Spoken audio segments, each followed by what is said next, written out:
social and political commentary from a Christian male perspective. Grace and peace, everyone. We are back. You saw the thumbnail. You saw the title. The day 51 years in the making has arrived. I'm going to celebrate my 51st birthday. Shout out to y'all. Thank you so much for hanging out with me. I'm just clearing up, making sure that this sounds good on all the little platforms. Trying to stream on some different platforms today. Looks like it's pretty good. I think so. So I appreciate y'all tapping in with me today. Shout out to my mom and dad. Shout out to Mama Dear World Christian for having me. Dad for doing his part. Appreciate you, Pops. Appreciate you, Mom. All y'all good folks. All right. Today, I am supposed to have some friends stop on by. We got a cadre of people planned to stop on through. So we'll be doing that throughout the show today as well. It looks like I'm good to go. Making sure. Sorry, I got an error message on one of my streamings. I'm working on streaming on multiple platforms just for pollination's sake, and it looks like one of them is not working correctly, but I'll learn my lesson again. I have to do some more testing on that. But nonetheless, thank y'all, everybody who's been a part of the channel. I want to say I appreciate you. I just hit 8 million views on the channel for the long term, which is actually pretty amazing because that means I got 1 million views literally since January. So shout out to that, man. Thank y'all so much. That is crazy. My goal is to get 1 million views a month. So we'll see if we can hit that as well. But I want to say thank y'all so much for not only watching the videos, but engaging in the best live chat on the internet. I appreciate each and every one of you.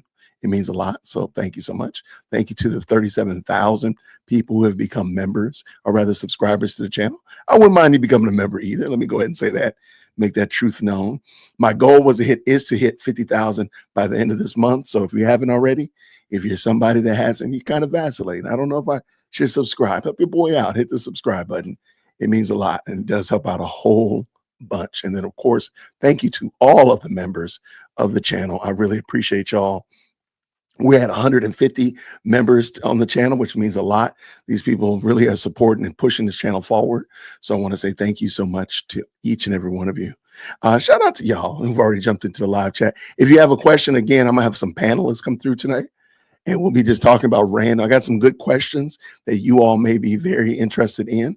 But if you do have a question, please, if you don't mind, just drop your question with the heart in front of it or an emoji in front of it. That way it'll stand out so we can make sure that we identify it and get it answered. If you maybe have a question for a panelist or a question for me, anything like that, it would help out a whole bunch. Tonight, like I said, we got a lot going on, but I do want to hear your thoughts.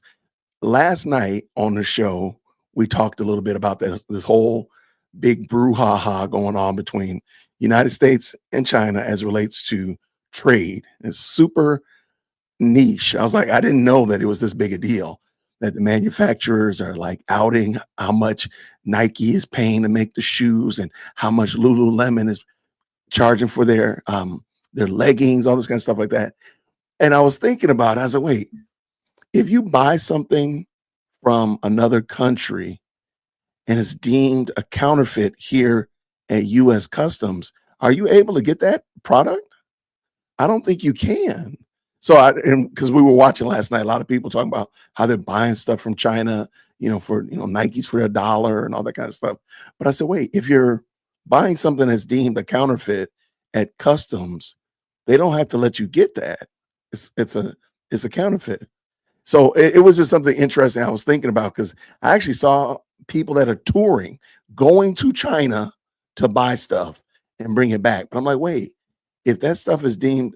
So anyway, it's just wild. So we'll probably be talking about that tonight, because I want to hear more of your thoughts on it. And of course, I believe even TikTok is on the chopping block. It's got it got another extension from Trump. So even that might actually go away eventually. So anyway, President Not Perfect, thank you so much for kicking this game into high gear. Happy birthday. Keep up the grind. On our way to 50K. Thank you so much for the $20 super, man. Appreciate you, man. Grace and peace, man. Thank you. We'll go ahead and make you the stream sponsor right off the bat.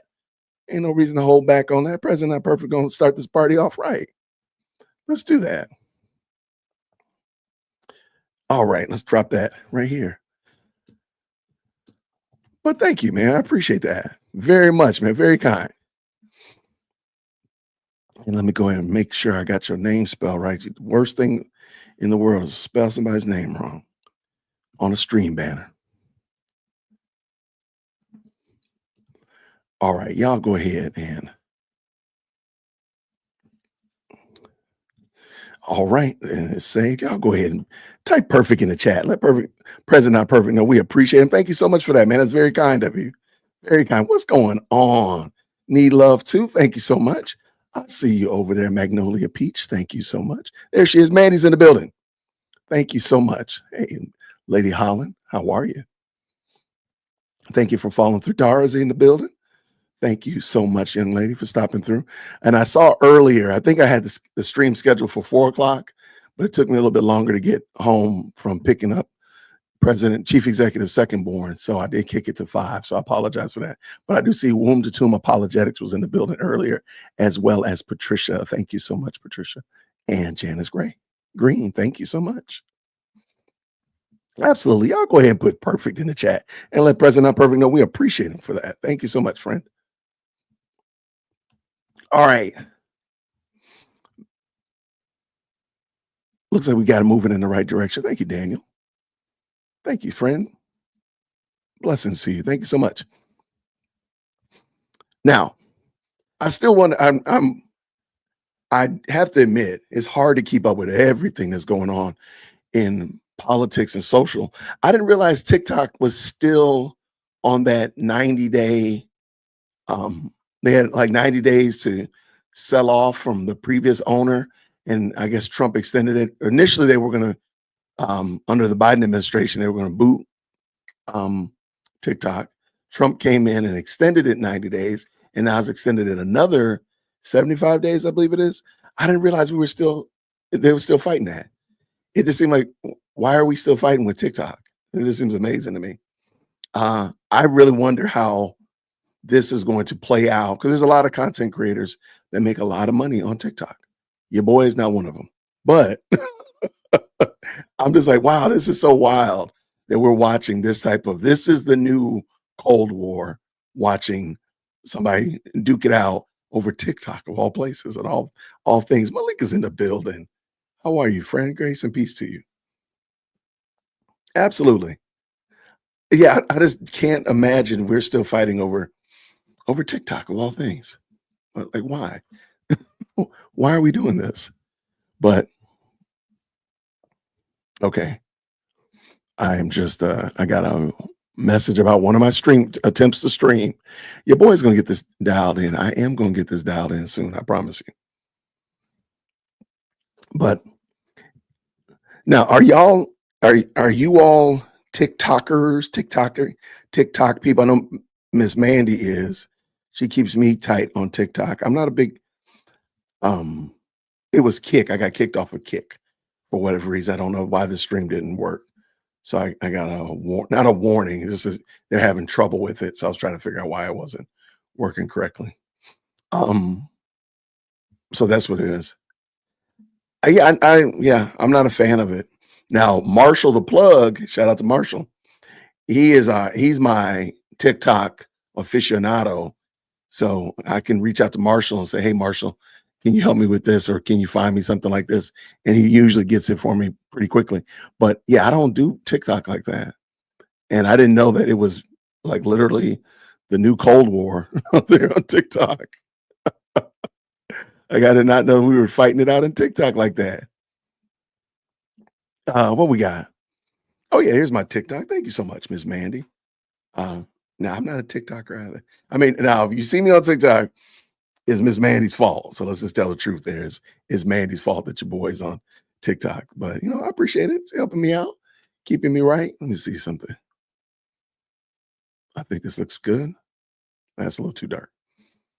That's bad right there. Thank you so much, Gemini. Appreciate you. Thank you so much. What does Dorothy say?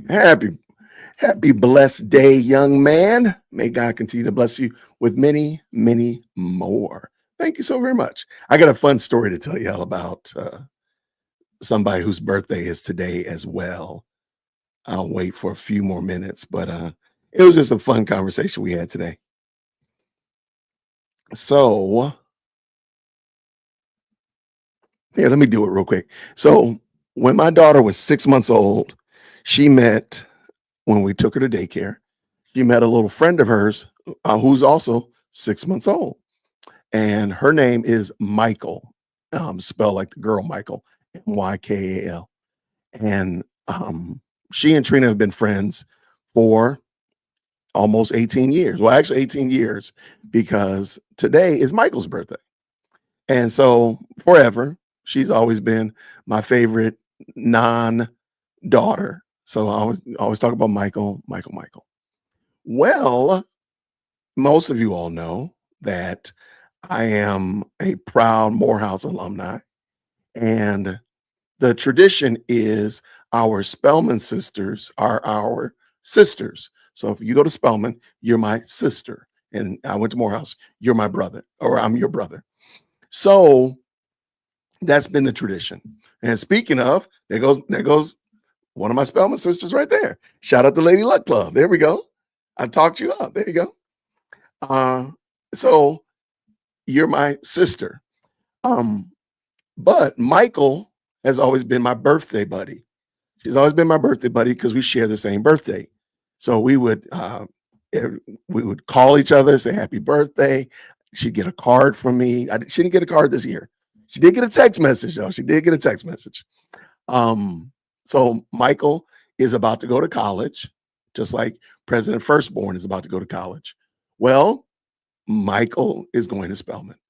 So I think that the next best thing of being proud of my own daughter going to college and choosing the right school to go to is watching her friends make good decisions to move on in their lives as well. So Michael is going to Spelman. So today I had the privilege of shooting her a text message, because usually I shoot a text message, happy birthday, birthday buddy. Well, now that I know she's going to Spelman, I had the opportunity to text her a message for the first time and say, happy birthday, birthday sister. So she thought that was funny, and I thought it was adorable that she is now my birthday sister. Shout out to all of them making their decision. And there we go. And there goes my Bennett sister right there, Malika. There we go. And I thought that was just adorable that they're making decisions, they're choosing where to go, what to do with their lives, hopefully making the right decisions and go on and spread their wings. And we can sit here and cheer them on and say, happy birthday, birthday sister. What's going on? No apologies. What's going on? I know I told y'all y'all could jump on. I don't know if you saw it in the email, but I'll just drop the link for no apologies, as well as for Lady Luck Club. Come up in here. I got some questions for y'all. We have a little bit of panel time. So jump up in here if you can. No apologies. Make sure you're not driving, though. You can't be driving on the stream. We are not responsible for those shenanigans. But if you're available, hop on in here. See, I knew it. I knew it.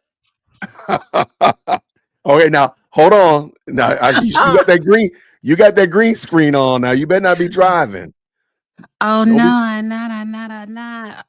Happy birthday! I wish I had some balloons or something. No, if you do like this, I think you'll get balloons. Hold on. There you go. See? Oh, how cool is that? Try it. Does it work on your end? Try it. Oh, put it up on the camera. Does it do it? No. Okay. It's called Mac Reactions or something like that. Oh. I think if I do like this, it'll give me like balloons. No, I forgot. There's another one to give you balloons. Anyway, how are you doing? Sir. I'm well, and yourself? Can't complain. Fantastic. It's your birthday. Go shorty. It's your birthday. We're gonna party like it's your birthday. Don't get me copywritten. Don't get me copywritten. Oh yeah, not that version. What's going on, Randy? Good to see you, man. All right. So how's your day going? How's it going? Oh, I'm all right. I'm doing fine. All is well. All in the shot. Now you drove all the way up there to Flint yesterday? I sure did. Y'all, if you're not familiar, you know what? No apologies. Tell us a little bit about yourself, about your channel, what you do. I don't want to ruin Oh, it, so you go ahead and tell you probably can tell a better story than I can. them. She No was born by the apologies. river. Born by the river. Hey, my name is D Love from the South Side, Inglewood for Life, Chicago. That is, and my YouTube channel is no apologies, just me. And we just go around and listen to different channels and go to different city hall meetings and council meetings and we talk about it. Yeah. And just, try to say with the facts and not the drama. Oh, I like that. How you do that? Their reactions, but I can't get you. I'm actually pushing a button now. Oh. So like I'm pushing the button to do it. Oh, Oh, that's what do a it is. peace It's the sign. peace sign. That's what it is. Oh. There it is. Okay, let me do But it and see if I help do do me. you have a Mac? Oh, I'm not on Mac. I have a Okay, Mac, but I'm so not on it. okay. So apparently if you there you go. How That's what it cool is. is that? It's your birthday. There we go. Good. Yes. All And right. So I'm not gonna stay long. I got class tonight, but go ahead. oh, you're welcome. No problem. I just had So to come see my friend. well, I appreciate you. Thank you so much. Now, I had the wonderful joy of meeting you when I came up there to Dalton. She is a wonderful, vibrant personality. We had a great time chatting it up. Now, you went up to Flint. Can you give us a little brief summary what happened in Flint yesterday? Well, okay, so I took the bus ride on Monday to Flint, right? And Hmm. I wouldn't really, I hadn't really anticipated to go. Somebody asked me, "Won't you go?" I'm like, "Oh, okay." So I went on the bus ride on the bus, I love it. I and love it. it was an experience. Let me tell you that. Going to the courthouse was an interesting experience. It's like small town USA, Hmm. and to hear like, "Am I in the country?" I was confused at one point because but we was there for, her name Beverly Biggs Levy for the court case. Cause apparently the guy looked like he 30-something years old, and the lady he got an order protection on, she's 67 years old, and I had Wow. a opportunity to interview her twice, on Monday and yesterday, and she said, "They trying to keep me off that council." She won that election twice, and now she's Really? rerunning for a seat that she Okay. never Okay. sat in. I Wow. said, Okay. "What?" They Yeah, got and so much she's weird stuff. Wow. Okay. Go ahead. that's a so and so that so yesterday when I went there, I really went because I wanted to go back and hear for myself what are we fighting for? What is this all about? Right. Good question. Uh kind of I got love it. as part of the I got part of it in talking to Miss Biggs. It was Hmm. she gave me information on her not being able to sit in that seat rightfully, and she wanted that seat right out. Um, Yesterday they canceled the meeting and because it didn't have a quorum, Got you. Got you. and so it went on to the budget meeting, and so that's I said I'm not gonna stay for the budget. I can see that on the internet. Got it. So Okay. public comments is really what I wanted to be there for, and to just understand the people, the pulse of the people without the noise. Understood. So, as you, because you live in Dalton Thornton, you live in Thornton Thornton Township. Township. Yeah. Mhm. So you're able to kind of compare. Do you see some similarities between the two shenanigans going on in Flint as well as what's going on in Dalton and Thornton, respectively? Man, they like Thornton Township 2.0. Oh no. 2.0. I was like, y'all fighting 85% African American communities and y'all fighting amongst each other on this board. And y'all won't. I even asked the one city councilman, I said, well, because you know about that $94 million that they Yeah. supposed to give to those people. Mhm. I said, well, can't you get an audit or something? Because um, you're taking money from the government. He said, we can't even get a copy of the audit. Wow. I was like, dang, is this Mississippi or what? No shade. Right. Well, Mississippi's like, look, hey, don't mess with us. Leave us I know. alone. And Mississippi said, we ain't even rolling like that. Don't even try that. Yes, So but it just now, go antiquated. ahead. No, I'm Got you. just saying Okay. it's so antiquated there. I just confused. So, Okay. Now back to your own stomping ground. As you mhm, all now you have a new elected township supervisor. mhm, Dalton has a newly elected mayor. mhm. Do you see any changes starting to happen already, or do you think that is literally going to wait until they start doing making some major decisions? When I went to the I went to the Dalton meeting last week, Yep, and someone talked about like the changes they were able to go into the Dalton City Hall, right? for sure. And then they said, then they went in there and asked, "Are the mailboxes now back into City Hall?" And somebody and the building said, she's still mayor, right? Wow. So the Yeah. changes are just settled. Okay. But So, there's clearly a backlog of things that are going to change as soon as she's not mayor. mhm. So okay. No, But that's like unfortunate.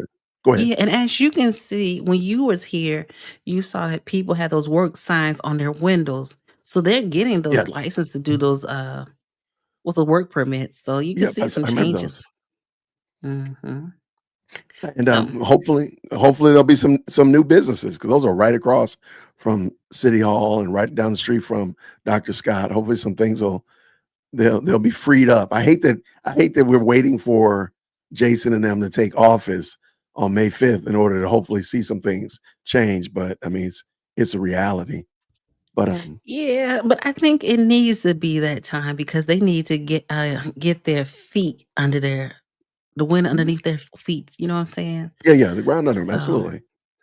and I'll be talking to the people. So when I You went so to what? the I be talking to the people. I know So you when I do. was when I was at the election for Napoleon Harris, I saw Gonzalez there. And I Mhm. said, Gonzalez, I said, "Hey, how you doing?" And I said, when are you going to do when you're gonna start making some changes? He said, "Well, I got a meeting. I talked to the new elected officials, and I gave them the information, and we're gonna get together soon and start making and talking about it." Okay. So, I love it. I love it. Well, hopefully so changes will happen soon so that people can actually see some results. Um, no, I'm looking forward to it. I'm looking forward to it. What do you have going on your channel? Anything new that you got we need to check out? Because I know the mods are well, going to drop your link in the chat. oh, I appreciate each and every one of you all. And I was just live. I said, I got to end this chat because today is my friend, dear woke Christian birthday. So this Well, is going thank to end you. there. Yeah. I Um, appreciate you for sure. Day nada. For right now, I'm going to talk about Flint, Michigan.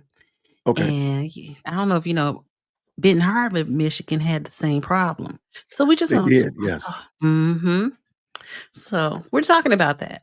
I think Okay. that what we failed to realize, and I felt guilty that one of the reasons why I did go back is the water crisis is not over. That's always just stunned me. Like that. It's like everybody was big about the water crisis, and then nobody talks about it anymore. And nobody talks about it anymore. Because No. it's been better than that was like during Obama's presidency. So Yeah, I saw him. it's been a good little while. Yes. And I saw him drinking the water. And listen, I knew there was a problem when they told me on that bus, you can't wash your hands. I got paranoid real Oh quick. no, not wash your hands. You can't wash your hands. So I knew that's a big problem here. People say they still wash their hands and take a bath in it. Not Uh, me. what are you supposed to do? I mean, never mind, I don't even want Yeah. I don't even But want to know. yeah. So that's what I'm working on my show. I love it. Want to just talk about it. Okay. Well, hope I'm gonna have the moderators drop your link in the chat real quick. Thank And it is you. no apologies, just me. Let me make sure just in case. Yeah, no apologies, Thank you. just That was me. my question. I'm I sorry. just saw it. I saw it. No problem. I'm sorry. I should have put that. I wasn't even paying attention. I'm But sorry, that's Miss fine. I was Mandy. looking up D Love from the south side of Chicago, and I was like, oh my gosh, I can't find it. That's her club name. That's her club name. She got her I got you. That's the party name. All right, right. got We you. got it. There Yes. we go. I just resolved it. I You have to go by appreciate your you have to go by your YouTube government name. You can't be going in here with your club name, D Love. Oh, yeah. Yes. And I just want to say, I mean this from the bottom of my heart.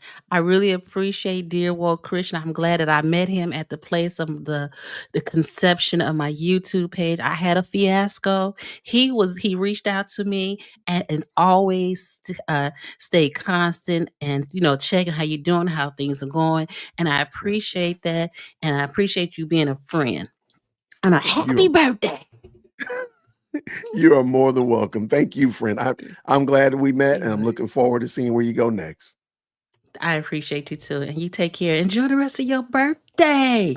Thank you, girl. Hey, real quick, are you buying anything from China? Are you ordering stuff from China? Hey, you see them bags I showed you and them cups? That's what I got from China. That's it. Okay, I want you Before I buying none of that. knew.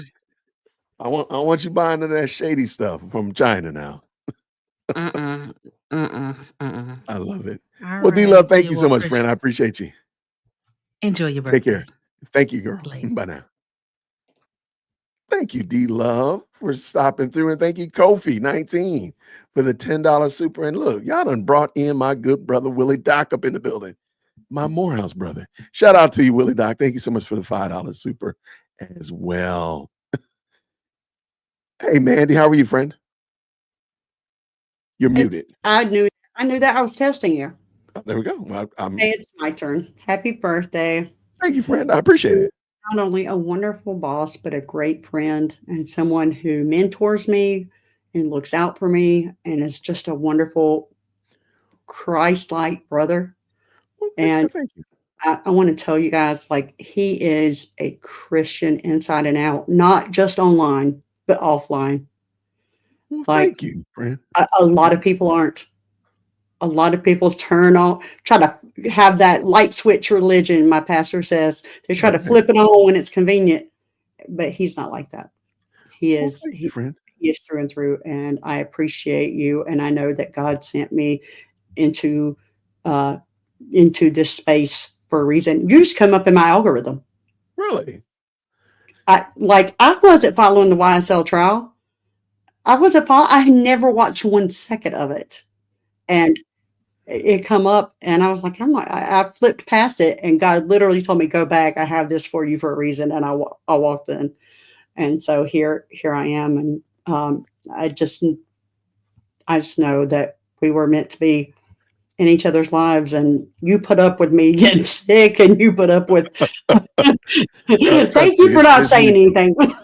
It's mutual. It's mutual. But you're a great person, a great friend, and happy birthday. And I hope you have a wonderful day and enjoy your Easter weekend. I hope your wife takes you out and spoils you absolutely rotten. I'm waiting for that one to come through the door. I'm gonna keep looking down the hallway, but I got a bad feeling I'm gonna be looking for a while. All right. Thank you, friend. No problem. Thank you. Somebody asked, shout out to y'all. Thank you so much. Somebody asked, what time was I born? I'm probably one of the few people that knows what time I was born. I was actually born at 3:33 p.m. So that's what time I was born. I think I know exactly when President first born and Chief Executive second born. I might have to verify with my wife, but I don't know why I keep up with what time people were born. So I know I'm probably one of the few people that knows that. But thank you so much for the question. Thank you so much, Mandy, as well as D-Love, for following through. What does Malika say right here? The host of the best live chat on the planet. And that is me. I have the honor of being this host and knowing that y'all are the live chat with the most. Thank you so much. See, there we go. 11:21 a.m. Yeah, YSL. Shout out to Young Thug, Slime Life. That brought a lot of us together. Absolutely. That was such a wild trial. Such a wild trial. What we got here? What does Gordon say? Gordon says, happy 51st birthday, Jason. And God willing, many, many more. Enjoy the day. I will. Thank you so much. Oh, okay. A lot of people chiming in on what time they was born. What's going on, Q? Good to see you, friend. Thank you for stopping through on this afternoon. I appreciate the cake. I'm not going to eat all that cake. My goodness. Me and Chief Executive second are going to go get ice cream later on tonight. It's hot out today. So we'll be going out to get cake later. Oh, yeah. You can have all my slices. Absolutely. But so I had some guests planned to come through and pop through. So they'll be coming through as the day or evening goes on.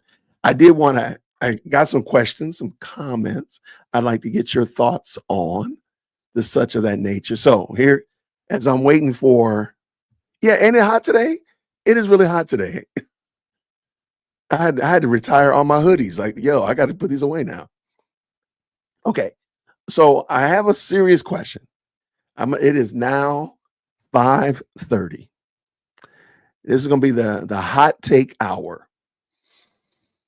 I would like to know, what is an unpopular opinion that you hold? We don't have to go, you can keep it out of the realm of religion, you can keep it out of the realm of politics, but maybe just like an unpopular opinion. For example, you think Chipotle is nasty. Okay, an unpopular opinion, you think Stanley Cups are highly overrated.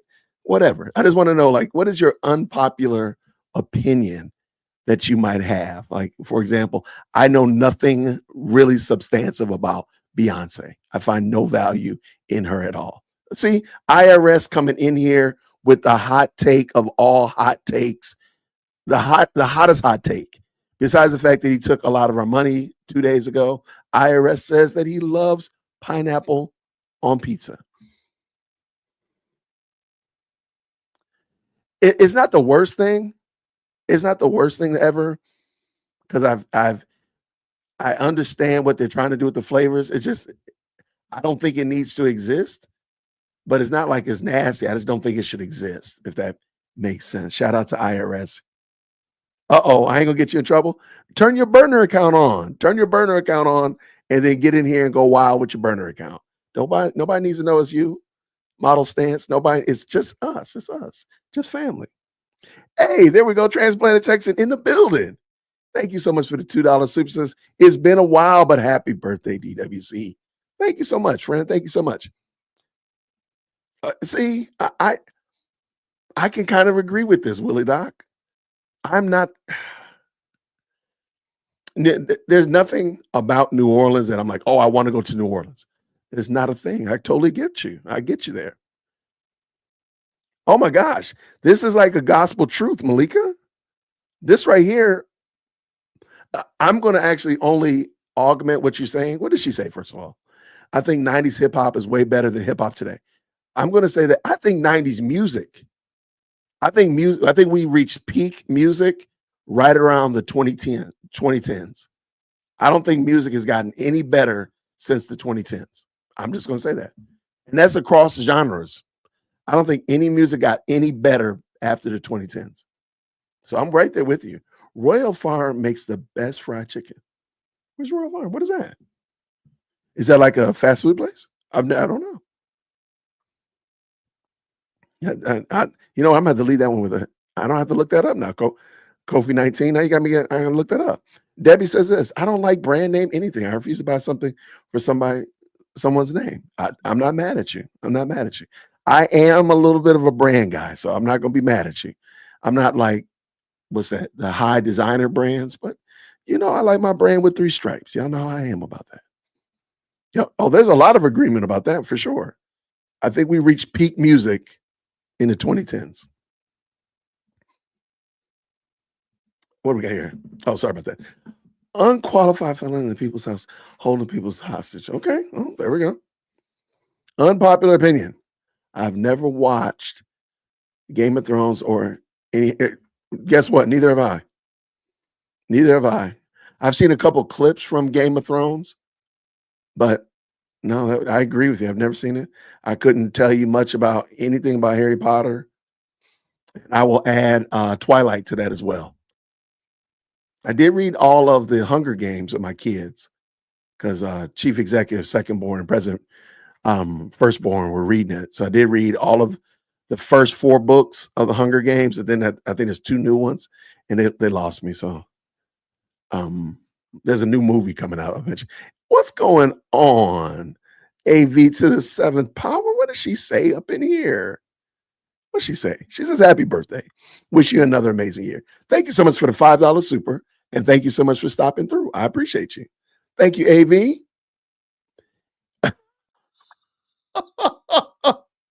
if you just jump it in, I open the floor up to some unpopular questions or unpopular opinions. First of all, I'm allergic to cats, so there's no love for cats at all, and I mean like pretty bad allergic to it. As I've gotten older, I'm getting worse. Yeah, I have no love for cats. I'm not even a dog person, so no, I've never seen. Mm-mm. I know about it, so I'm not gonna be like I don't. I have a very surfacey understanding of it, but I've never watched. Never. Well, one thing I think it was on HBO or something like that. We didn't have that initially. I think when the show first came out, I don't think we had that, and we're not like super big TV watchers here at Whitaker Park, and so it never was a thing for me. Now, yeah. So shout out. So if you're jumping in, we're just talking about some unpopular opinions. And really? Now you got what? I'm sorry. Hunger Games is great. I'm sorry. They did a great job. That is such a traumatic show. The books are just crazy. So, and somebody will probably say that Game of Thrones is crazy or Twilight is fantastic. Harry Potter is wonderful. So I just take it as I take it. All right. The music industry has made a purposeful attempt to make music as vile as possible since the 90s. I don't know what the unpopular opinion is there, though. That's almost Bible. That's almost gospel. I agree with you 100%. So there's no argument for me at all. No, I agree with you, man, for sure. Absolutely. Thank you, AV, for rolling on through. What is it? What's the snowflakes about? Are you calling me a snowflake, AV? Hold on now. Is AV calling me a snowflake? Do we have to fight? We're gonna start a fight? What is that? Ooh-wee. The 90s. No, 1980 is much better. I mean, hello. Oh, I'm just saying, like, I think we reached the height of music being good in the 2010s.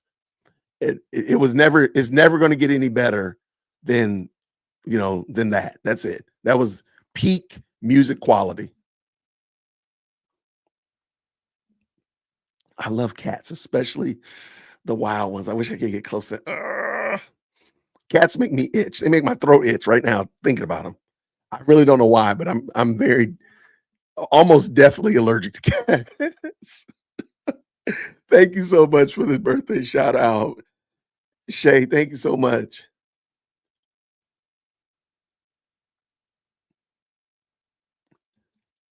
Traumatic. Yeah, you make it sound appealing.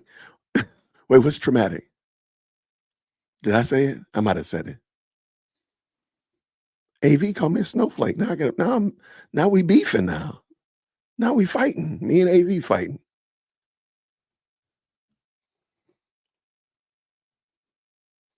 Shout out to Mitzi. All right, there we go. Just going to toot my own horn. Went to the doctor yesterday. Since January, I've lost 40 lbs. There we go. Shout out. There we go. Oh, no. I think The Hunger Games is a fantastic book series. Like I said, I read them with the girls. There's a new one that they just read. They got past. They got away from me. They read. So, but I think they're good. What's up? What's up? You said, oh, it's so traumatic. You should watch it. It's great and traumatic. That's what you said. It's great and traumatic. I think it is. I mean, it's there's a lot of like, oh, this is a terrible place. This is a terrible world. And you just have to watch. Why do I want to watch that? Read it. Just read it. Just read it. Read the books. Okay, there are books. Okay, I'll read books. That's traumatic, but I don't want to watch anything that's traumatic. Oh my gosh. Oh no. I mean, they read the books and then we watched the movies together. So which was better? I think the books are always better. Books are always going to get my most of the time. Yeah, books are great. Yeah. Okay, I'll read the books. So all right. I mean, but yeah. What's it about? Give me a brief synopsis. Okay, Hunger Games, the world. They're you don't really know exactly what happened, but something happened to the world where the United States is like divided up into districts, these big super states. There's like 13 super states, and they're called districts. And each district is responsible for an aspect of providing for the rest of the states. So like there's a district that's responsible for coal and electricity and textiles and such like that. Okay. Well, and then there's one district called the capital, and everything goes to the capital, kind of like we see here. Where Yeah, I was going to say kind of like right. So, but the problem is, in order to keep everybody in order, one time a year, they do what's called the quell, which is you have to select. They select two people from each district, except the capital, and they're put into a big arena, and it's basically they have to delete each other till only one person's left. And I know it's crazy. For what reason? Say again. For what reason? The capital does that in order to keep the districts in line, basically, because and so I know it sounds crazy, but for that reason, kind of, yeah. I mean, not really. That's not overtly like what they're saying. Population down, or it just keeps everybody in scare line. tactic. It keeps everybody in line. It's a scare tactic, and so they'll do things like it does sound a lot like this. It does. But they'll do things similar to every couple of years, they'll flip it up, and the people, whereas they would do like a really whack lottery to pull the names of the two people from the district. But one year they'll do it where they'll say, the district, you have to submit the person to the two people, or we're going to do vote on who. Right. Yeah. So you got to vote on it. And it is really wild. Now, as the years progress on, the Hunger Games get more and more elaborate. So then there's things like you can support, the districts can offer support to help their tribute. That's what they're called, tributes. Try to stay alive a little bit longer in the game. And the arenas are usually some kind of trap world where the arena itself is trying to delete you, as well as the component. It's crazy. So can you help the people out and stuff? Yeah, like you can help them out. Well, you can. So like one of the games, the arena was shaped like a clock. And so like at 1 o'clock, something would happen in the entire arena, like in a humongous thunderstorm would happen in the arena. Or at 2 o'clock, wild animals would go crazy. It would come up with some of the insanest things each time. Why did they call it Hunger Games then? I have no idea why it's called that. I have no. Oh. You know what? Chief Executive Secondborn is upstairs. I will text her because she'll come down here and talk for 2 hours. So when I need to take a restroom break, I'll bring Taylor down here and she'll talk y'all ears off about the Hunger Games. That's interesting. It really is. It's crazy. So anyway, I think, well, one, as a dad and your kids are interested in reading, you want to try to support them as best you can. Sure. So I said, sure, I'll read them along with you. And I was like, this isn't bad. And then we watched the movie. I'm like, this isn't really bad. It's just it's a weird world. Like, how did we get here? And you still don't know to this point how they got, what happened to the world that is like it is now in the Hunger Games. So needless to say, that's going to make you want to read the next book. So. Okay. So it has nothing to do with hunger. No. I have no idea why it's called Hunger Games. Okay. I'm going to ask Taylor when she comes down here, but I don't think there's any rhyme or reason to it. Okay. Well, just thought I would ask. It sounded like, no problem. All right. Shout out to everybody. Thank you, Mandy. I appreciate you. Wait, I just saw something right here. Hold on. What's this? Hold on. Wait, I think you misinterpreted the message. I think it's saying that there's snowflake in the sixth power. There's 6 snowflakes. Oh, is that what she was saying? I hope she wasn't calling me a snowflake, though. I love AV. I don't think she was calling me a snowflake at all. We ain't beefing AV. Don't worry.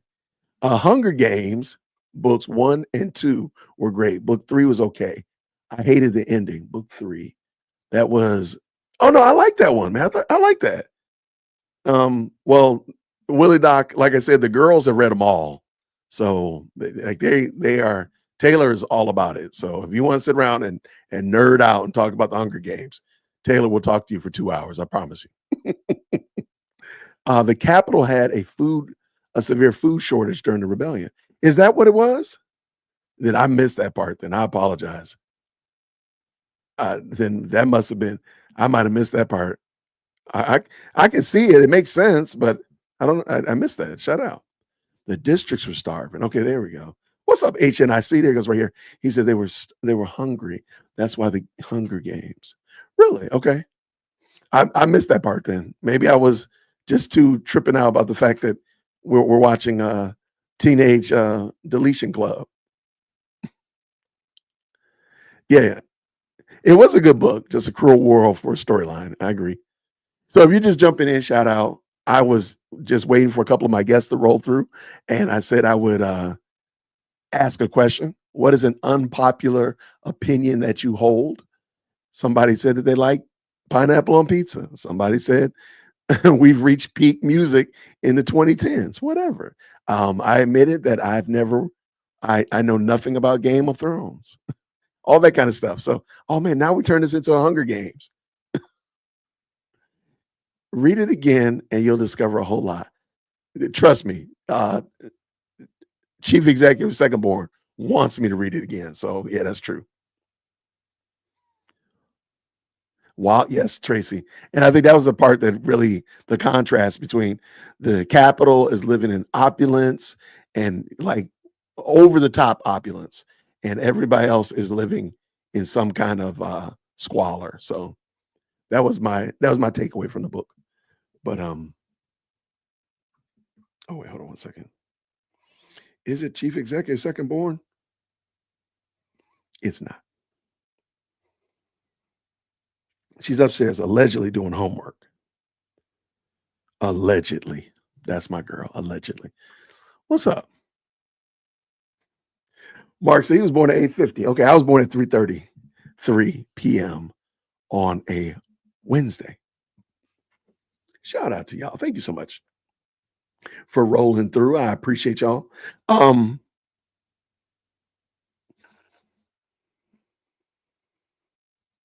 It was a game to the rich. Right. It was a game to the rich, and it was a way to keep the districts in line.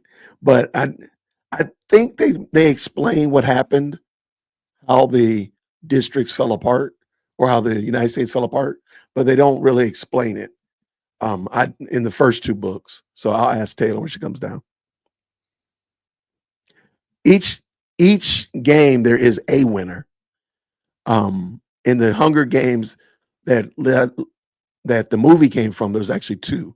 There's a male and a female that won, and get my balloons up. But every game there's usually just one winner, and needless to say, that winner is traumatized of things that he or she had to do to win, to be the winner of the games. It is kind of crazy though. Now I think about it. Thank you, Latrice. Thank you so much. I appreciate you for following through. It's interesting though.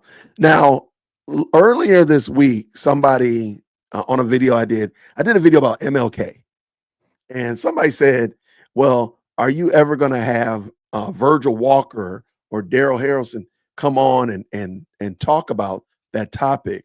And I said, "Man, I think I should do that one day. I think I should." So, with no further ado, Virgil Walker's in the Did you like that lead up? Did you like that? That was pretty nice, man. Pretty nice. That's what's up, man. How are you, my friend? I'm doing well, man. I've been crazy busy, but meaning to catch up with you. You've been reaching out, calling, doing what you do in the way of staying connected to people. And I just felt like, man, I've got to jump on tonight and wish my brother happy birthday. Thank you, man. Connect with you and see what's going on and get caught up on all things Dear Woke Christians. So that's what's up. I appreciate you, man. Thank you. Well, I'm blazing the trail of 51, so I know you got a couple of years before you get here. So I'm blazing the trail for you. I'm leaving you some breadcrumbs so you know how to get there. I've got you beat by a few, so I hear you. It's all good. Oh, you got me? Okay. Maybe I'm blazing. Maybe I'm following your trail. I'm paving the way for you. Yeah, okay, I'm paving the way for you. I love it. If y'all are not familiar, this is Virgil Walker from Just Thinking Podcast, G3 Ministries, and overall just a fantastic friend of the channel, great brother in Christ. So thank you so much for following through. Tell us a little bit about what you're up to, man, so everybody's kind of up to speed. Bro, up to a lot of things, man. You know, with G3, we've got the conference coming up, G3 National Conference 2025, September 11th through the 13th.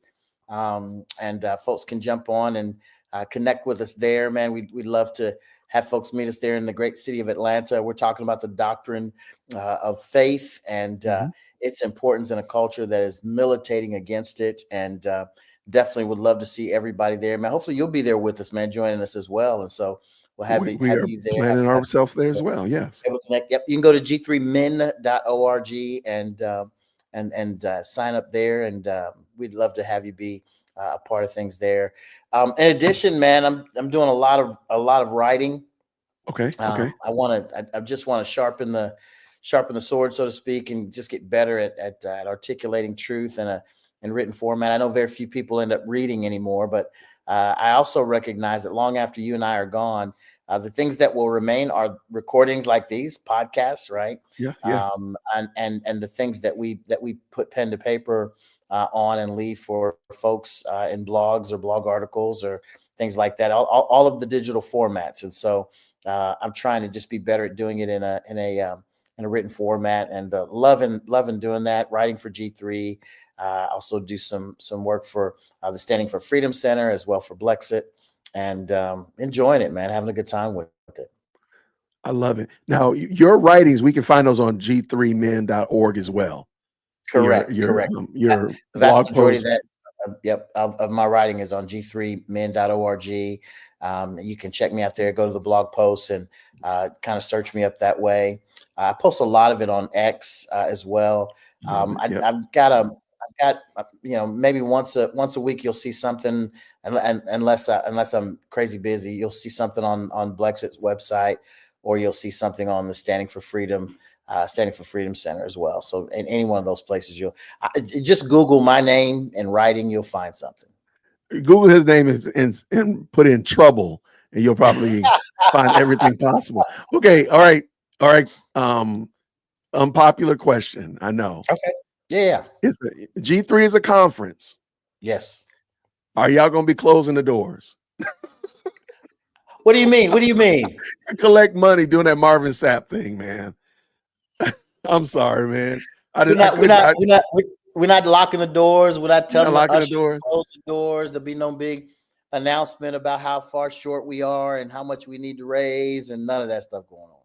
Let me get in trouble if you don't mind. You're welcome to say, Jason, you're doing too much. No, go for it. So everybody's heard about Marvin Sapp and the whole we need to raise this money, this, that, and the third.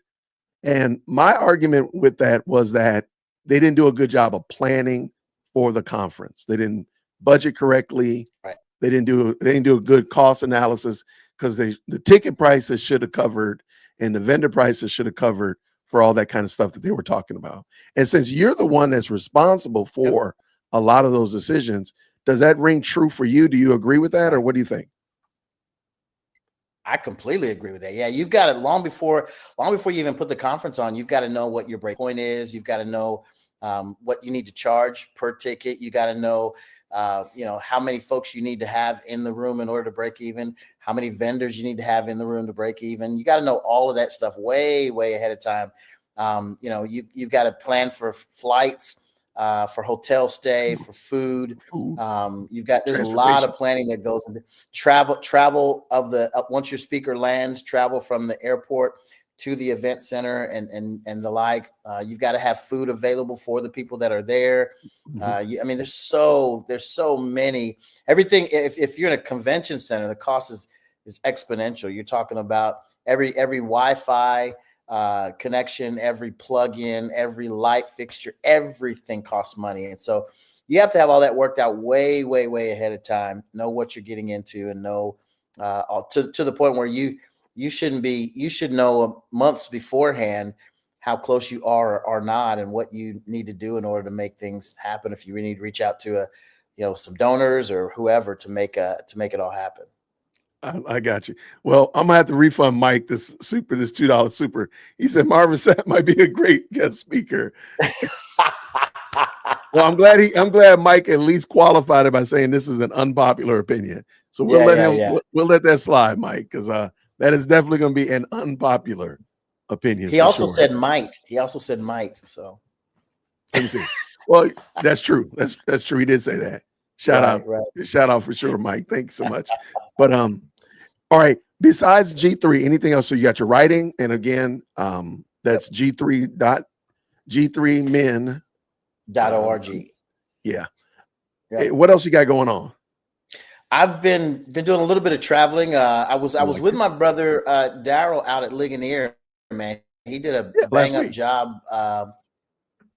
He did a bang up job out there doing his thing, preaching on the platform that once held the likes of R.C. Sproul and Great Ligonier Ministry. So it's fantastic to support him out there. And then I went to New York. I had there's a church that we help support there. We G3 and some other G3 connected churches help support. We provide pulpit supply. So I went up there and preached on Sunday. And I got a conference coming up, ReformCon, that's coming up in next week. I'll be out in Arizona, out at that. I'm hosting that. Like I'm the MC. I'm not speaking or anything per se, but nice. They asked me to come out and host, and so I'll do a little bit of that.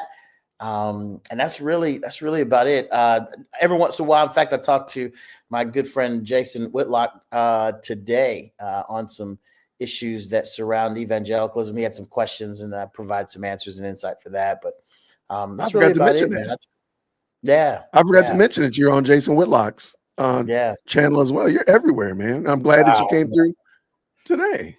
Yeah. No, I'm slowing all that down, man. I try to stay behind. I'm trying to stay behind the scenes, man. That's what I'm trying to do, Jason. Love it. Seriously. I love it. All right. So I was asking unpopular opinions. Mm-hmm. So we've had pineapple on pizza. We've had cats are great creatures.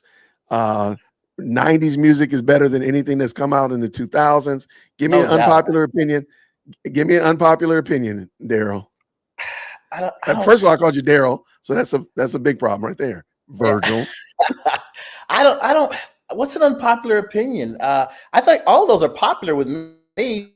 Like everything you said, I'm not a pineapples on pizza guy. That's kind of garbage. But other than that, I'm 90s music is way better than anything that's come out lately. You know. Do you agree with me that we've reached peak? There's an altar for people. Marie and Babes is out on there. That's great. There's an altar for people to put sugar on their grits. I'm just telling you. Get on go to the altar. But no, I appreciate you. I don't have any. I mean, my most unpopular opinion is stuff that I write. You mentioned it at the top, kind of the MLK stuff, man. I mean, yeah. That's the most unpopular opinion, that that he's a heretic and not a Christian. It's probably in hell. So that's a pretty unpopular opinion. Oh man. So yeah. No, I'm right there with you, man. Well, Virgil, I appreciate you, man. Thank you so much for not only blessing me with your birthday wishes and coming on through, because I know I've been harassing you. Like, where you at? What you got going on, bro? No, you ain't busy. It's not. Yeah. Well, listen, it's never harassment, so don't even think of it that way. I apologize for not being more accessible. It's been crazy. I've been whenever we get a chance to talk one-on-one off the air, I'll get you up to speed on all the goings on, and so not that it'll excuse me not connecting with you, but at least you'll understand what it is and what's going on. So it's perfectly okay, friend. I know you're busy. But I want to say appreciate you, man. Thank you for coming through today. If you want to, Absolutely. you're welcome to pop back in whenever, man. Yeah, man. It looked like you're gonna have a long one, man. I might jump back in. Well, you're welcome. You know where to find me. Okay. We'll probably be talking about the Hunger Games once my daughter comes downstairs. I love it, man. I'll pop back in on you, man. I'll watch a little bit of you and pop back in on you here later on. All right, man. You know where to find me, man. Happy birthday. Much love, Doc. Love you. Yep. Keep doing what you do. We'll talk soon. God bless. Bless you, man. Take care, friend. All right. Appreciate you, man. That was Virgil Walker from G3 Ministries, g3men.org. Check out what he's doing over there. Fantastic writer. He really underplays his writing abilities. I don't want to dog him out, but he's a fantastic writer. And he does it as an audio as well. So you can listen to him read his own article to you. It's fantastic. Now, I'm going to have to ask the moderators to please put Violet Chikune in 0-second timeout, because we are not doing sugar grits argumentation in 25. We're not doing that anymore. That we left that in 2024, along with twerking, along with bonnets and sandals, all that kind of stuff. We left all that in 2025. We left it there. And I know we left it there emphatically. And I know that she agrees with me because we got Lady Luck Club here and she's going to agree. Do you agree that you like my segue? I'm working on my segue. We put somebody in timeout because I'm just wondering why she just doesn't eat like oatmeal then. If you're gonna like some peaches and cream or something. What do grits do to you? Leave grits alone. It's savory slop versus sweet slop. It's like it don't look like slop. What? Wait. Oh, we gotta put you in timeout too. I disagree. I can't do that. Oh, this is something else right there. Oh. Happy birthday, Deacon. Thank you, friend. Thank you, friend. I appreciate you.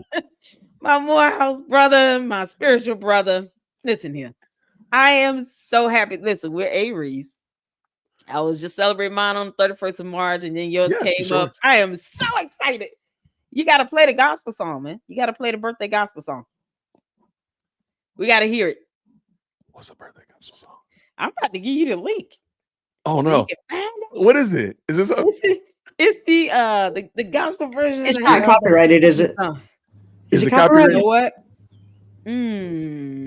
Uh-oh. You can just sing to her, and that's okay. I volunteer you. Yeah, I played it in mine. It wasn't copyrighted in my video. Go back and check your video. Make sure they hit you back. They hit you like 2 weeks later. They did. Let me go back because I did it on my birthday live stream. Let me go and see. I don't think it's copyrighted on mine. Can you still see and hear me? Oh, absolutely. I can hear you. Yeah. Okay, cool. Look at Violet. Violet, come on up in here. Yeah, let's talk about this, Violet. We need to have here. Yeah, it's still up. It's not copyrighted or anything. It's no restrictions. Come on, Violet. We need to have an intervention. Such a good song.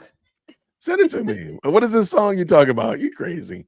Oh my God. It's the best gospel version of Happy Birthday I've ever heard in my life. Okay. Is it the Stevie Wonder version? Nope. I don't know. I don't think I've heard this song. Did you see my live? Because I played it on my.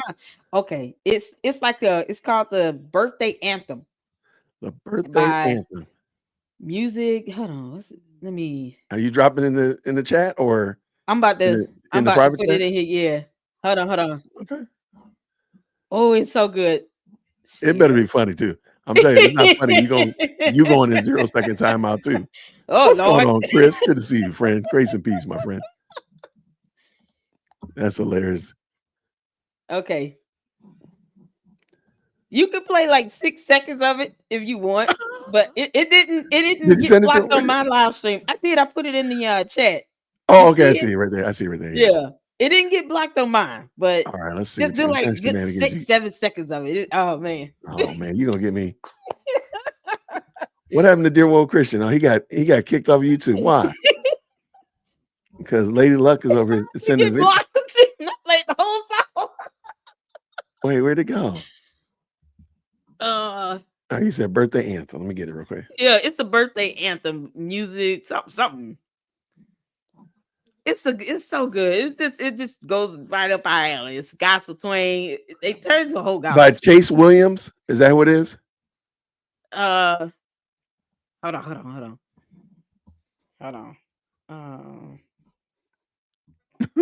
We are wild. I know. Listen, it was so much fun. While you're doing that, what's your unpopular opinion? I don't. You do have an unpopular opinion. I don't. I have a couple. Okay. I do not listen to Beyonce. That's fair. That's fair. And I don't like prosperity preaching. I don't think it's biblical. Oh, well, then we actually don't have any. That's a very popular opinion over here. Oh, okay, good. Okay, at the current moment. Because people get mad at me because we get No. we get that Latin black churches, but I can't stand it. I can't stand it prosperity preaching to me. Really? Okay. No, I agree with that. I agree with that 100%. Some reason or other, I don't see your link in the chat. I see it over here, but I don't see it in the chat. I can't copy You want me it. to put in a Private chat right here. private chat? Okay. Yeah. But there we go. Oh, it's so good. Oh, that's the one I'm talking about. Okay. Yeah, okay, cool. Mandy might look. Just do 8 seconds and see what's the time frame, Mandy. 8 seconds. Yeah, I think they're gonna get your boy for that. I can almost. They didn't even flag it. And mine did it a whole song in a live stream, and it didn't get flagged. But okay, 7 seconds. Okay, You can play 7 seconds, but with no video. Yeah, there is no video to it. You can play 7 seconds it's with just no a song. video. Yeah. Okay, 7 All seconds. right, let's bring it. Let's get ready. All right, what happened to Dear World Christian Stream? Oh yeah. Lady Luck got them playing Happy Birthday song. Ironic it would be if they took down yours, but not mine. No, I don't want that to happen. I don't want that to happen Tired. either. All right, here we go. One in the chat where you can hear.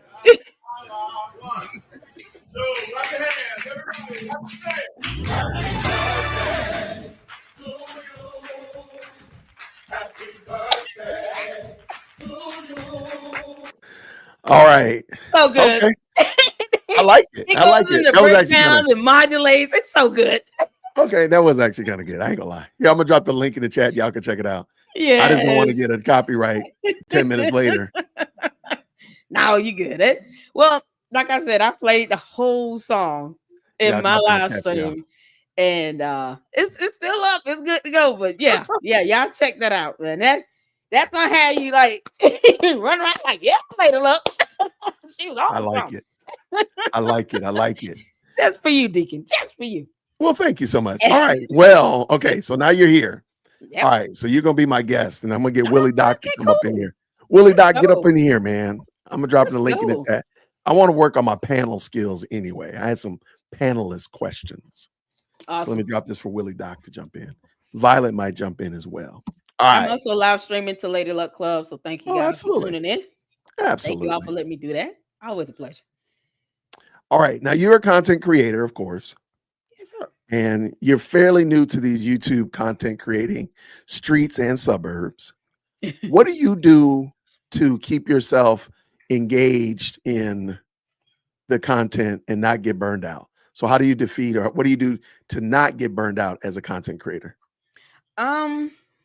Well, guys, I mean, my style is, to go from an angle where I'm either looking at it from a legal stance and reading court docs, or I just take one portion of it and just turn that into a live stream and a whole comedic relief. Gotcha. And just have a good laugh out of it. Just like with the because everybody's sick and soup stupid, right? Right. Well, the ones that are her goons and because a lot of people aren't. I still get comments, people saying, we want to know, we want to keep up with it. People watching around the world. So, when her results were posted up, how many of us posted up and did a video on it? But I think the best way to do it is the uniqueness that makes you who you are and makes your channel unique and creative. Yep. It's what works. Trying to be and emulate someone else. That's what fair. I've been doing this for almost 4 years. It doesn't work to try to be like anyone else. Be yourself, be original, and do it the way you in your mind foresee it, and maintain your creativity and originality. I think that's how you're gonna, outlast and like you said, you're the one that taught me to upgrade into the suburbs, right? They Come on don't up get in the caught up in suburbs. don't get caught up in the melee. Now, Don't get caught up in the nonsense. And I took heed to that wisdom, and now look, I love it. $400 studio. There we Let's go. go for it. Let's get it. Now, there's somebody else that's in the YouTube suburbs as well. April Chapman. Hey, Happy friend, birthday, how are you? friend. Thank you, friend. How are you doing? I am blessed and thoroughly cleansed. I know you looking like a supermodel. What you got going on? If you don't know, this is April from that's me, right? there we go. I'm sorry. This is Lady Luck Club and Unshakable with April Chapman. Tell us who you are, all that kind of good stuff like that. What's going on, friend? Oh, yeah. So April Chapman with Unshakable or listen, it's new. It's a rebrand. I heard you guys talking before I got here about YouTube and authenticity and stuff like that. So that sounds like a great conversation. I've been on YouTube 3 years now. God has been very, very good to me. I have grown to 102,000 subs. And so I'm super excited about that. And I am in the middle of a cleanse. Okay.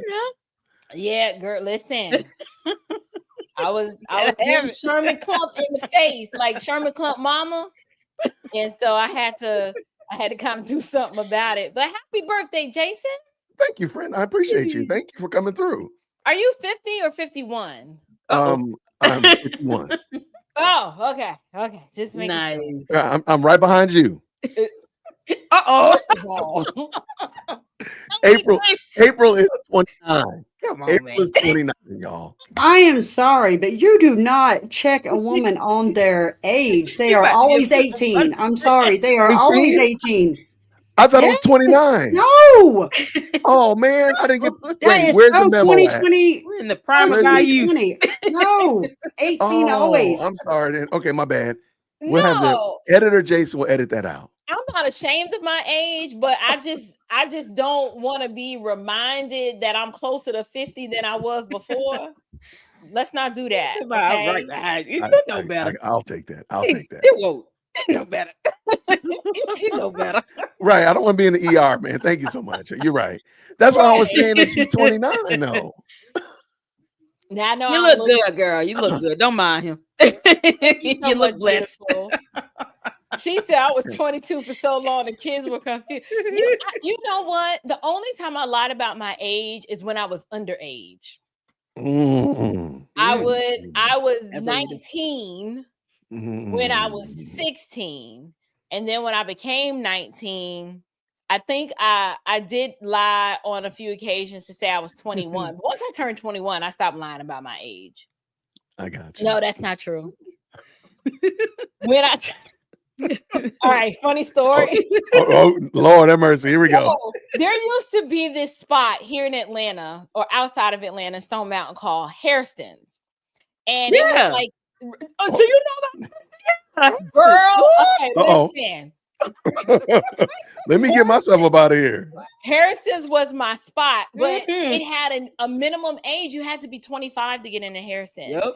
And when I was like 22, 23, I was trying to do real estate and network, and I kept lying to myself saying, I need to go into Hairston's because that's where the buyers are, right? The people who have the wealth that I need to buy these houses. And I lied to get into Hairston's and then got caught once. Oh boy. I did. Oh my God. They ain't put me out though. They let me. No, I just say what happened. They let me stay. Right. Man, that's where I met Robert, my husband. I was about to say, I remember that. I was literally about to say, ain't that where you met? Okay. I wasn't gonna put you out there. I was 20. I was 26. No, I was not. I met him when I was actually 25 in Hairston's. I was legal. Okay. They had the pressure of, are they gonna notice this ID is fake? Yeah. They were always trying to be like upgrade, up class type thing. And man, that was a place to sneak into. Yes, on the ones and twos. Yeah, $3 apple martinis. Listen, okay, I'm trying to tell you. You have business professionals going there after work. You're like, oh, let's go. That was like the happy hour spot. After work, you go to Harrison's, you get dinner. Frank Ski get on he's the DJ, he get on the ones and twos, you dance about midnight. Then you go home and try to get up for work the next day. Oh yeah, it was fun. All right. Okay, so April, I was asking, since all of us are content creators, what do you do to stay current and not experience burnout as a content creator? Oh Lord. Okay. Or you can just give me your unpopular opinion. And I'm sure that won't be too incendiary, whichever one you want. Okay, so the question was, what do I do to avoid burnout and as a content creator? Well, the thing is, you can't be a slave to the algorithm, and it's very easy. It is very easy to be a slave to the algorithm. I'm always reminding myself of my why. Like I have it written down, like, why am I on YouTube, right? And once I carved out my why for why I do what it is that I do, it's the thing that drives me back to say, okay, you know what? I really don't feel like doing a video today, but what does my audience need to hear from me today? And when I keep that in mind, I'm able to balance the fact that there are just some topics I can't cover because there are only so many hours in a day. I still have a family. I have children. I have a life to live. And so I always remember my why. I always try to maintain or not lose myself, because it's easy to get caught up and to lose yourself, even in the process of making little improvements to your channel and trying to elevate, go to the quote unquote next level. And then having people around you to remind you of who you are. Right. Like my husband always remind me, like, I remember when you used to get on YouTube with the little hoodie and stuff looking homeless. Don't make me remind you of who you really are. I need to go back and find that video. I don't think I remember that one. Oh, we got lots of those. We have lots of those. What's wrong with the hoodies? Robert saying I look homeless. I love my hoodies. No, it's not that. Remember, I told you I have a why. I have a purpose for being on YouTube. Oh, absolutely. And through all the authenticity, I am trying to convey a particular mystique to my audience, because if I'm going to be critiquing the culture and talking about all the orangutan behavior that's out here and, talking about Jasmine Crockett with the crazy butterfly lashes in the bag wig, I need to at least present to the public, okay, well, what's the alternative? So I always, do my best to try to, look my best on camera. I don't, it's just these little touches that I'm thinking about as I create content that go past the fact that I just turned on my camera and made a video. I love it. I love it. Yeah. Good job. And you say you had 102,000? Yeah, man. Yeah. Look at God. What are you doing? It's a grind. Let me tell you something. I grinded for every last 102,000 of them subscribers. I feel I earned it by leaving the ball on the field each and every live stream. Not, it's easy to just be like, let me go and get in here real quick, say a little something and dip out. It's another thing to say, did I leave my audience transformed or illuminated or challenged? Like, are they thinking something? Did they leave thinking the same way before, or did I give them something else to consider?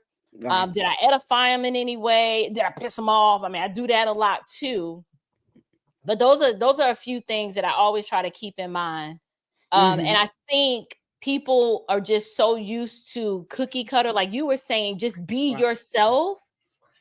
Everybody's trying to be like somebody else. But when you just show up as you, flaws and all, it's rare that I have a flawless live stream. Something is gonna mess up. The intro, the mic, the sound part. I did a whole half a live stream sounding like the Chipmunks. And I didn't do it on purpose, but it happens. I just laughed at myself, and it was fun. It was fun.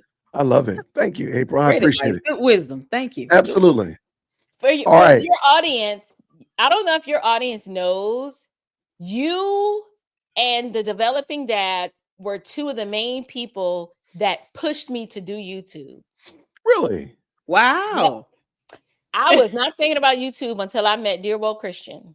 Really? All right. You know, I was just making a few appearances here and there on Developing Dad podcast. And remember when you emailed me, you was like, so what are your plans for your channel? What's next for you? And I was like, what channel? I ain't got a YouTube channel.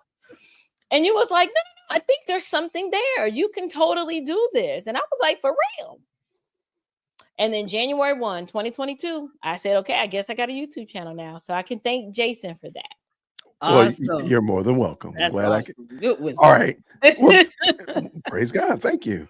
All right. So your paying me back is I need the first dibs on the April Chapman lexicon, because you come up with some of the best terms. And we'll, because we talk on the phone pretty regularly, and you'll be saying stuff. I'm like, what in the world is April talking about? You done came up with a new Aprilism. That's it. It's called the Book of Aprilisms. And I need the Book of Aprilisms sent to me soon, because it's hilarious. You know what I'm talking about.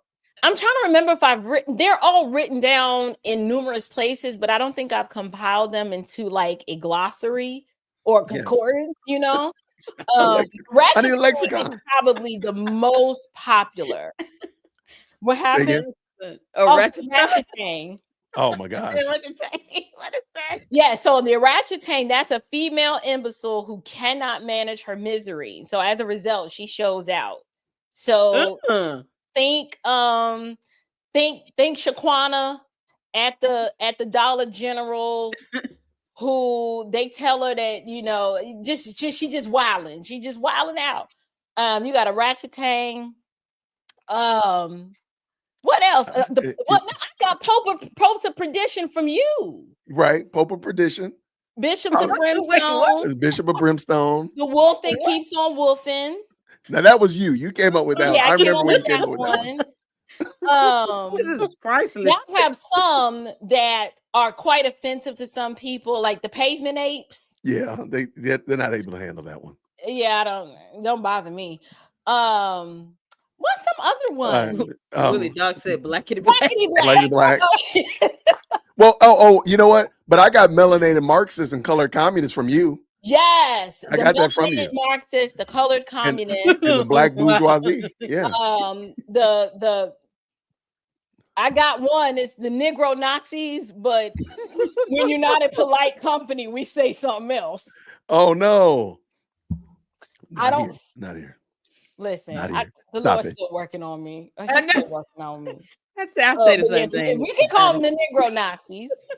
I'm trying to think of some more. Oh yeah, Willie, you just need to come on. Oh yeah, okay. Yeah. Afrostocracy. The Afrostocracy. That's another good one. And I actually borrowed that one from Delano Squires. That's who I got that from. But you know what it is? I take them and I make them my own. For sure. I do. Yeah, but I was thinking about doing an Oratang Awards at the end of the year. Oh no. Jerome knows. That's right. See, my people know me. Jerome Crow. That's a good one. Jerome Crow is Jim Crow in blackface. There you go. I couldn't figure it. Okay. I feel bad about saying super stupid now. I don't feel bad about that at all. That's just Jerome Crow. Jason, did you need to pull up something or? I did not, but we can add Uncivil Law to the conversation as well. Hello. Good. How are you, friend? I'm doing well. I heard a rumor it was your birthday.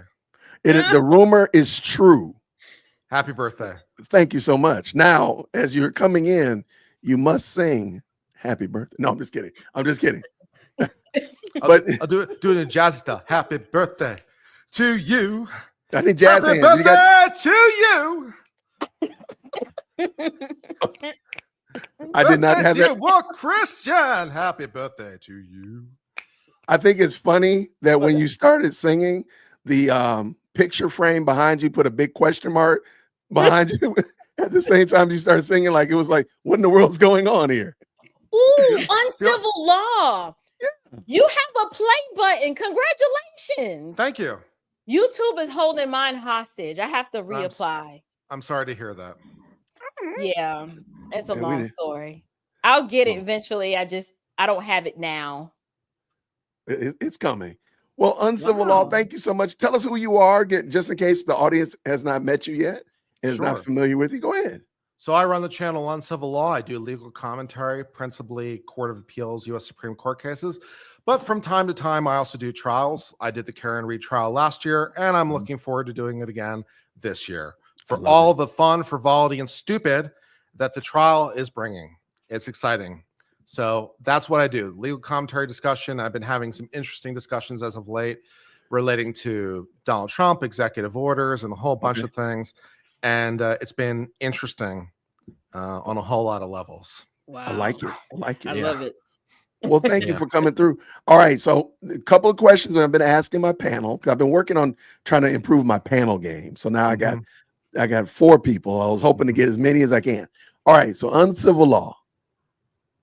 Please give me it doesn't have to be incendiary. What's an unpopular opinion that you hold? I don't really like Rolex watches very much. I don't think they're a very good company. I think they treat their customers poorly. Oh, wow. Okay. You know what? I don't like Rolex either, and I will not. That's why I don't own one. That's it. That's exactly why. I don't want to watch.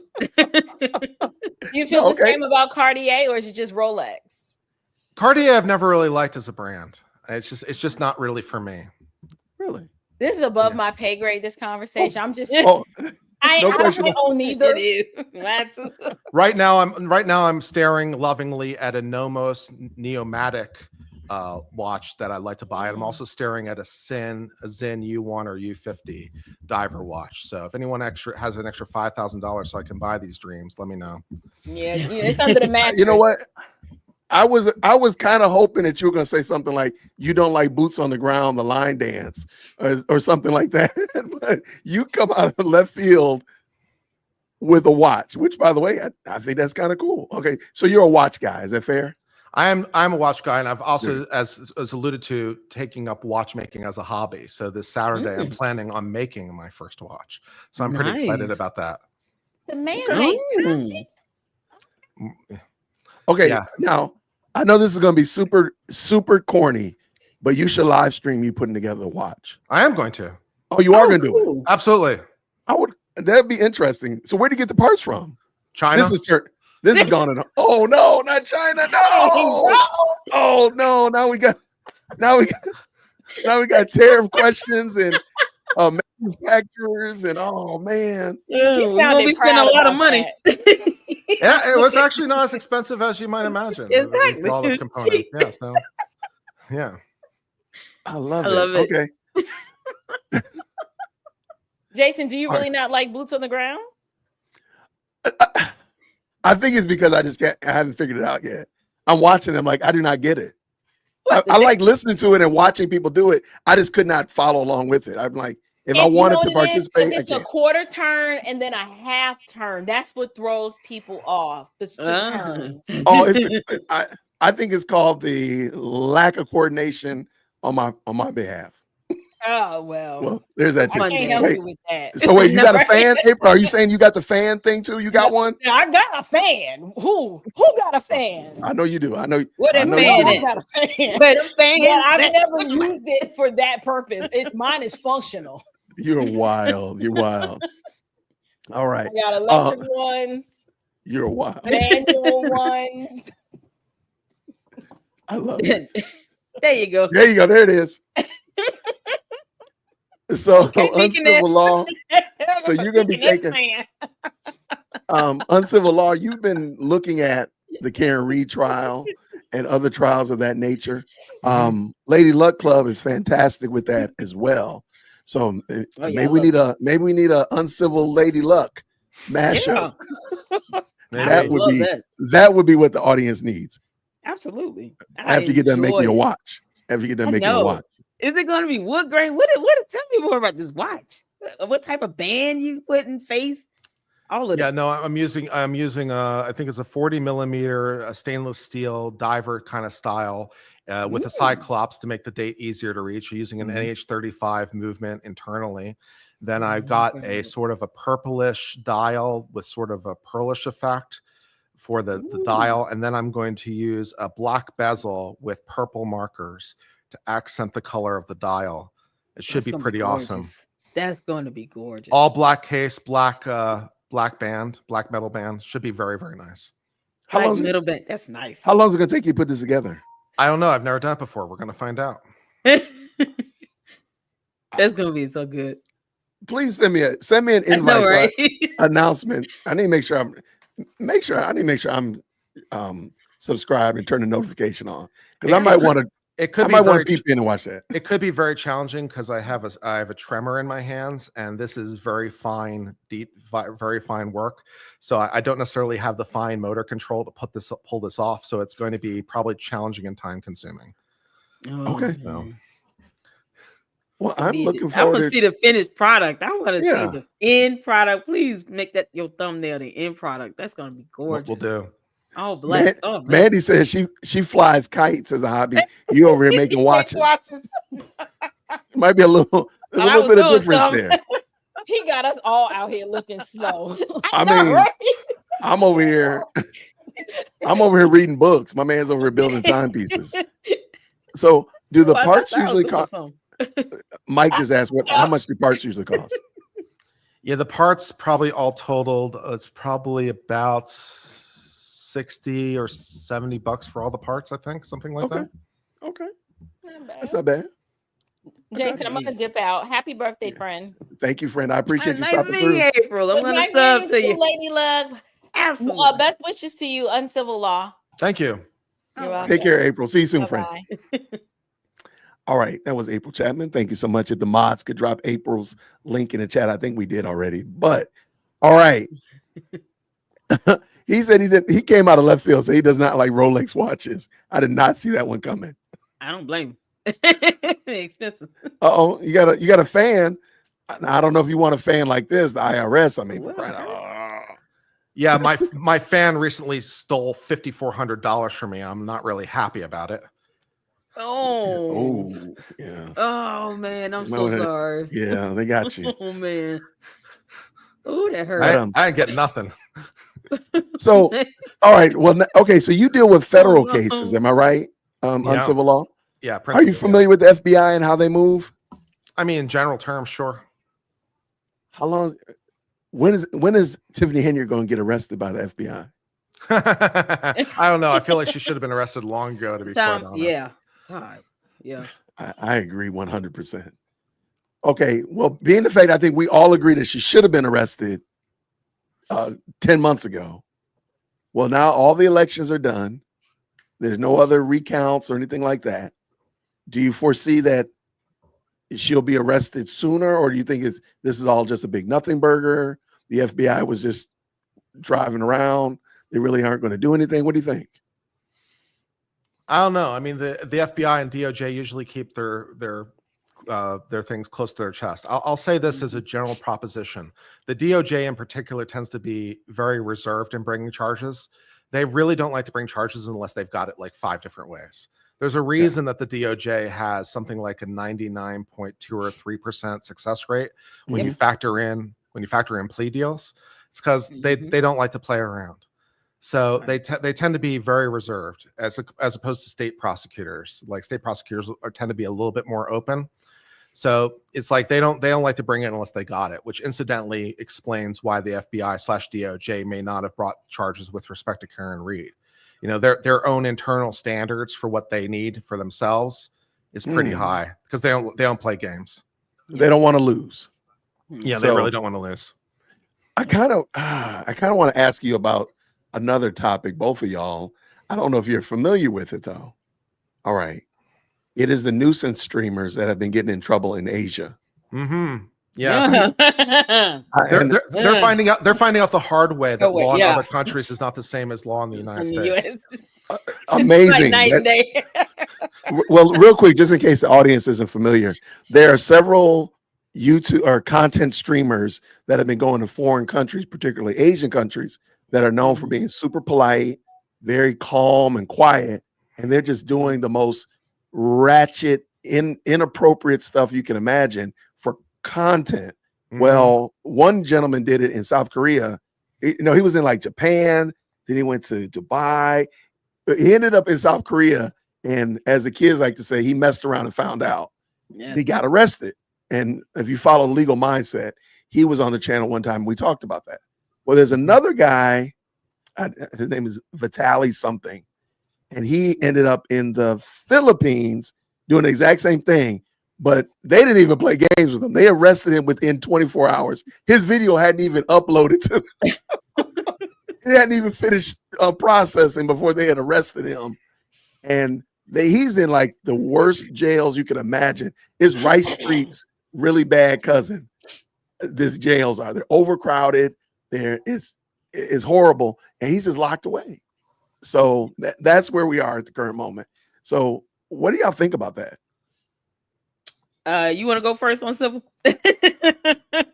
I can. It don't matter. What I think about it is that other countries are sovereign and they have the laws that they have. And if you're a guest in their country, you're subject to their laws. And if you violate their laws, you're going to have a bad time. Yep, absolutely. It almost seems. I mean, it's like here. I mean, we have our laws here. We don't certain things we don't tolerate. We try to give due process, but I'll go back to Brittany Griner, when she got caught at the airport in Russia, and what she went through there and what it took for us to get her back here, and the bargain we had to make and the exchange we had to make. You're talking about that was a bad deal for us as far as it was concerned. Horrible. Exactly. Someone had been investigating for 10 years. Yeah. We're talking about with Russian ties, who we're not very friendly with. And we had to exchange that person to get Brittany Griner back because of marijuana. Like, they knew what they were doing when they wanted to sit here and make this exchange, because they knew we wanted her. But look who we had to give up and all the work that went into that. So, they're subject to their laws there. And you can't go over there and clown out and think, oh, well, I'm a U.S. citizen and I get to do what I want to do in this. That's definitely not how that works. It's not how that works. You can't do this. So Johnny Somali found out the hard way, and now he's crying about it. And it is what it is. And we're not going out there to get him. Just leave him there. Yeah, I don't think anybody's gonna come and get him. Anybody? Nope. It's sad because, again, they're giving a poor representation of Americans. Or foreigners, let's just say foreigners in general. But then also we're looking at them and we're coming from our American lens. And they have the worst thing that Johnny Somali is getting tagged with is interruption to business. Like, that's one of his major charges. We interrupt businesses all the time over here. Like, we don't fully understand that. So it is wild to see how they are, again, taking their Americanism or their Western ideology into this place and just completely misbehaving. Which is particularly odd when you're not going to a Western country. Like, at least if you were in France or something, it might be a little bit more understandable. Are you not aware that, Asia is not part of the West? Right. I was pretty sure it was part of the East last time I checked, but it could be just me.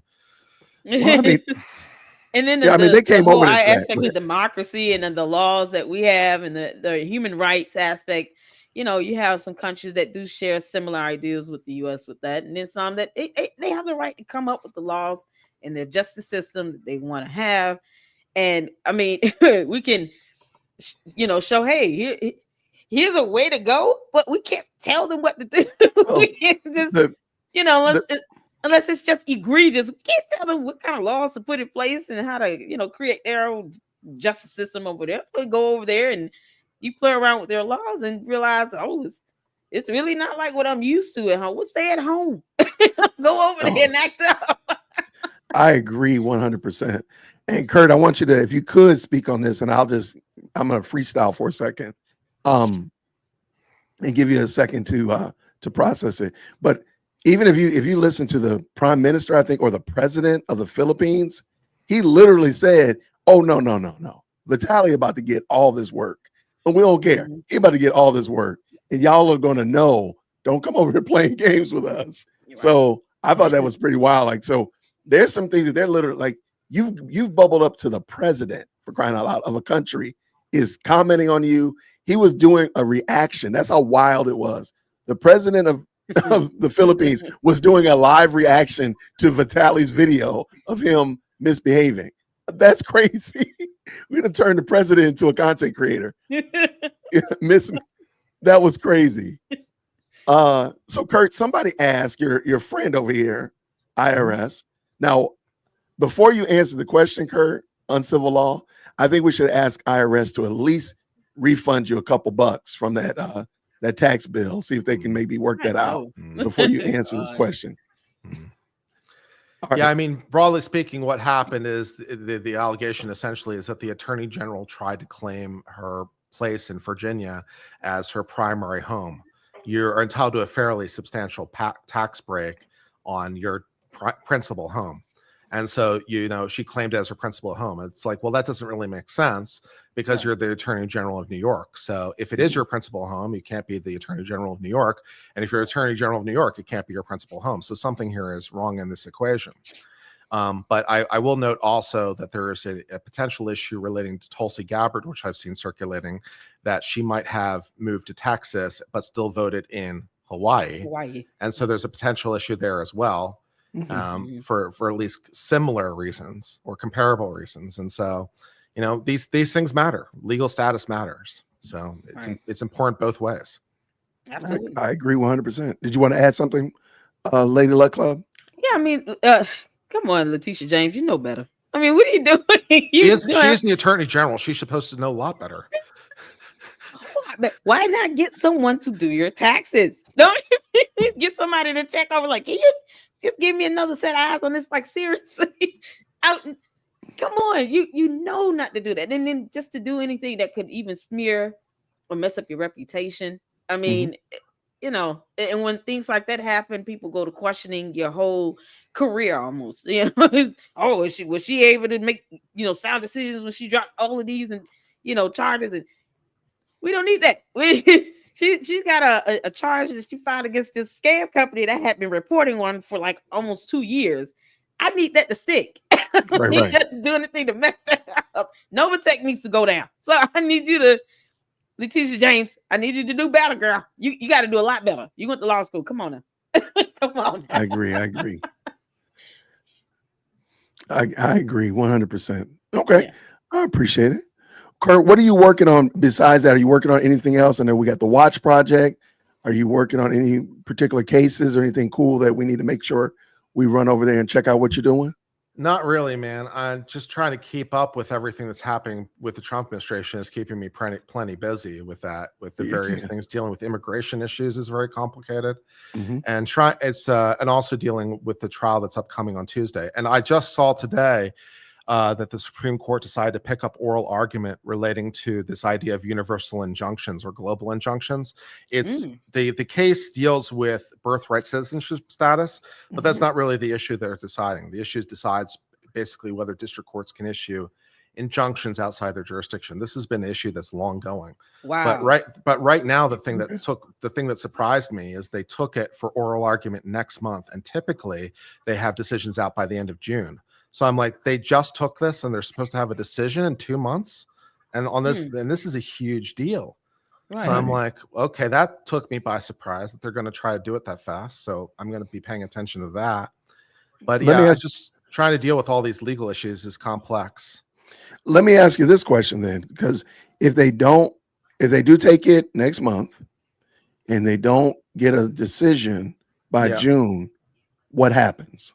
I think, what's going to happen, I think, is the most probable solution is by the end of June, they're going to ask for re-argument in October. That's to push it. Yeah. But I think it's probably what they're trying to do. But also someone pointed out that the House just passed this bill to deal with basically the same issue. So the Supreme Court looks like it might be trying to preempt Congress or trying to avoid Congress doing it by doing something themselves. So, and also to be fair to the Supreme Court, it's an issue that you've seen people in dissent mention in cases like this. This is an issue that they're aware of. So they probably have a pretty decent idea where to go, but still it's a huge deal procedurally. So the fact they're going to try to do this on what looks like a fairly rushed basis, I'm like, wow. Wow. I got you. That's something else. Outside Appreciate the you. jurisdiction. I have a question. What do you think is going to happen with this possible contempt they're trying to bring up about the disregarding of an order, not bringing back the young man from So Venezuela? I've been finding this very interesting on a number of levels. And one of the reasons I've been finding it interesting is I try to have a consistent rule set, like no matter who the president is, because I want the rule to be the same. And so like, you know, when people say to me, so when I've been analyzing what Trump is doing, I'm like, okay, I don't think that he's obeying the law. You know, there seems to be a problem here. And it's interesting because I get a lot of pushback from people on my own channel because I lean conservative, I lean Republican, but then I turn around and I'm like, I don't think what Trump is doing is legal because to me, the principle is more important than the person. And I just like, I don't think it's legal. So, but it's really interesting because I have to keep justifying myself. With respect to your question about what I think is happening, what I think is happening is we're heading towards a constitutional crisis. We're heading to a position where, and I just was reading a Fourth Circuit decision today on stream where the Fourth Circuit is basically saying this. They're like, we're heading into a place where this is going to turn out bad for everybody in the end. If the president just defies the judiciary, it's a huge deal. So it's heading into, you know, we're not there yet, but we're heading into that territory. And it poses significant concerns for me for rule of law, not for the least of reasons that even if you support Trump politically, which I totally understand because I support him politically, any legal rule that you establish would be true not only for Trump, it'd be true for any president. That's the problem, right? It's not just about Trump because Trump isn't strictly speaking in some sense the president. He's just like happens to hold the office at the time. Right. That's sort of a slightly different issue. Right. So it's like, OK, you want to basically break the rules because it's Trump. But what happens when it's President Harris or Waltz or Buttigieg or Newsom or, you know, President AOC or fill in your favorite Democratic choice? What do we do then? And it's like, so the rule of law is the important thing. And I understand people being frustrated because they feel like Biden didn't enforce the borders. I share that frustration, but I don't think the solution to that problem is let's throw out due process so that we can deport everyone without, you know, constitutional guarantees. It feels like it's like you want to give up one of our essential rights. That feels like a bad idea. You know? So it's been very frustrating to me having to talk about those kinds of things. Well, I say it like this, you know, when I've gotten a few comments on speaking about even from that perspective of just upholding the rule of law. There's a reason why we have three separate but co-equal branches of power here. Right. And if the checks and balance starts to erode and our judicial branch can't keep it together, you know, we have a serious problem because it seems like for the last 8 good years is, you know, it's always been that executive plus legislative, and then the legislative just follow whatever the executive does, and then forgetting that they're their own separate co-equal branch of power. So the president can't fire a senator. He can't fire a Supreme Court judge. It's like, what are they scared of?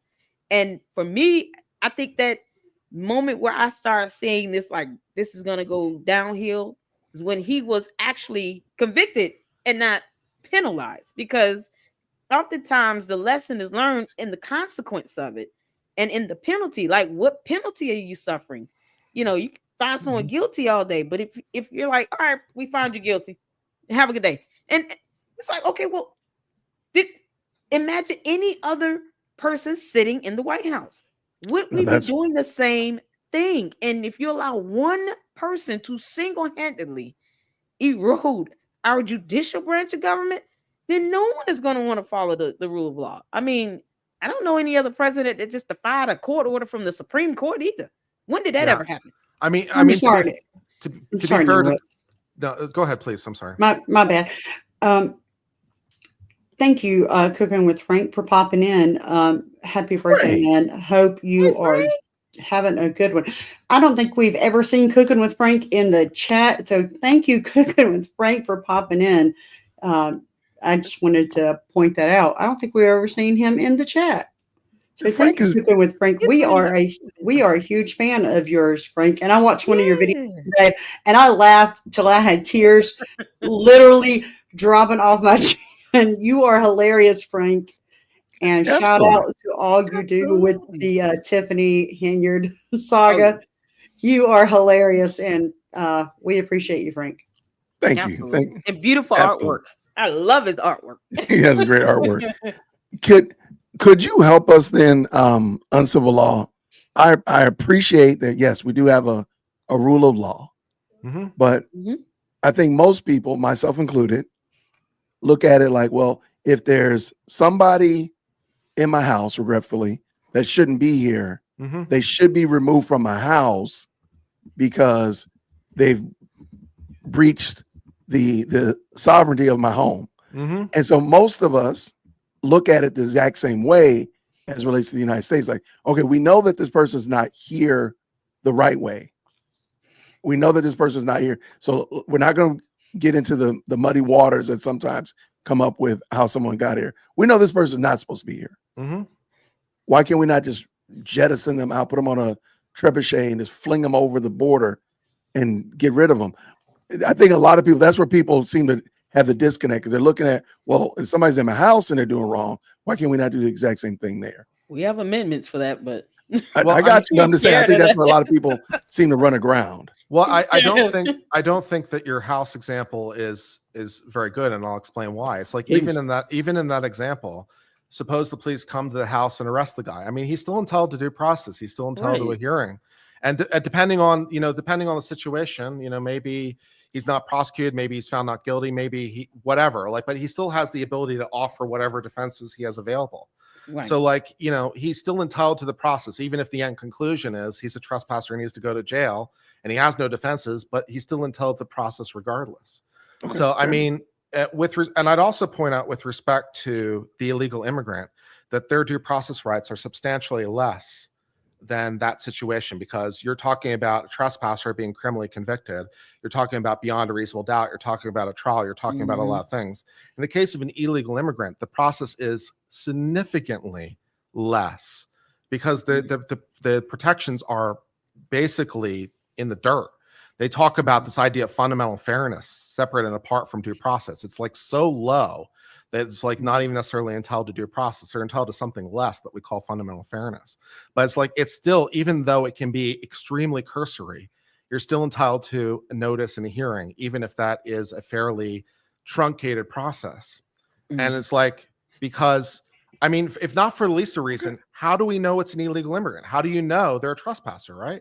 So the government, let's say the government arrests me and they say, well, we think that you're an illegal alien. It's well, how they know that? Do they have to prove that to anybody?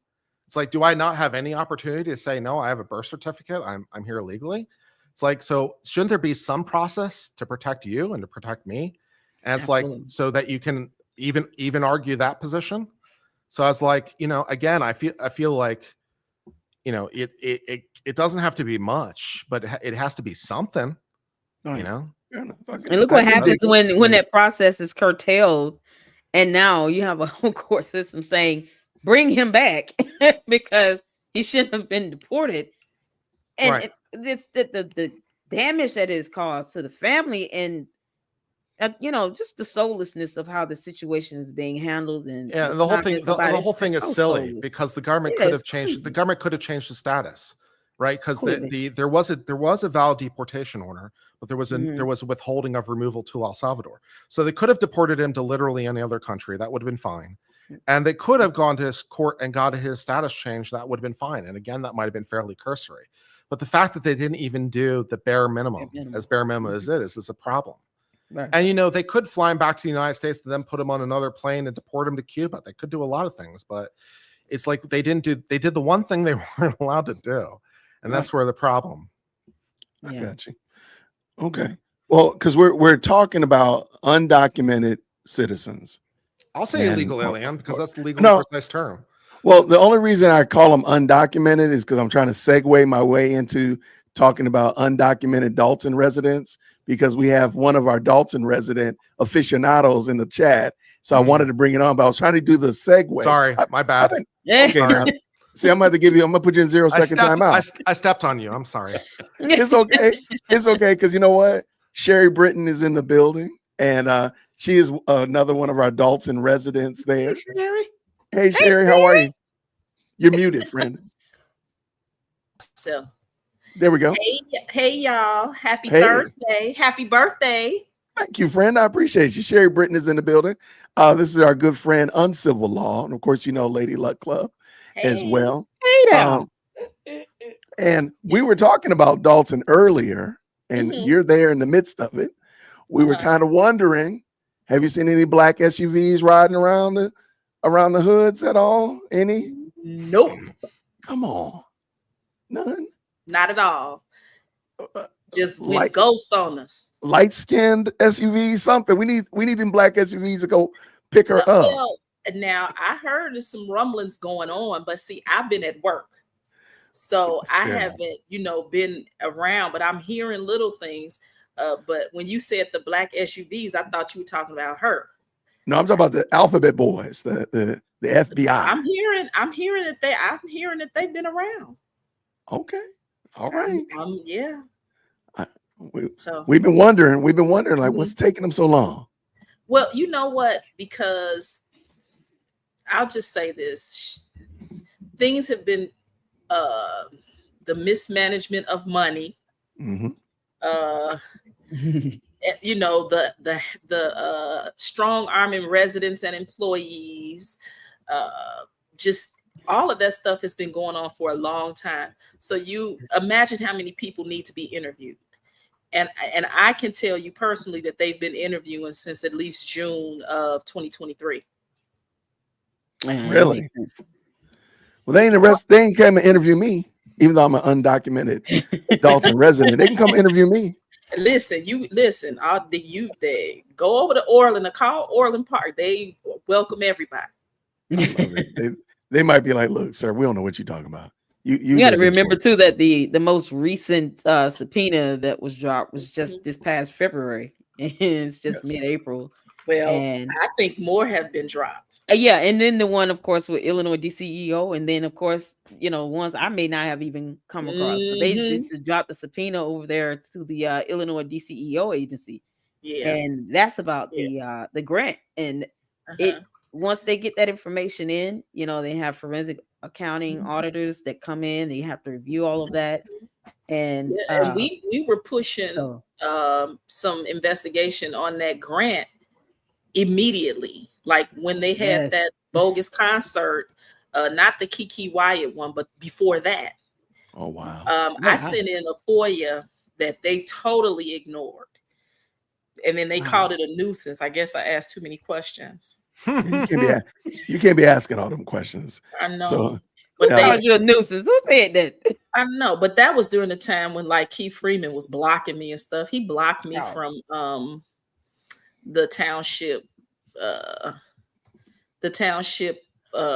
emails, and I found out actually through Melanie with the Lansing Journal. She was like, because what, I would always CC her and CC John Kraft. I would let everybody know what I was doing, of course.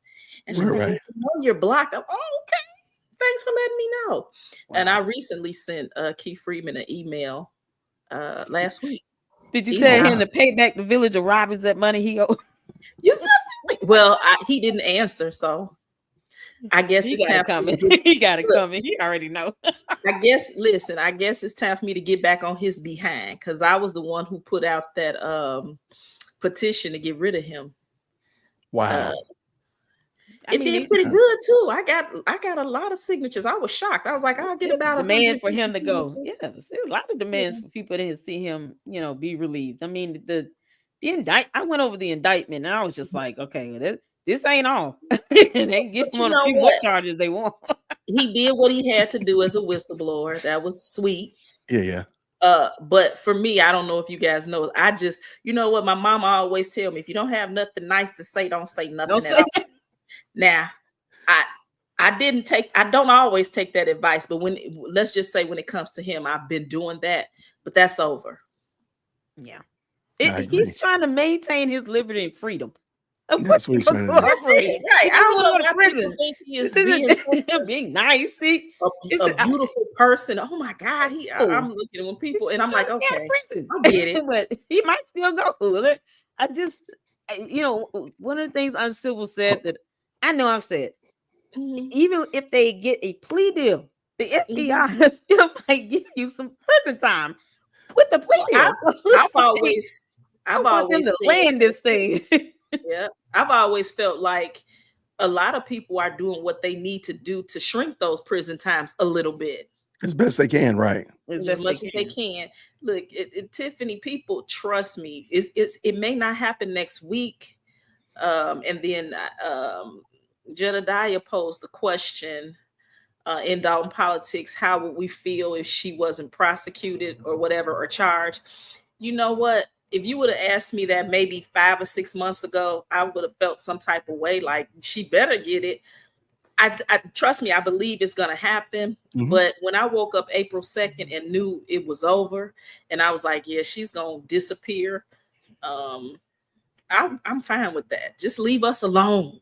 Just leave us alone. It's like that drunk uncle who want to just go away. Go away. Just go away. I agree. No, I love it. No, thank you. Go to Victorville. I don't care. Just get away. I don't think she really bought a house out in California. I don't think she really bought a house in California. But now, Kurt, are you familiar with that rumor that she bought a house in Cali? Yeah, I heard that one. No. All right, so a couple. I don't know how, but about a month ago, she went out to LA and went to the grand opening of a burger restaurant out in LA. It was really weird and all that kind of stuff like that. Somebody was digging around and found that some lady named Tiffany Henyard bought a very nice house out there in Victorville, which is like a suburb of LA. And they were maybe she wants to be mayor in California. Well, I mean, Karen Bass might be getting removed, so there might be an option there. And they were trying to put, 2 and 4 together and come up with 19. That Tiffany was out there at the same time that the woman, Tiffany Henyard, bought this house. They're the same person.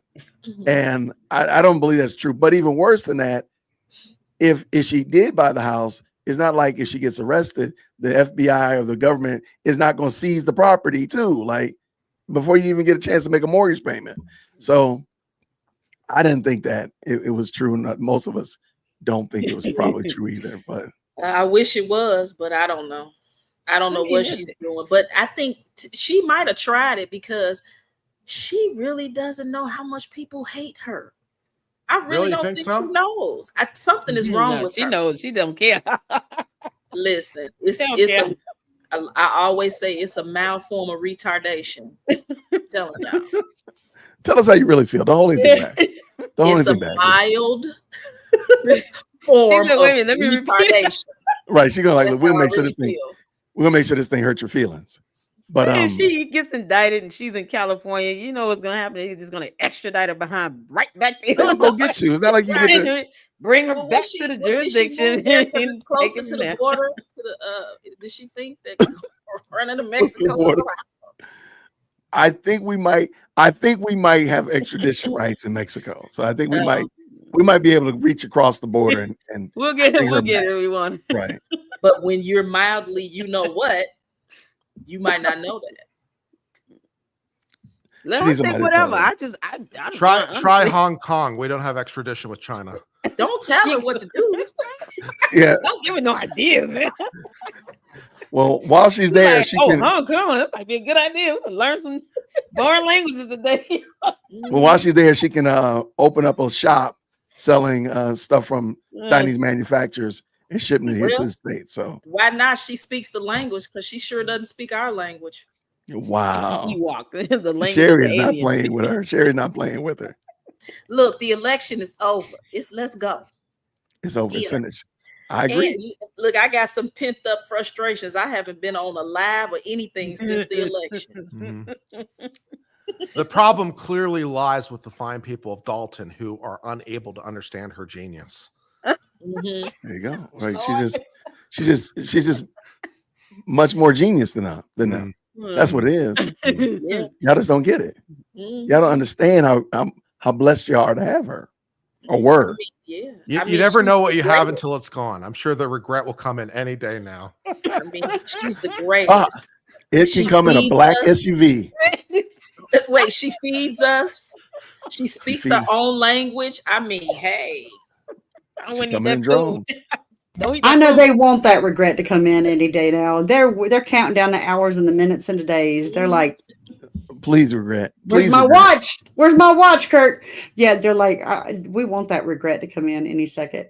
Mm-hmm. You know what? I was like, we knew that she was going to be a problem. Actually, when she won the primary, we started to, our group, we realized that. And then we knew that when she got elected. So when our team was already formed, we was like, oh, they're gonna have to really watch her. And I was like, you guys need to take her power the first meeting. And it was so funny. Jason was like, well, we can't do that, Sherry. Why not? Well, you gotta give her a chance. I mean, we knew. So it's been 4 long years, actually, as of April 22nd. 4 long years. I've known since that. And I have not spoken to her, since that day at her victory party on April 22nd. I said, let me know if you need anything. Because you know what? I helped her get in. Yeah. Sherry, I have a serious question. Like, why was she nominated for mayor? This is the mayor. This is Dalton. Okay, my bad. But it doesn't matter. You mean why? You want to know why was nominated for supervisor? Yeah. If she was this much of trouble, like, has the trustee that nominated her been given any garbage about it, or? So yeah, he was, but he knew. I don't think he knew really what was going on in Dalton. Nobody did at that point. I was still reaching out to content creators, YouTubers, and the media myself, and I really wasn't getting anywhere with it. And when they nominated her, I went into Dalton politics. I go, you guys do not know what you have done. And people really didn't. And what a lot of people don't know is, everybody is giving Chris Gonzalez a hard time, and I get it. But what they don't know is in June of 2021, he was already like, oh my God, what have I done? He came to tea with the trustees in Dalton. He spoke with a bunch of us. He was trying to figure out what was going on. And he has consistently, not a little bit here and a little bit there, but he has consistently tried to check her with what she's been doing. Wow. He really did. I mean, I get it. Really late to the game. It's really late to the game. And I'm not trying to give him a hard time, but it's really late. Well, and I know he did the interview with the Lansing Journal, and I saw that, and it was very informative. But it's not, though. He came in June of 2021. He has didn't he gone against her since then. Didn't he nominate her in April of 2021? Right. And then everybody was like, oh my God, why is she this? When people started saying it, and it was like, and I don't think that it was just him. I think it was a collective. I think the trustee that passed away, I think they all were just throwing people out there. From my understanding is, and I'm just being real honest, I heard they did not want Napoleon Harris to do it. It was a lot of people that they didn't want. That's and then fair. When you have an attorney, and she was the Speaker of the House, Chris Welch, all these people it's a reason they're supporting her, and it will probably come out at some point. So I don't think it was I think he was a pawn in the game. And she's a narcissist. She is really good at talking people into things too. Yeah. And I'll say this, and just so you guys, there are a lot of people who have come and gone from her administration. There are a lot of people that supported her. I mean, I supported her. So people can be mad at me. But when you realize that you've made a mistake and you go to correct it, that's all you can do. We have to do that. And he did that. He was by himself for a long time, going against her. People didn't see those board meetings because they weren't into it yet. I mean, this has just gotten good within the last 6 to 8 months, but we have been doing this for 4 years consistently. So yeah, I've talked to him and he would be like, oh my God, this is terrible. He talked to myself and now newly elected trustee Stubbs. He came to our community meeting to see what was going on and why everybody, was so against her. And he was like, oh my God. But people didn't know. I mean, like and I had to check myself because I used to get frustrated because of, I'll be like, we put this out 2.5 years ago. This is not new, but again, everybody didn't know. I reached out to Hannibal. I reached out to Shawan Burns. I reached out to Pink Book Lessons. Those were great channels. Yeah. I said great channels. Yeah.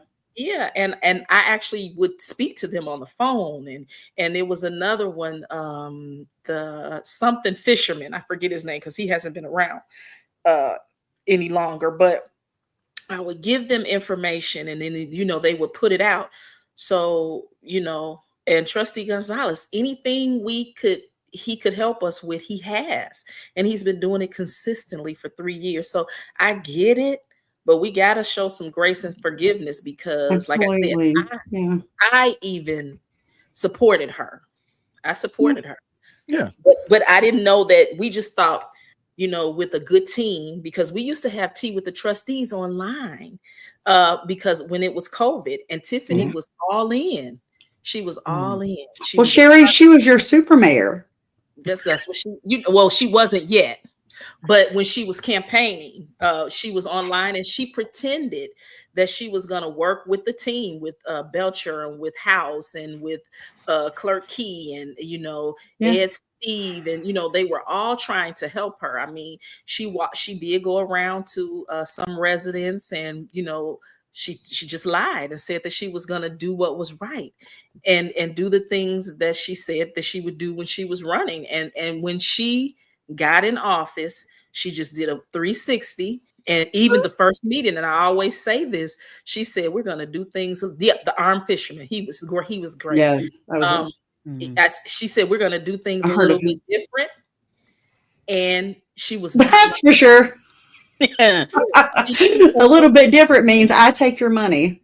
I take your money. I do everything. I harass you.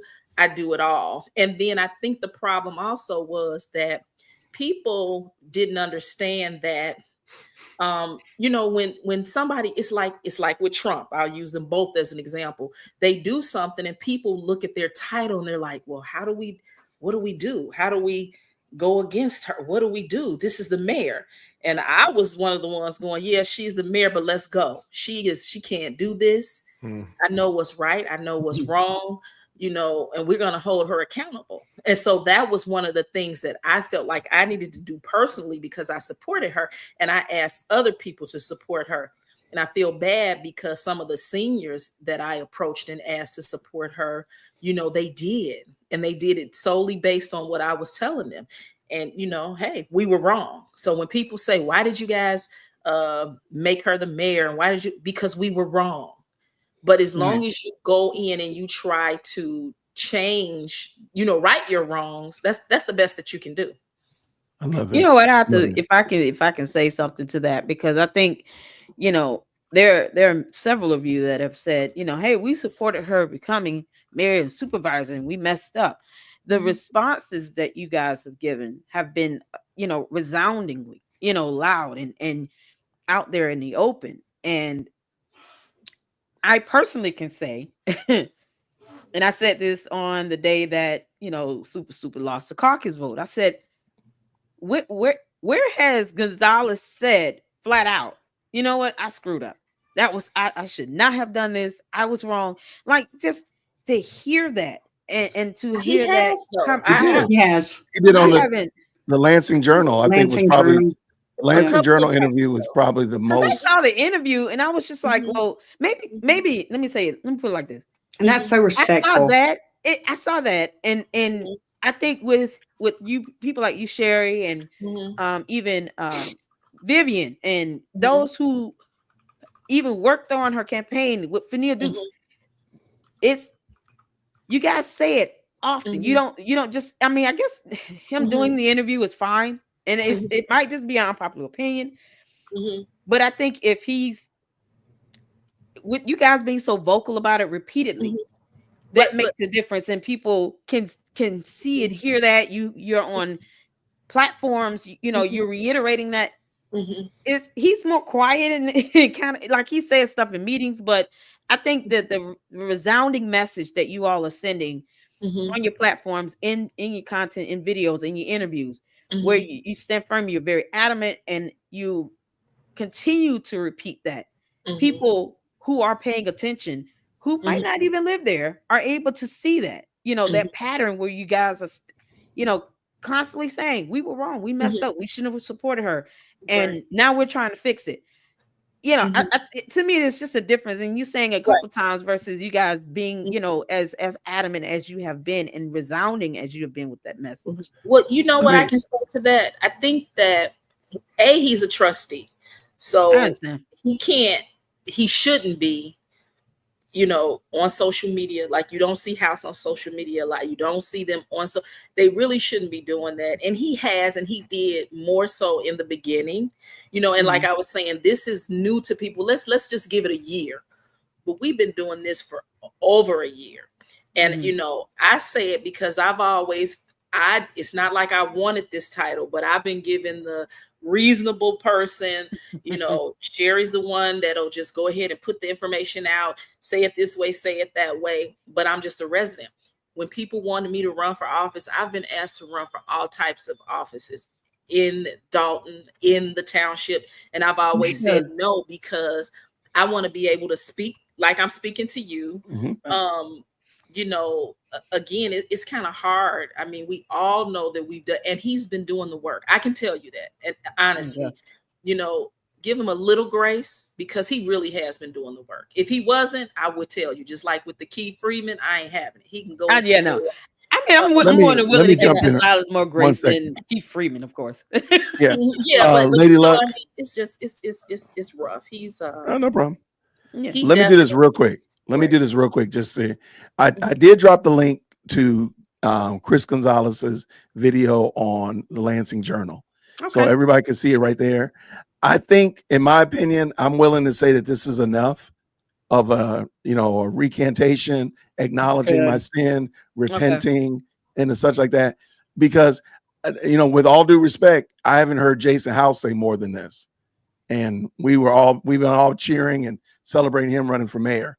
So I'm okay with the fact that Chris made a mistake and acknowledged it. In my opinion, I think he did a good job of acknowledging it in this interview. But and again, just to build off of what Sherry said right there, I do want to tap Kurt in, because somebody asked a specific question to you, Uncivil Law. They want your take on Lori Daybill. Ooh. I mean, I've been only watching part of the trial, but I think she's doing a lot better than I would have expected. I found her opening argument to be, fairly coherent, and I found her questioning also to be, picking apart things and trying to look for weaknesses in anywhere she can find in the investigation, which isn't a wholly invalid idea. I've seen lawyers do worse. Okay, I got you. Now let me ask a question: have you done worse? Is the question? Of course not. I'm excellent in every way. You're excellent. Even at watchmaking. We can't wait to watch you make a watch. Lori Daybell crazy. Oh yeah. She's a cultist and she's nuts. She's very crazy. I enjoyed reading her book previously on stream. It was great. I enjoyed reading it. I enjoyed reading her love letter between her and her former beau. In 4 pages with the loin fire was particularly nice. Yes. So. Oh my. Yeah. Great stuff there. Oh. Okay. It is unintentionally hilarious. I recommend it. Oh wow. Lori Daybell. I don't know if I need to watch that. Oh. She joined a cult and decided that the cult was telling her, and it was proper for her to kill her family. If you don't know the story of the cult. Okay. No. Yeah. All right. Well, I'm gonna have to check that one out. Hey, Sherry, this is a good question. Yes. I think for you. I still don't understand. And this is from Cher. I still don't understand why Keith Freeman is still employed there. I've heard the excuses, but he's bad, disrespectful, and a thief. What do you think about that? So he is still employed because he is still under Tiffany's quote unquote administration as a whistleblower. So I would say, if it were me and I was the newly elected mayor, I wouldn't fire him until after. If I was going to fire him, it would be after I was sworn in as mayor. Got you. Because he does, a house does have the right to pick whoever he wants as his village administrator or chief of staff or whatever is going to be. I have a question. Mm-hmm. Well, one of my supporters, Joyce, reminded me here in Atlanta, South Fulton, we got Mayor Kobe Rafiki, as I call him, got his wages garnished for this mural that he purchased. Nice. So I don't recall if we did it on a ordinance or resolution that they passed with the legislative body there, or if they got a court order. Mm-hmm. But what is a way for Dalton and Thornton to be able to get kind of the same process going with? So I've heard to get her wages garnished for her nonsense. I've heard that the township is already doing it. That's what I've heard. And let me okay. And then also there you go. Let me just say this for Dalton. Let me just say this. Trustee Kiana Belcher and newly elected Mayor House are both CFOs. They know what to do. Okay. Because that's been kind of, you talking about her, just the unquestionable spending and all of that. To have to not say avoid, but oftentimes you have to take person to court and get a judgment to try to get some of that money back that they spent and misappropriating and all these things. But we here in South Fulton, we just garnished the guy's wages. Like, we locked him out, got his wages. We handled it, so I think that's the kind of concern is why isn't this stuff happening? And let me jump in there. Happening up there. So let me jump in here too, real quick. One of the things is here in Georgia, we have, in Illinois, they have what's called a strong mayor system, where the mayor is, I hate to be like the bully in the china shop. The mayor can do a lot. Whereas here in Georgia, we have a strong city council and such of that nature. That's why the city council couldn't lock the man out of his office and all that kind of stuff. That's why the mayor of Jonesboro, the woman that's having a problem in Jonesboro, that's why she was ready to quit, because she knew that she wasn't going to be able to fight the council because they're stronger than her. They're the bullies on the block, versus in Illinois, the mayor or the governor is the bully in that respect. To a certain degree, because some things are done different. If you're home rule, or if you're a village or a city or you know what I mean? But another thing, I'll say this. There are things that are happening, and it's been my frustration, but it's a lot better. That's one of the reasons why I do try to do, lives, or when people ask me to, if, depending on who it is, of course, there are a lot of things that are being done. It's just not going to be on social media. It's just not let's say, for instance, when Jason won on April 1st, we kind of just locked down the campaign office, and it was just us. You know what I mean? Some things you can't be on social media like that. I know people, we've allowed people into our business. We put it out there. So a lot of times I personally feel like we do owe people some explanations and things of that nature. But it's a lot of things that go on behind the scenes that nobody knows about. Like they'll say, why didn't they do this? Or why didn't they do that? Well, it's being done. I mean, some things I've done myself. We are on it. I mean, as far as anything that Mayor House is going to need, I speak to him.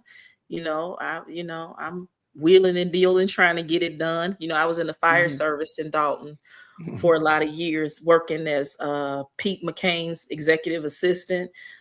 So, we know what needs to be done. Sherry, I have a question. I'm sorry. Go ahead. No, Sherry, I just have one question. Are you responsible for them stealing that fire truck? That listen, you know what? Tiffany made such a big deal out of that it was not a big deal. People wanted to make It a never big deal. happened. It was nothing. It wasn't stolen. It was around the corner. Right. You know, that was just And her goons. I'm gonna be laughing. I would be laughing, Like, and I know all of those guys because I work with all of those guys. I know. I ain't gonna lie. I would have been in the office cracking up. Oh, okay. Another So question. honest. What's going on with Keith McChicken Nugget? Keith Price. I call him Keith McChicken Nugget. You know what? I don't like him at all. I just want to hit that. That's another one. I'm hoping that he will go away once this new administration takes over. I haven't said much about him because I've had my own thing. I had him on paper. Yep. You know, he was the reason that the Alphabet Boys came to my house Valentine's Day of 2024 because he threatened me online. And a guy that Hannibal did a story on it, and a guy from Colorado was in the chat, and it just totally pissed him off. He was calling state reps and everything in Illinois going, how can you guys let a person that works for the government threaten people? You know, because everybody was sending it to me because I didn't see it, and it was a text, just in the comments. It was basically saying, I'll unalive your family. The audacity. The devil is a liar. Girl, listen. What? Yeah. And and I was laughing because I was actually on the phone with my former boss in Dalton, and we were laughing and talking, and I was like, and I turned around. I turned around, and my blinds were kind of, and I saw this charcoal gray SUV sitting in front of my house with black tinted windows, and I'm like, who is that? And then we both said, it's probably the feds. Ha ha ha ha. And I didn't see them get out of the truck or anything. And next thing you know, they didn't ring the bell. They knocked on the door. I opened the door, 2 agents with their badges out. Don't talk to them. Tell them to go away. Don't talk. Listen, I was like, come on. Look, I was like, come on in. You want some coffee? It's a mistake, man. Don't do it. Listen. Wow. I've heard this story, but every time I hear it, it's crazy. Wow.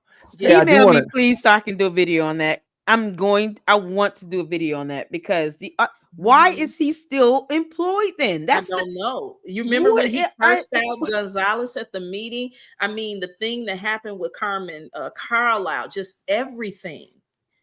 All of that Jesus. And employees that work for the Village of Dalton, people don't understand when people say everybody should have did this or did that. Employees and residents watched Tiffany. I'm never calling her mayor again. They watched Tiffany do whatever she wanted to do for 4 years and nothing happened to her.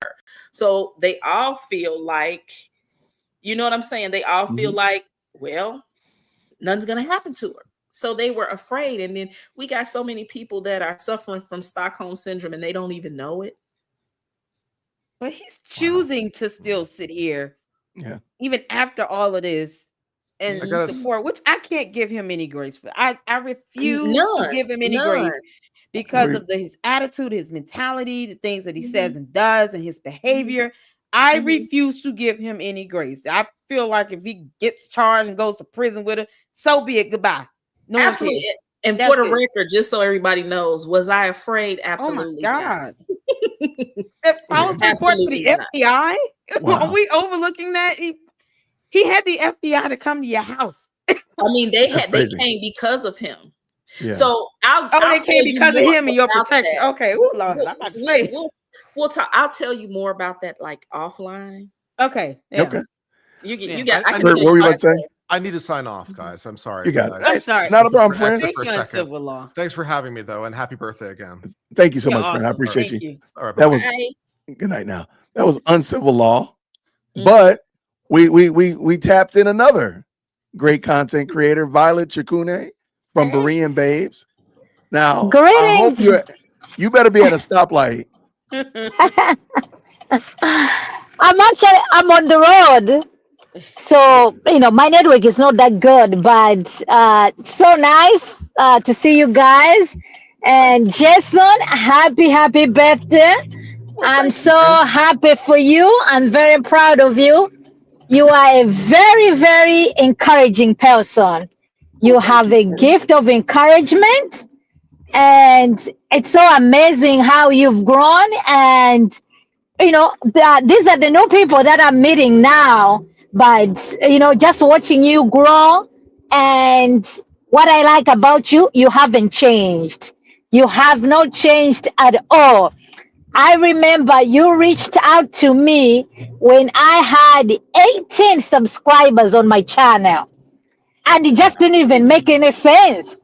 And you had either 600 or 300, but I do remember that I had 18, and you actually encouraged me. And I was just like, why would you encourage me? In my heart, right? I have got 18 subscribers. Like, okay, what am I in this big scheme of YouTube? But I'll never forget that. And you haven't changed. So I do appreciate you for that. And you've been so much help to so many people in so many different ways. So I'm happy that you can see the fruits of your labor, and God is blessing you in different ways. So happy birthday. I'm wishing you so many more, that you get to live the Abrahamic years, 120 years. Why I not? love it. Right? No, I Beyond love 3 it. Thank fiscal you. years in a term. I Yes. love it. Now, thank you, Violet. That's very kind of you. Violet Shakune from Berean Babes, fantastic content creator. If the mods could drop her link in the chat, I don't see it in there yet, but Violet Shakune, Berean Babes, excellent content giving Christian perspective, Christian female perspective. I need on you to various spell it contemporary out topics. for me. I'm No sorry. problem. I'm going to put it in the chat right now. I think I got it saved right here. But excellent content creator. I'm glad that we met. I'm glad I met your husband, and looking forward to hopefully seeing y'all this September when y'all come down. Are y'all coming down again? Lord willing, Lord Okay. willing. Got it right here. Now, okay, so I got you here now, Violet. You got to answer my question. And Sherry, same thing, you too. I'm All here. right. I need your unpopular. I'm asking everybody who comes through tonight for their unpopular opinion. It doesn't have to be, politically incendiary. It could be something real simple, like I've never worn Nikes before. But what is your and please don't let it be about sugar grits, or I'm gonna put you in timeout. What is your unpopular opinion? I'm gonna go with Violet first. Wow. What is my unpopular opinion? I can't even think of anything, Jason, believe it or not. I'm a I'm a quiet person, but nobody would believe that I'm quiet. I don't believe that. I don't. Yes. I really don't believe that. I would I've only gone to the movies by myself one time in my entire life. That's because you be out there dating. You don't be trying to rub it in. They was lining up to date you. No, I'm just kidding. Shout out to Lou. Shout out to Lou. Okay. I just can't do things by myself. I have to have somebody with me, or not, or I can't do it. I can't go to a place just by myself. Really? Like, yes. That's very weird, I know. Okay. Yeah, that's very weird. All right, Sherry, what's your unpopular opinion? We've had pineapple on pizza. Cats are great pets. I don't think Nikes are well made. Rolexes are horrible. I mean, we've had some fun ones today. What you got? Before she goes, for the record, I actually do like pineapple on pizza. Timeout. We got to put you in timeout. Here we go. Put you in the penalty box. I've never had it. So that might be unpopular because I've never had it. And I'm actually 6 years older than Mr. Birthday Boy here. And I've never had it. You never had pineapple on pizza? Pineapple pizza? Me either. I've eaten it before. Because I've eaten it before. I understand what they're trying to do. It shouldn't actually exist. Right. It's like this should not exist. Like, what is this? It's like putting raisins in ice cream. Like, why? Oh no, that's an abomination. Raisins and ice cream, no. But the first time I tried pineapple on pizza, I was like, wow, this is so good. So every time we get pizza, we definitely do add pineapple to it. On purpose? Yes. Yeah. What was On that? purpose, Yeah. like, You know, you pineapple intentionally asked for that? chicken. Yeah. Yeah. Okay.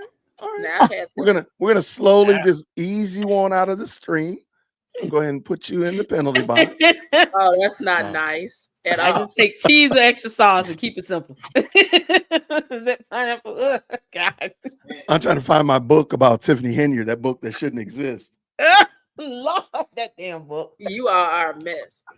I'm You know there's a loving book, though. Lady Luck Club. You know there's a book, right, Sherry?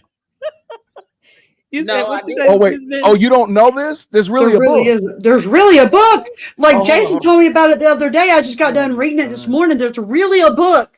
But now she didn't write it, did she? She authored it. Ugh. Yes, she Oh, did. I It can't says at the end. No. Look at the end. Look at the end. I can't purchase it Look at the end. then. I'm sorry. What do I do with it? Well, guys, Jason, I gotta drop. Gotta keep my eyes on the road. Yes, keep your eyes on the road. Yes, Bye, happy babe. birthday to you. Nice meeting you. Some ladies, I know I subscribed to Mandy, but the other two, if you put the link so I can subscribe and support your Yes, I'll do it channels right as now. well. I did Yeah? not read All right. No, you All right. God bless you guys. Bless you now. Take care, friend. Thank you. Okay, go ahead. Hold on one second. While y'all talk, y'all Oh, shoot God, it out this while I book. get this book. This book? Oh, Now, God, my I can't even most put those words in unpopular my brain. opinion for me is people. I love tiny homes. I wish I could just live in a tiny home. It's not unpopular. That's unpopular. Nice. People don't want to do. They look at me like I'm crazy. Are you kidding? Man, I mean, I wouldn't want to be climbing up in a loft. I would have to have a bedroom downstairs. But listen, 350 to 400 square feet. Yep, I can people do that. are making tiny homes, converting trailers now into homes because it's cheaper, and they get to control the home, the property more, and less property taxes. It's just cheaper to live. Yeah, less is more for me. I don't even know if it's about the cheapness. It's about peace. Yes. Yeah. And coming home. Ooh. Oh God, the devil is a liar. So it's actually a book. It was written by AI. I'm sorry. There's no way you can make me believe otherwise. Yeah. It's extremely surfacey. So if you can imagine a stone skipping across the lake, it just hits the high points. This is a plane flying over the lake. So it don't even touch the meat of the subject at all. So I don't fully understand. A subscriber, by the way, and I forgot. So a subscriber told me about it and said, Jason, I know you like to. Matter of fact, no, I don't see you in the chat. She said, Jason, you might want to read this. And because I always say they're going to write college courses about certain people.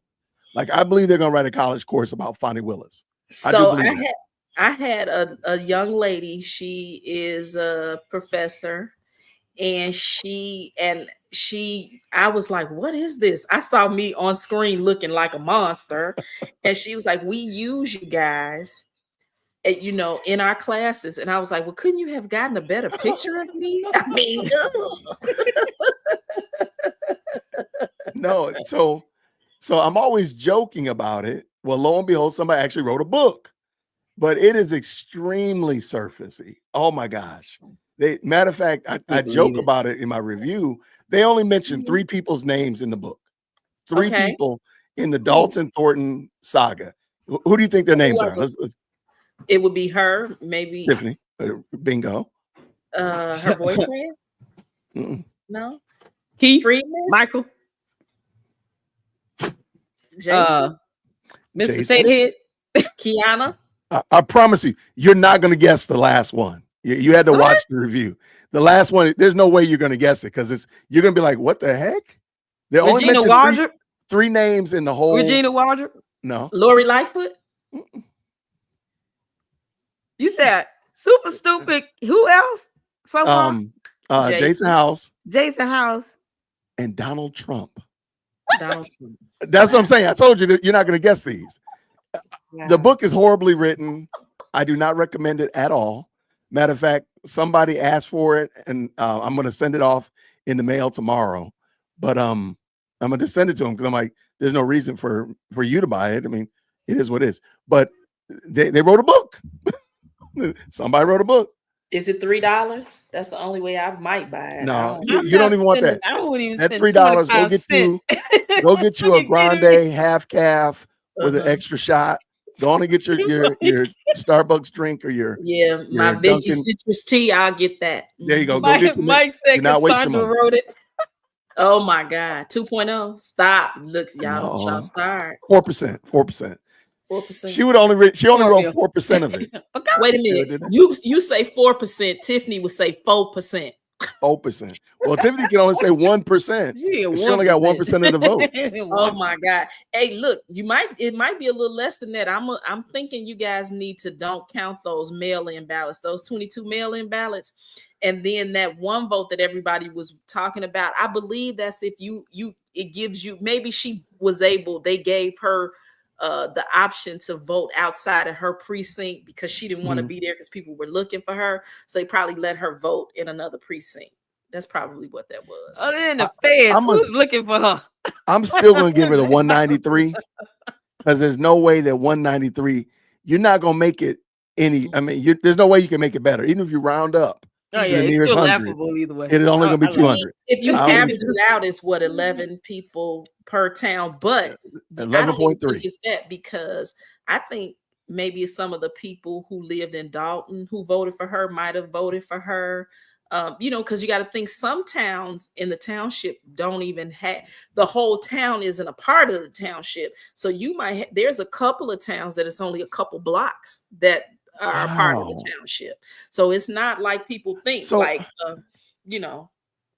we have that here in Atlanta. I didn't know that y'all had that there. I thought all of the town was in the township, but you're saying no. So wow. Like I want to say like Homewood. Homewood is a pretty big city. Homewood, yeah. It's not a lot of Homewood is a part of the township. My son lives in Homewood. But it's not wow. It's not the whole town isn't. And Phoenix might have 1,400 people in the town, period. And I don't think the entire town of Phoenix is a part of the township. Just hold up that book. Who's the author on that book and the publisher? Jake Jason. Is that? It's so bad. It's not name, man. Right. It sounds like a fake name, but it's bad. And I'm not trying to turn this into like this is how bad it is.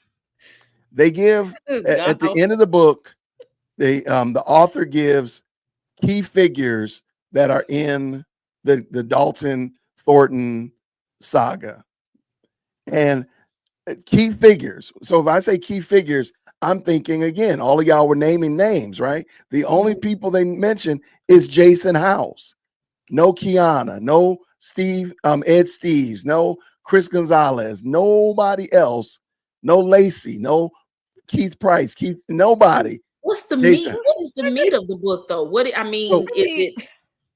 they? Were there any big questions about something like you had when you read it? What I really believe this person did, I'm sorry, I've never read something and said to myself, this was written by AI. Okay.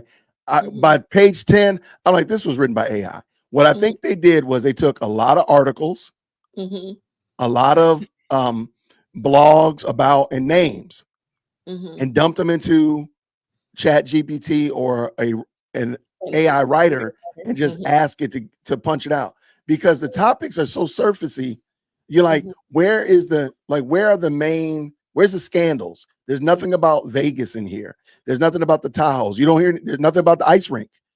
Nothing. I'm like, there were major scandals. Like, what was the purpose of the book being published? Like, I really believe, well, one, it's not even on Amazon. So you know that there's some shenanigans going on, because you can get any book on Amazon. This is only at Books A Million. So there was the first problem right there. But let me go back. I really believe that this person just wanted to stake their claim because they know that somebody is writing a real treatise on this woman. You know what it's like? It's like a 119-page introduction. So like I said, every chapter you're like, oh, this is an introduction to the meat, to the real stuff. And so you read the first chapter, like, okay, all right, here come the meat, right? Okay. Second chapter, okay, here come the meat, right? Third chapter. Next thing you know, you turn it to the back page, you're like, you're done. And there's so it's like this book should have been 30 pages or it should have been 400 pages. So it should have been a full, let me bring in all of the players, all that kind of stuff like that. There's no Napoleon in here, no Raucous Caucus. It was written after Raucous Caucus. So no Raucous Caucus. None of that stuff. No recall. What? I mean, for crying out loud, the recall ain't even in here. So you know what? Like I'm telling you guys, I'm in rare form tonight. So I'm honest. Let's go. If you ask me a question, let's go. Because one thing that people were saying when you just mentioned the recall, people was like, oh, they really screwed that up. We gambled. Because what we did, we know what we did. I don't want to say it was wrong. It was either do that or do nothing. We didn't have time to split the questions up and put it on one election and then the other election. We knew it was going to cost money, and people were saying, why didn't they do it again? Because they were just focusing on the election, and we knew we would beat her in the election this time. Thanks. So again, we needed to split the questions up, but we didn't have time to do that.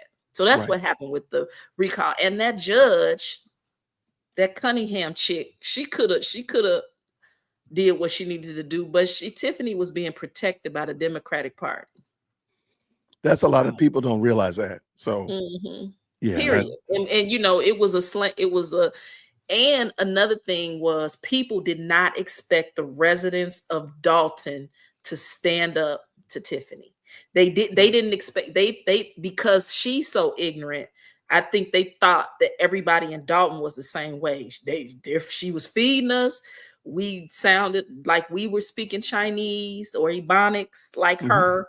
It was just people thought one way. And when we said, wait a minute, we're not putting up with that. When, I was trying to reach out to John Kraft. I was like, answer your phone.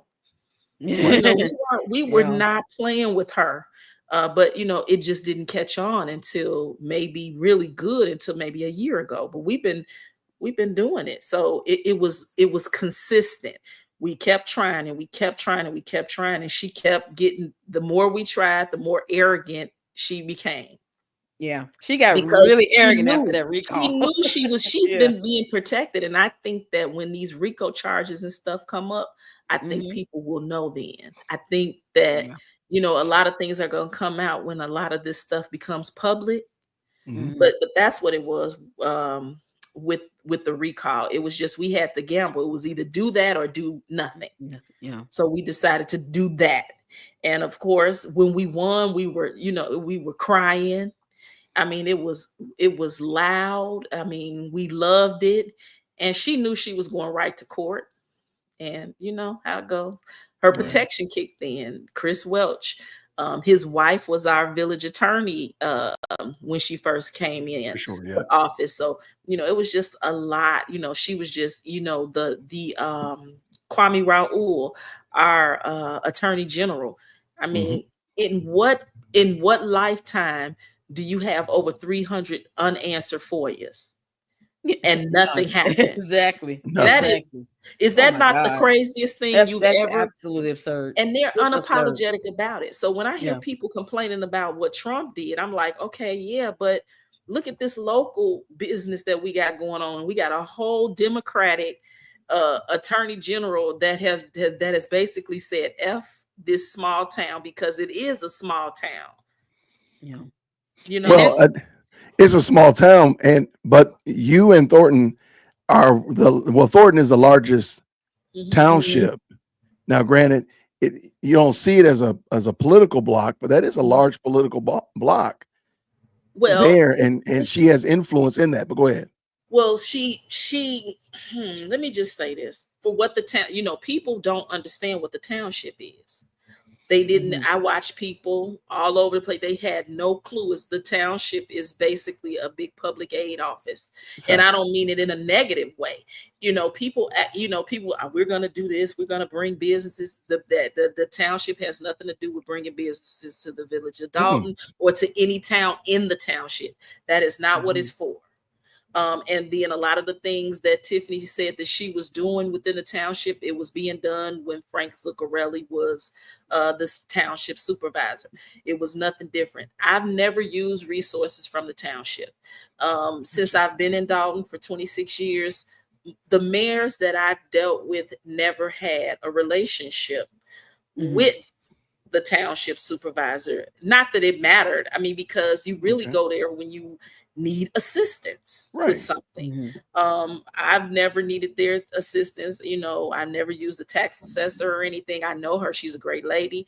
But anything I've ever had to appeal my taxes or whatever, we went to Markham Courthouse. We didn't go to the township. I never used her for anything, for assistance, for funerals, and they don't, you know, pay for your whole funeral. And anything is good. So that's not what I'm saying. I'm just saying, you know, she would lead you to believe that they pay for any and everybody that comes in. Yeah, it's not how it works nowhere. It doesn't. You know, there are a lot of, you know, you have to, it's like filling out an application for something. And you know, they have strict guidelines for that stuff. And she's not, you know, and just like even with when she did this full live on her personal Facebook page saying she was giving away $1 million. Yes. So she had people, and I'm like, what? I was saying to that's the only time I thought when I looked at the people, like, what is wrong with you all? What makes you think this girl's giving y'all $1 million or giving away $1 million? And it's just so unreal. The fact that she's such a narcissist but was an opportunist. There was always something.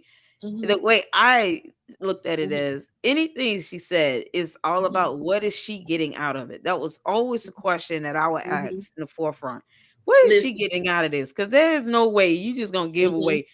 No one makes that type of. I tell you what she's because getting it's so out of unrealistic. Well, what she's getting out of it, what she was getting was like $15,000 every 2 weeks from the township, and probably $2,000-$3,000 every 2 weeks from Dalton. That's what she was getting. You know what? When she was running, you know, my good friend, he's like a big brother to me, my key sign. You know, he was like the sensei. I would look to him, you know, to find out what to do and that type of stuff, you know, how to figure it out. Because it was like, this girl is crazy. And he was helping with her campaign from Dallas. I knew him, of course, before she ran. But again, he was, you know, trying to help us, you know, get her together or get her on a leash or whatever. I mean, they were setting up for her to have like a speech class. You know, we were collecting resumes so she could look at them for her department heads. And she wasn't even opening those emails. Oh, wow. So, and then that's why I was not shocked when the very first meeting, she said, we're going to do things a little different. I said, this heifer here. Yeah, I got a question from Foxy. She's asking, how can I get the schedule for the tea with the trustees in Dalton? It's always the second Saturday of the month. Always the second Saturday of the month. It starts at 9:30 and it runs to maybe about 11:30 or noon. It's usually done by noon. And is that the field house or where is it? It's at the Lester Long Field House. It's 14700 Evers. I love it. Yeah. Okay. Great question. And here's I got, you know, my frustration with these judges that are becoming so corrupt. It's just disgusting. But Judge Mohan charged this girl with direct criminal contempt of court. Why, in God's name, has she not been remanded to Cook County Detention Center yet? What is going on? She's being protected. That judge has nothing to be afraid of with her. She can't do anything to the judge. Not afraid. Just a part of that machine that's protecting her. Right. It's not Tiffany that's protecting Tiffany. It's somebody outside of Tiffany. Yeah. And I mean, you know, I think what happened with her is it was a big plan. We don't know the exact plan right now. But again, like I said, I think a lot of that stuff will come out. But I think what happened was they had a plan. They didn't know she was going to be as ignorant and flagrant and flamboyant with what she was doing. And she just went rogue, and everybody is like, okay, what is she doing? Right. I mean, she has ruined a lot of lives. She And has. you know, she has ruined a lot of political careers. And I'm gonna tell you, she will be the catalyst for this downfall of Illinois politics. We've always had bad politicians. They say, you know, local government has always been ignored. You know, we only care about what the president is doing. And again, until right now, the stuff that Trump is doing, I don't even think people really thought about that, you know, because now it's like even. It's like we're getting screwed either way you look at it in Illinois, because Trump also hates our governor, you know, and he's irritated me too. Pearhead has gotten on my nerves.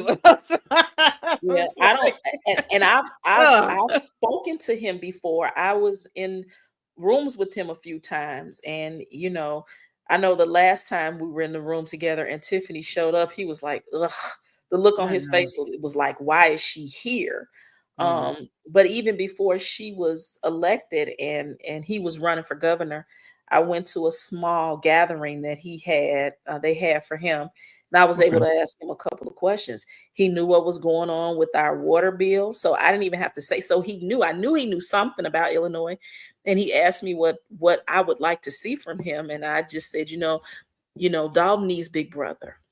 We need Big Brother. Yeah. We need people to, you know, hold these people accountable. Right. You know, and that's, you know, basically that's what we talked about. It was a while ago, so I can't really just remember everything that we talked about, but that was the big thing for me. You got to hold these people accountable. Yeah. And the power of the state legislation would have helped, like having some state legislation passed to kind of enforce some of these things, you know, her being in those two positions at the same time. God, well, they're compatible. You can hold a position if one is part-time and one is full-time. The supervisor's position is full-time. The mayor of Dalton's position is part-time. I personally think that the mayor of Dalton should be full-time. Yeah. But you know, that's not my call. Yeah. That's not my call. I was a little surprised how many part-time mayor positions there are around the United States. Like there's a lot of them that seem to be. Now I can understand for the size of some of them when you got 4,000 residents. Okay, that does kind of make sense. But other instances, it seems like you would want them to be much more engaged, and part-time just isn't it. So I totally get it. Yeah, and it's at least a term or two. But I think that I think we have a solid board now, and they are very transparent. They used to film tea with the trustees, but there were some residents who weren't comfortable with that. And I get it, you know, because it had got to the point where people were being harassed. You know, you're talking about people, you're putting them out there, you know, then it was a time where people had concerns. And then if it was filmed, here comes Tiffany, you know, harassing them because of they've voiced their opinion or, you know, expressed their concerns about something. And I think that's the worst part is it's just the bullying and the intimidation and the threatening behavior kind of, you know, force many of you to have to go out and like, you know what, we just go to these YouTubers over here because we're not going to sit here and just, you know, be silent and I appreciate like when people kept calling themselves outsiders. For me, I never thought of the YouTube community as outsiders. Now we appreciate that. I still get that. But most of us, I think some people are they go with it and they run with it, but that's not true. The people in Dalton aren't saying that, because I look at people and then they'll start a sentence or a comment or a post off with, as an outsider. No, we don't look at it that way. Now, when people start to tell us what to do when they haven't asked us, have we done it? Or they're saying the wrong thing and they don't know what they're talking about. You know, I'm into letting people know nicely, kindly, if you want to say. I'm not trying to be mean to anybody, because look, when I was doing this by myself, in my opinion, I was like, oh Lord, this is a lot of work. I welcomed I mean, I went out looking for content creators and YouTubers. So how could I call them outsiders? Now, I still get that. I'll be honest with you. I still get that to this very day. But real Dalton residents, they claim to be Dalton. They claim to be Dalton Thornton residents, and they're like, "You don't even live here. You're in Atlanta." I know where I live. Thank you for reminding me. But I'm I aware of still my get residence. that. I know I'm aware of where I live. Thank you. Listen, don't worry about it. I still get it. So that's why I say I appreciate you saying it. Yeah. And the same people who do that are half the people who have not done anything, because if at they all. had done something, they would appreciate you. I love it. Well said. Thank you so much. Because we do need to hear that. Because I still get, and it's like, I'm not going to defend my reporting and research when I'm getting emails. You have no idea how bad she's hurt us. You have no idea how much money I've lost. You have no idea how much I'm paying in property taxes. You have no idea of what my family and I are going through, how we're struggling. You know, the $500 tickets. That was more prominent to me. Just those things are what keeps us motivated in reporting on this. A tea with the trustees, we don't film it, but we had a healing person there for the trauma that we have gone through. And we learned then, I mean, I get it. So I wasn't really even shocked when she said that the people that have invested their time in helping us, you guys are traumatized too.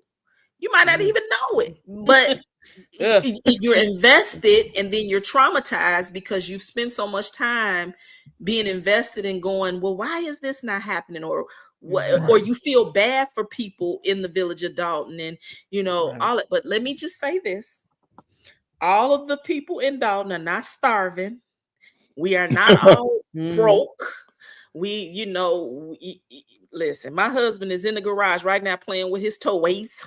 Bless his You know heart. what I'm saying? We not starving. If we want to make some oxtails tonight, we can. You know, we don't need her food baskets. Everybody doesn't need her food baskets. You know, exactly.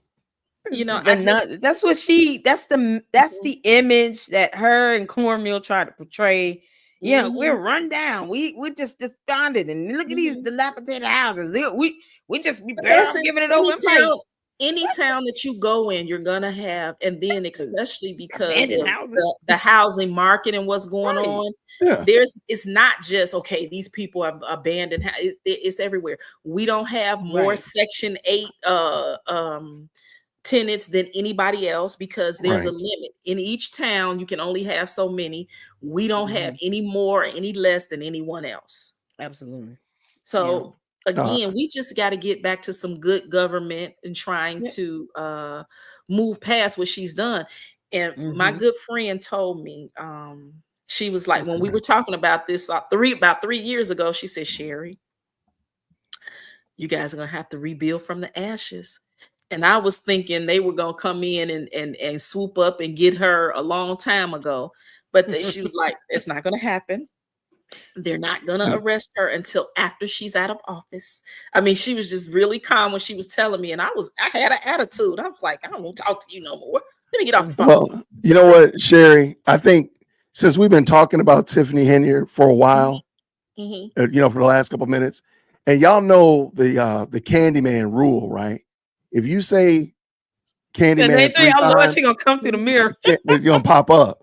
And I think, you know what? Y'all done talked her up. Ladies and gentlemen, we got Tiffany Henyard in the building. I'm starving the board. I'm feeding the people. I'm starving the board. I heard y'all was talking about me, so I had to come through.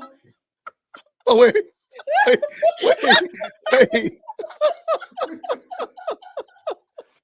I heard y'all was talking about me, so I had to come through.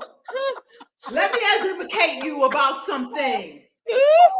Are you ready, Jason? Let me educate you, dear woke Christian. I'm here. Drop the knowledge. Educate you. Drop the knowledge. Drop the knowledge. You attack a black woman? What? You attack a black? I'm black. You're black. We're all black.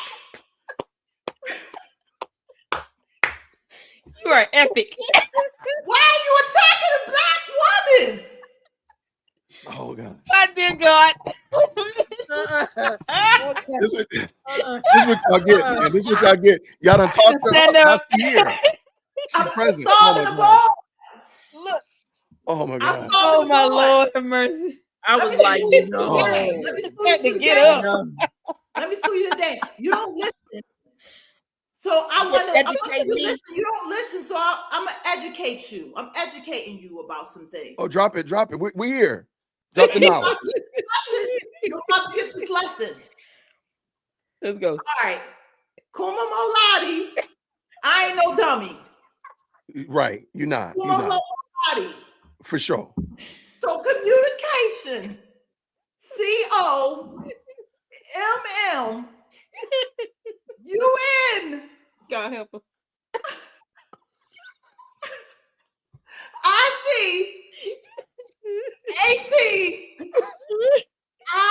INOS. Communication. Hold on. We need to take a station break because there's people dying. We got people dying on the set. We got to take a station break. We were not prepared for this. Wait a minute. Let me educate you. No, not the eyelashes. Let me educate you. My Lord. No. Oh, why did you do this? I'm starving the board. I had to stand up, Lord. Okay. I'm starving the board. Jesus. I don't even know where to go. Stop the grandstanding. Oh gosh. Oh gosh. But what about okay, did you ever find, thank you so much, former Mayor Henyard. Former We mayor. appreciate. I'm winning in the landslide. Oh. This ain't over. This ain't over. But you only got 193 votes. I got supporters. Hashtag stand with Tiff. Oh. Hashtag stand with Tiff. Ooh. If you know, like I know, stop the grandstanding. Look at that ring. Stop the grandstanding. Can you show us that ring though? That ring is really, whoa, that is. The ring pop. Is that the ring pop? Is that the purple ring pop? The great ring pop? Let me let you zoom that in a little bit. Let me let you zoom that in. You thought it was no accountability. You got Lori Light for coming after me, but I'm feeding the people. I'm making sure everybody got ring pops. Is that like 18 karat? She got 3 of them. Wait a minute, hold up. Whoa. Oh no. Uh-oh. I gotta make sure. Oh my gosh. I got ring pops for days. Man, you got ring pops for your ring pops.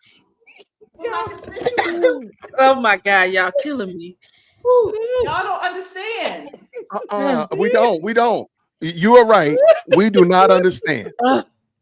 That is a true statement. No lie detected there at all. I want to educate you. So, well, okay, go ahead. Let's get this straight now. Y'all better do your research on me. I love the kids.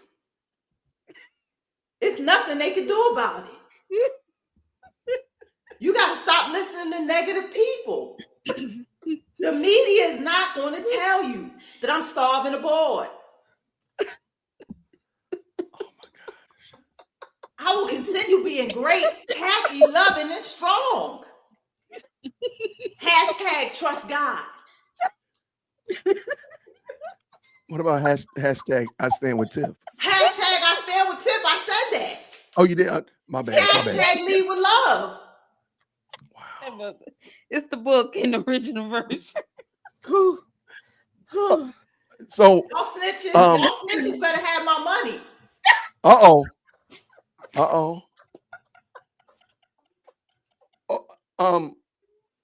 Okay, well, Super Mayor, I'm honored.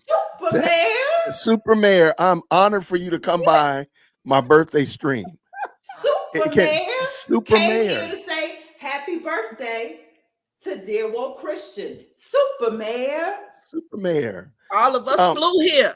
Right. But you grew I here. laid an egg and hatched it. I drove a Tahoe to get here. No. Oh no.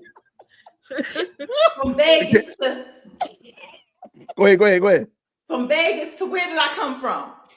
You know the words. Vegas to Chicago. Vegas to Chicago. That's right. You know the words. West Side. West Side. I'm here to educate y'all. So The media has to tell you.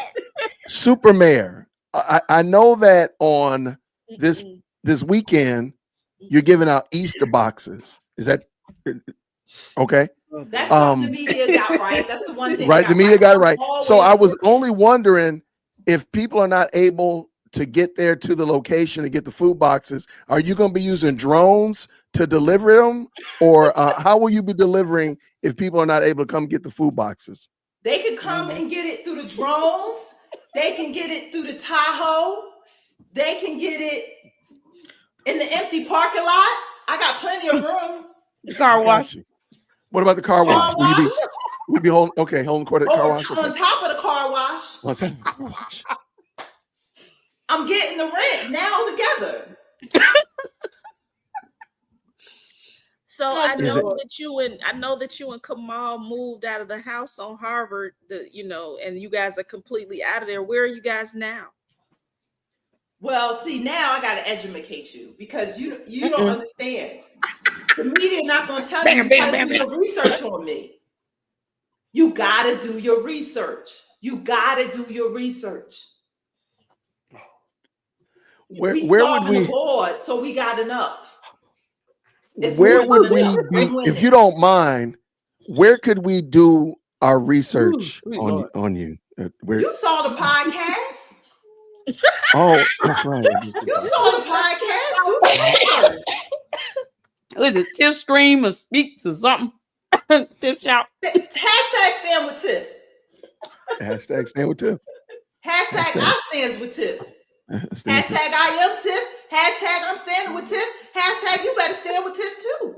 So how do you feel about residents putting money on your books in the near future? I think that you got to do your research.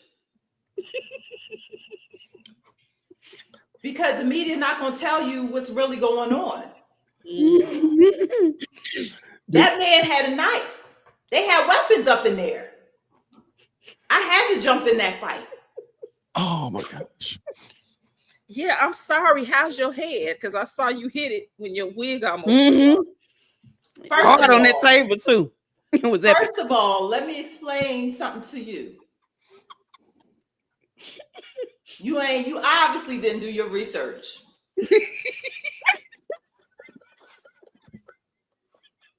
You obviously didn't do your research. I'm just here trying to educate the people. I'm starving the board. I'm thieving the people. See? Hashtag stand with Tiff. Do you plan on transitioning out of that town hall? Or are you going to change yourself to the desk? How's it going to go? Well, all the votes is not in. It's illegal. It's illegal what they did. I don't believe the results. It's illegal. It's a lawsuit. It's a lawsuit. It's illegal. Illegal. It is illegal. Illegal. Super Mayor, I just want to know. Okay. If by some chance, Super Mayor, the count doesn't come back in your favor, the 193 does not balloon up to 20,000 that you would need to win the Thornton Township position. Have you thought about any other roles that you would possibly hold outside of Illinois politics? Have you thought about those? Like just for a thought experiment. First of all, that's a lawsuit. Second of all, I love the kids. Third of all, it ain't over till it's over. To the fat lady scene. When is that gonna be? When's that gonna be? When the When's it fat be lady over? sing, I'm about to start singing, y'all. Uh-oh. When's it gonna They be over? talking about clean house. They should have cleaned house, got house out. Why is he still in there? Get house out, clean the house. I heard you had a book. So, what's going on with this book? You heard Yeah, right. if I send you this, could you autograph it? I love the people, so I'm feeding the people. I'm gonna feed kind of the books. You give them the books. Is that like a so? Just in case, I want to go back to my initial question. Just by just a fluke, you're not able to secure the recount and whatnot. Have you thought about possibly reality television? All things is on the table when you educate yourself. Man. When Those you are do bars. your research, Those are bars. reads. And so there's all types of possibilities. You won't go back into catering?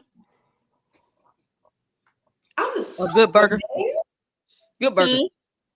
I'm You the did used to Superman. cater. You used to cater without your truck, out your And make good burgers with and make good good sauce. We still Yeah, making sauce good and burgers. We making moves. You see us over there in LA?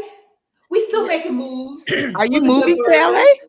Maybe you guys could Are you feed moving to LA? the prisoners instead of taking the food from Cooper's Hawk. I know that you've been feeding them food from like Cooper's Hawk, and they usually get just McDonald's. Maybe you could just give them good burgers out of your truck. See, y'all There you just go. need to stop. Get out your feelings, first of all. Get out your feelings. Okay. And stop being petty. Stop listening to the negative people. I love the people. I love the people. There's nothing you can do about it. Oh. No, a good little heart thing. Okay. Wow. So is it true that you might be moving to California? Is there any possibility of that? you gotta do your research. Oh, You gotta do your research. Victorville, here comes the super mayor. So let me ask you this. Continue being great. I know that much. Say it again. I'm gonna continue being great. I know that.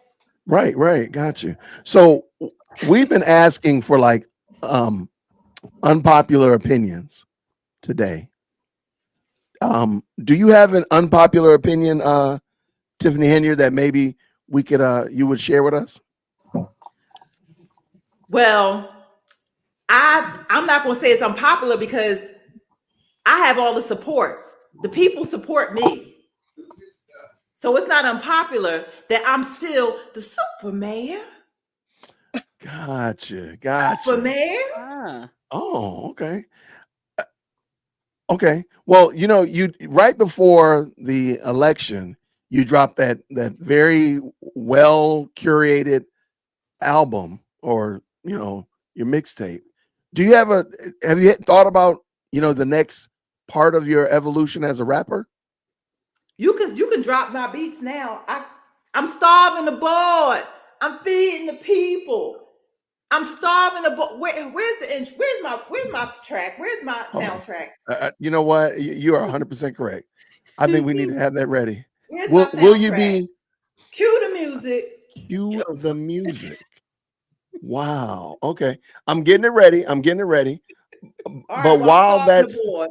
while that's happening, is You there guys wanna anything be else petty. you want to tell the Dalton residents? Like maybe I apologize, or I'm sorry for how things worked out, Or how you feel about Crigley getting arrested? or there's that. I don't have no control over the people that's under me. They have their departments. I have mine. Oh, Okay.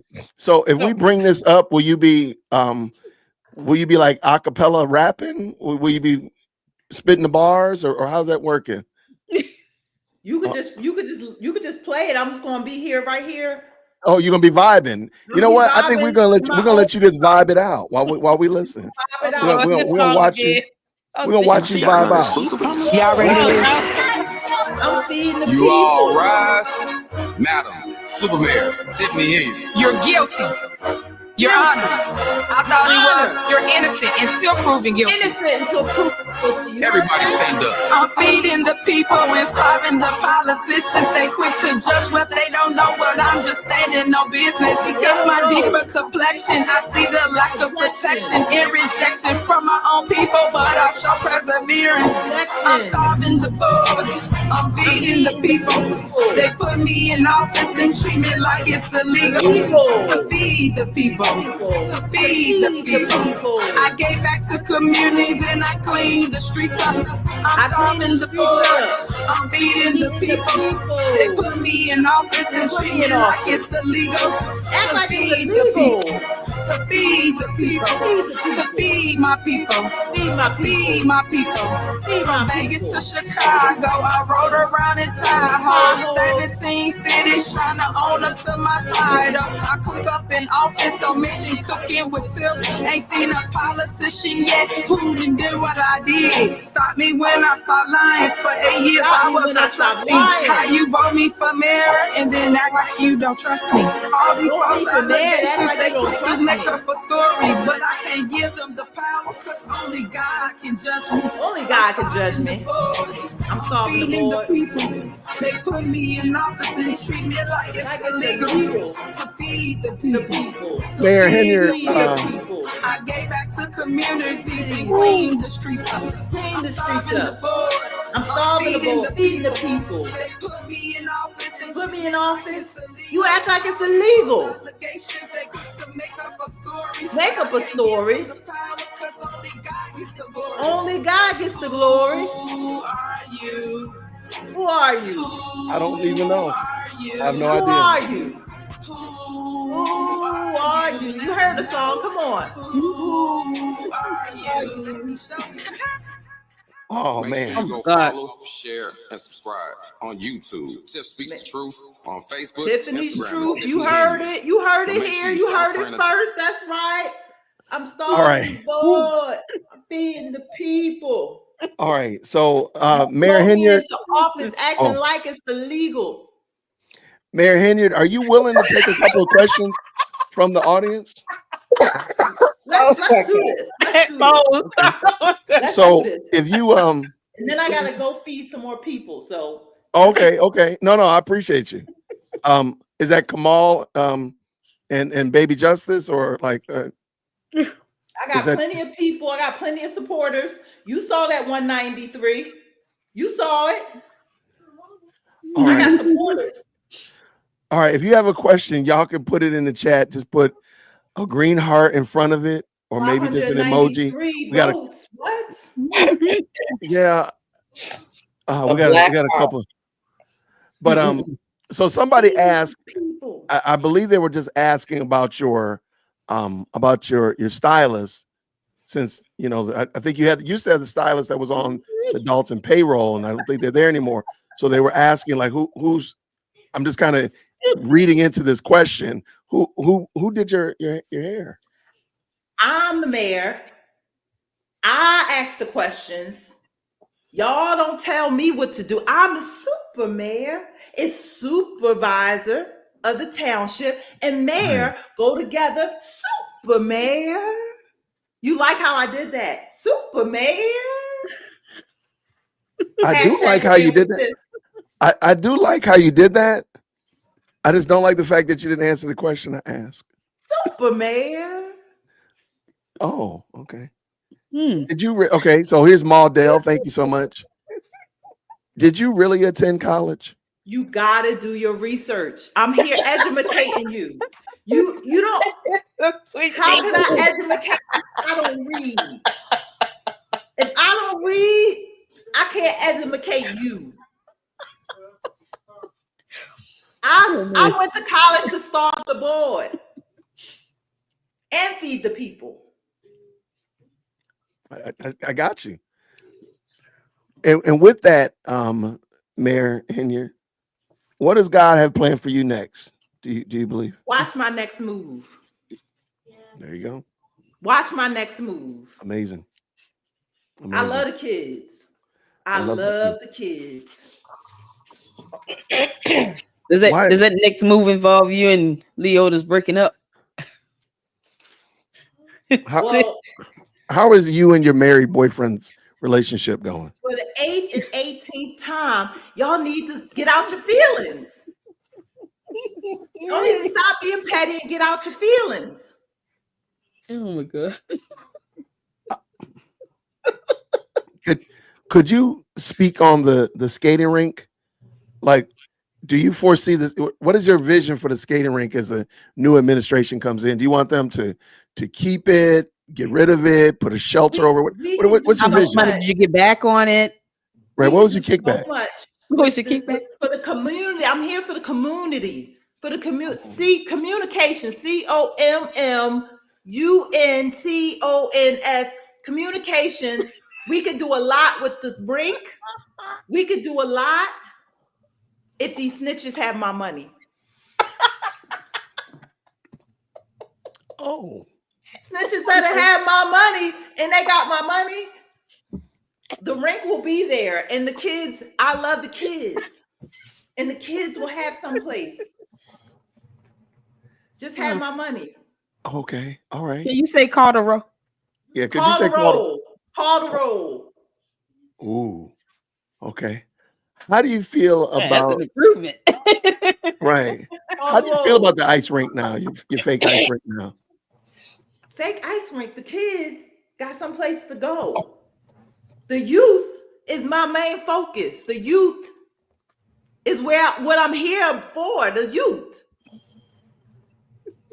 It's all for the youth. What do you mean fake? The fakeness is the fake news. Fake news. Right. Okay. I'm here for the youth. It's all about the youth. Can you send evidence on those grants? It's all about the youth. What about the grants? $1.6 million grant you got? Where's that at?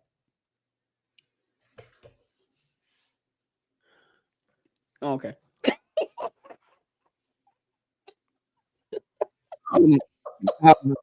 Mayor, could you tell us where do you see yourself? My cheekbones. I cannot.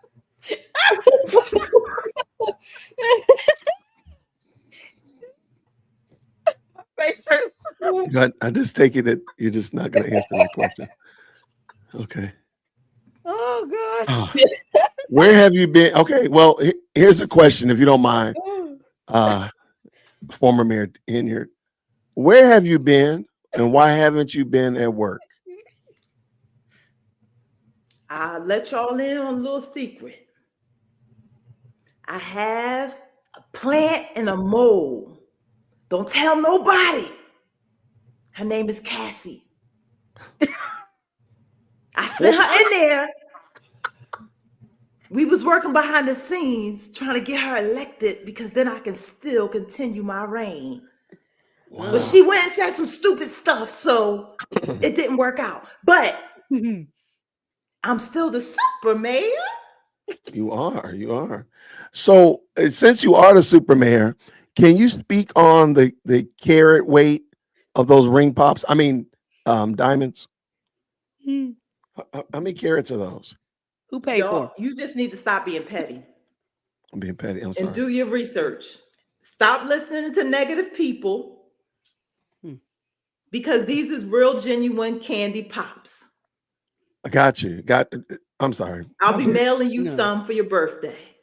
Okay. Shout out. I'm feeding the people. See, this goes to show you I'm feeding the people. You see that? We now see it. We saw it. So will you be doing any more snow plowing? And since it's summertime, do you cut grass over the summer? How do you do that? Well, I got the youth that's going to come and help me. The youth will be there. And yeah, I'm the one that paved the roads and the alleyways. I made sure that the alleys got paved. So I'm the hardest working one. It's just because I'm the youngest. That's why y'all not That's why y'all don't think y'all have to listen to me, because I'm the youngest, but I can still tell you a few things. I can still educate you. I really don't even know where else to go with this. I'm trying to hold on because like the back of my head is hurting so bad right now from laughing. Like the occipital bone back here is like so hard. It hurts so bad, but I'm trying to hold on. And you're not making it any better, Mayor. You gotta You're do your killing me. research. I'm doing my research on how to relax this muscle because I feel like I'm about to die because I laughed too hard. Will you be hosting any other skate parties? You never know. Watch my next move. Watch my next move. It's not over for me yet. It's not. You haven't seen the last of me.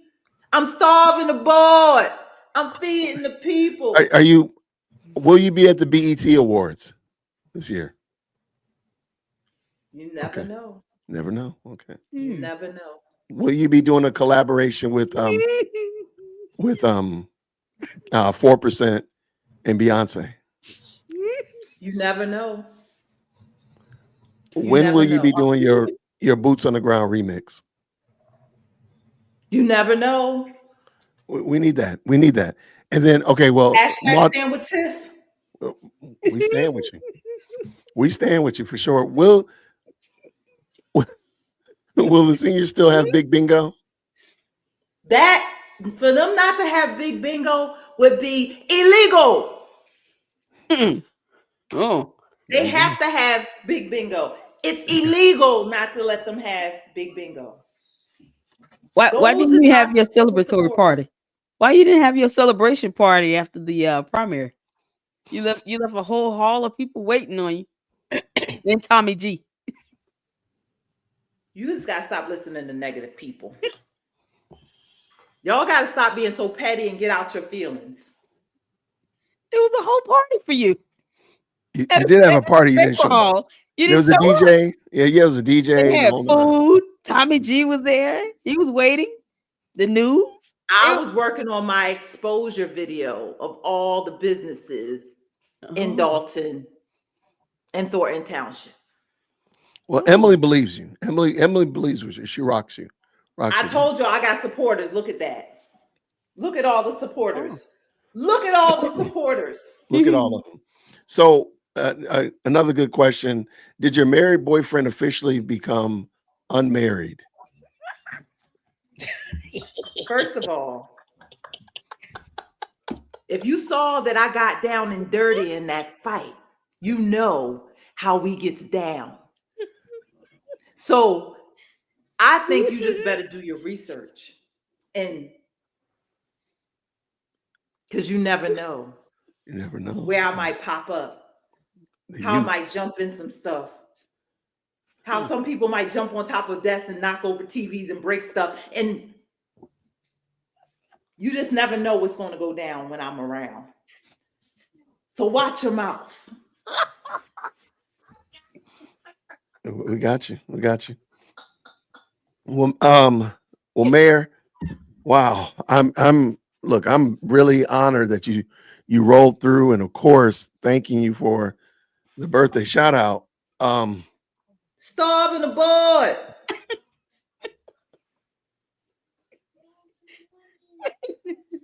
I don't even.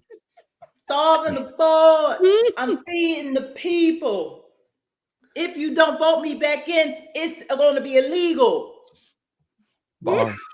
Illegal. So I have a feeling you are going to chain yourself to the desk come May 1st or 5th.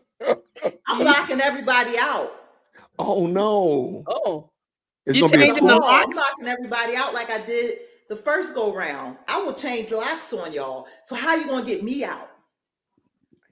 Ooh. Can you please make sure the news media is there when you change those locks? We need that content. Would it be too much, former Mayor Henyard? Can I give you my contact information so you can just let me know ahead of time so we can live stream it? Yeah, that you're locking the gates and changing the locks, because you've already blessed me with the tires and the rims for my Hellcat, but I'm 100% certain if I could live stream you locking the doors to the village hall, the that's fake gonna news, get me the real news, we all gonna be able to cover all the news. All the Let's news. Do that for your boy. Do that for Let's me. do it. As long as you guys don't come being petty, as long as you don't listen to negative people, as long as you're watching my next move, as long as you hashtag standing with Tiff, as long as you hashtag trusting God, as long as you hashtagging Tiffany Henyard, as long as you voting me in, as long as you snitches having my money, we gonna do this. Yes, please let us know you changed the locks on the town halls for Dalton and Thornton, including the vehicles, Wherever, the trucks, the drones. Wherever you change locks, I just want to. You changing us up to the desk? Let's go. Obadiah, he in the building. What? Hold on. Let me get my wig. Let me get my shoes. Hold on. I gotta go. Happy birthday, dear woke Christian. I gotta go. Wait a minute. Hold on. Wait, I gotta jump in this fight. Hold on. They fighting again. Hold on.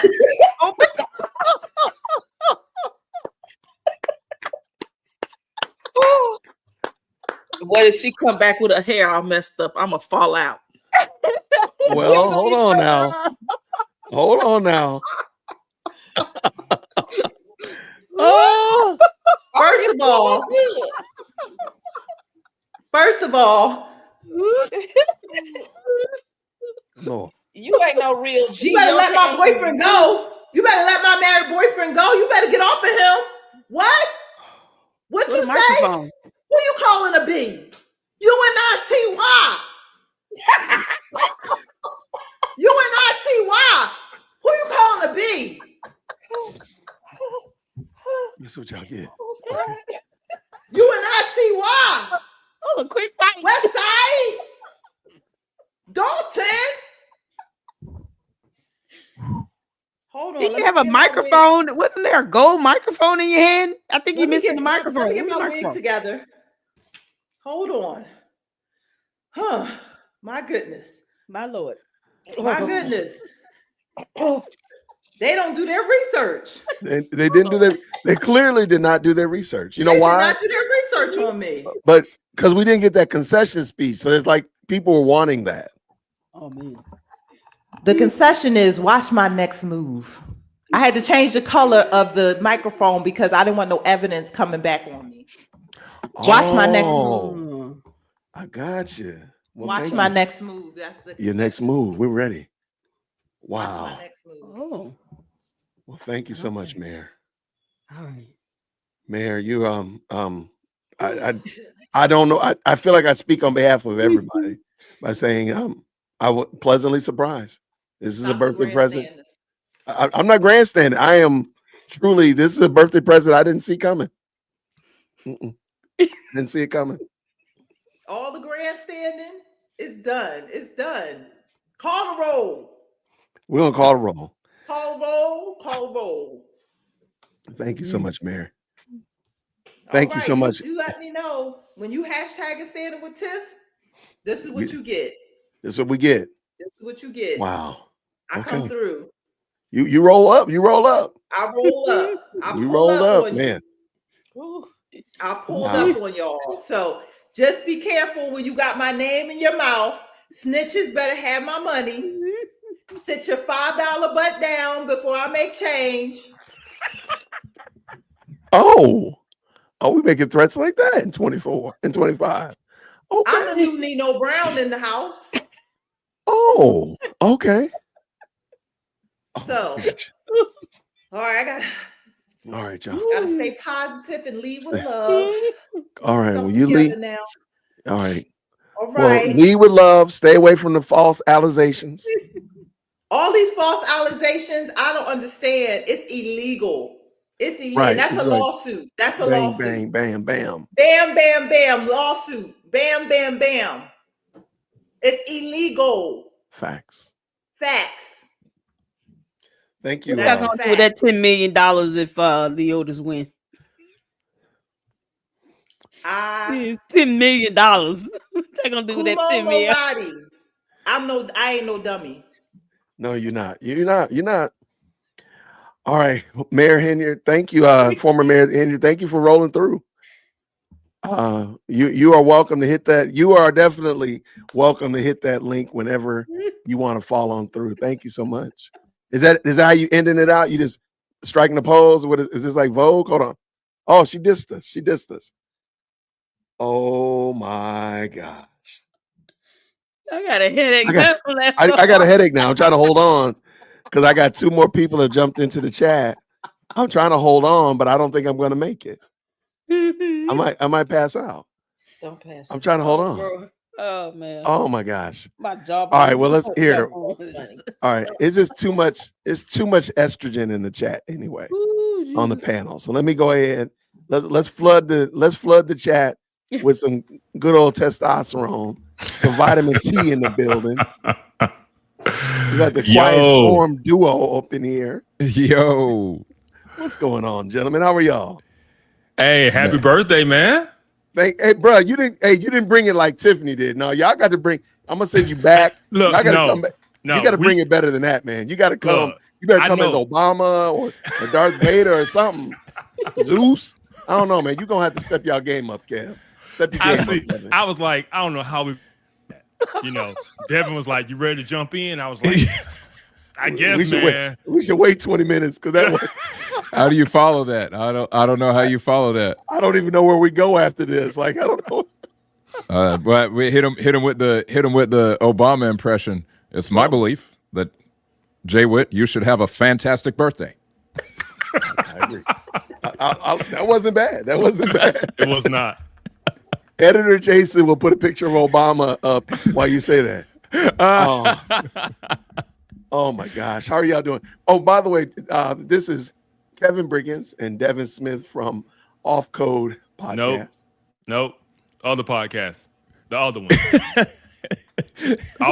Off Code is not the one I do with Devin. You're right. Okay, birthday boy, get it together. Yeah, but I don't know. I might need to go on and put myself in timeout. Oh no. Introduce yourselves while I put myself in timeout. Oh no. Well, yeah. Kevin Briggins, Devin Smith from Informed Takes. And so that is our podcast where we talk about all things politics, geopolitical, foreign policy. Just everything in the world of politics. And so that's what we do, man. That is what we do. Yeah. And give Jay Witt a hard time. Yep. That's an understatement of the decade. Oh, he's unburdened. I'm wearing the hat. Man, I'm unburdened by what has been. Woo. Unburdened. Man. Oh my God. Man. I tell you what, I saw it was like a couple weeks ago. Somebody had posted a video of Kamala speaking, and they were like, can y'all imagine? Because she was commenting on something, and it was just unintelligible. It was just, can y'all imagine her having won? Can you imagine her winning the election? And this is what you have coming at you every time there's something to comment on in the world. Was this like word soup? I had forgotten because she dropped off the face of the earth for a minute, and then she came back and said something, and I'm just like, man, ain't no way, man. No way. All right, somebody asked about your podcast. Let me go ahead and drop your link in the chat real quick. Oh, appreciate that, man. Appreciate that. Thank y'all so much, fellas. And the unburdened hat, that's part of our merch that Jay Witt is wearing. Yeah. I realized I hadn't worn it in a while, so I wanted to make sure I grabbed it. Here's their link to their channel right there. Yeah. Oh my gosh, I'm still laughing too hard. Okay. I don't know if we're gonna make it through tonight. Yo, Jay Witt, I got a question for you. For you, man. What's it like being 30 years older than you? I don't know, Devin. Tell me. I was gonna say, like, are you still? I mean, you know, now that this is 51. Is this 51? 51. Yep. Are you still mad at Kevin calling you the elder statesman? Well, since I'm gonna go to the barber tomorrow, and I'm gonna get that Beijing ministry. and the beard. So Kevin is gonna look 30 years older than me by this time tomorrow. So he can call me elder if he wants to. He gonna look like the elder, so there'll be that reality. So I'm gonna need you all to stop the old jokes until I drop off. Oh no. Well, there you go. No, I got another question. First off, well, hold on real quick. First of all, Sherry, nobody here believes you anyway. So we know you just trying to make me feel better. We know you just lying to get friends. So unless we see your birth certificate or somebody come to vouch for you, we don't believe your age anyway. So just take the 29 and just keep it moving. Just go on, step on the side, man. You're 29. You about to get in trouble. You about to catch it. You go get it because you know. We know Sherry is 29. We know Sherry 29 looking for a high value man. You know. Well, she not. My son is almost 30. You went back in time. That's what Marvel taught us. You can go back in time. So yeah. It don't matter. You could die and come back. Marvel, anything's possible. You know, anything's Marvel. DC will fix it if Marvel don't do it. There you go. Yeah, you're welcome. All right, Sure, you better figure out another universe to live in before you catch these hands. I love Sherry. Over here. What you got, Kevin? What you got? Yeah, I was going to ask you, how do you feel about finally actually being mistaken for Jason Whitlock?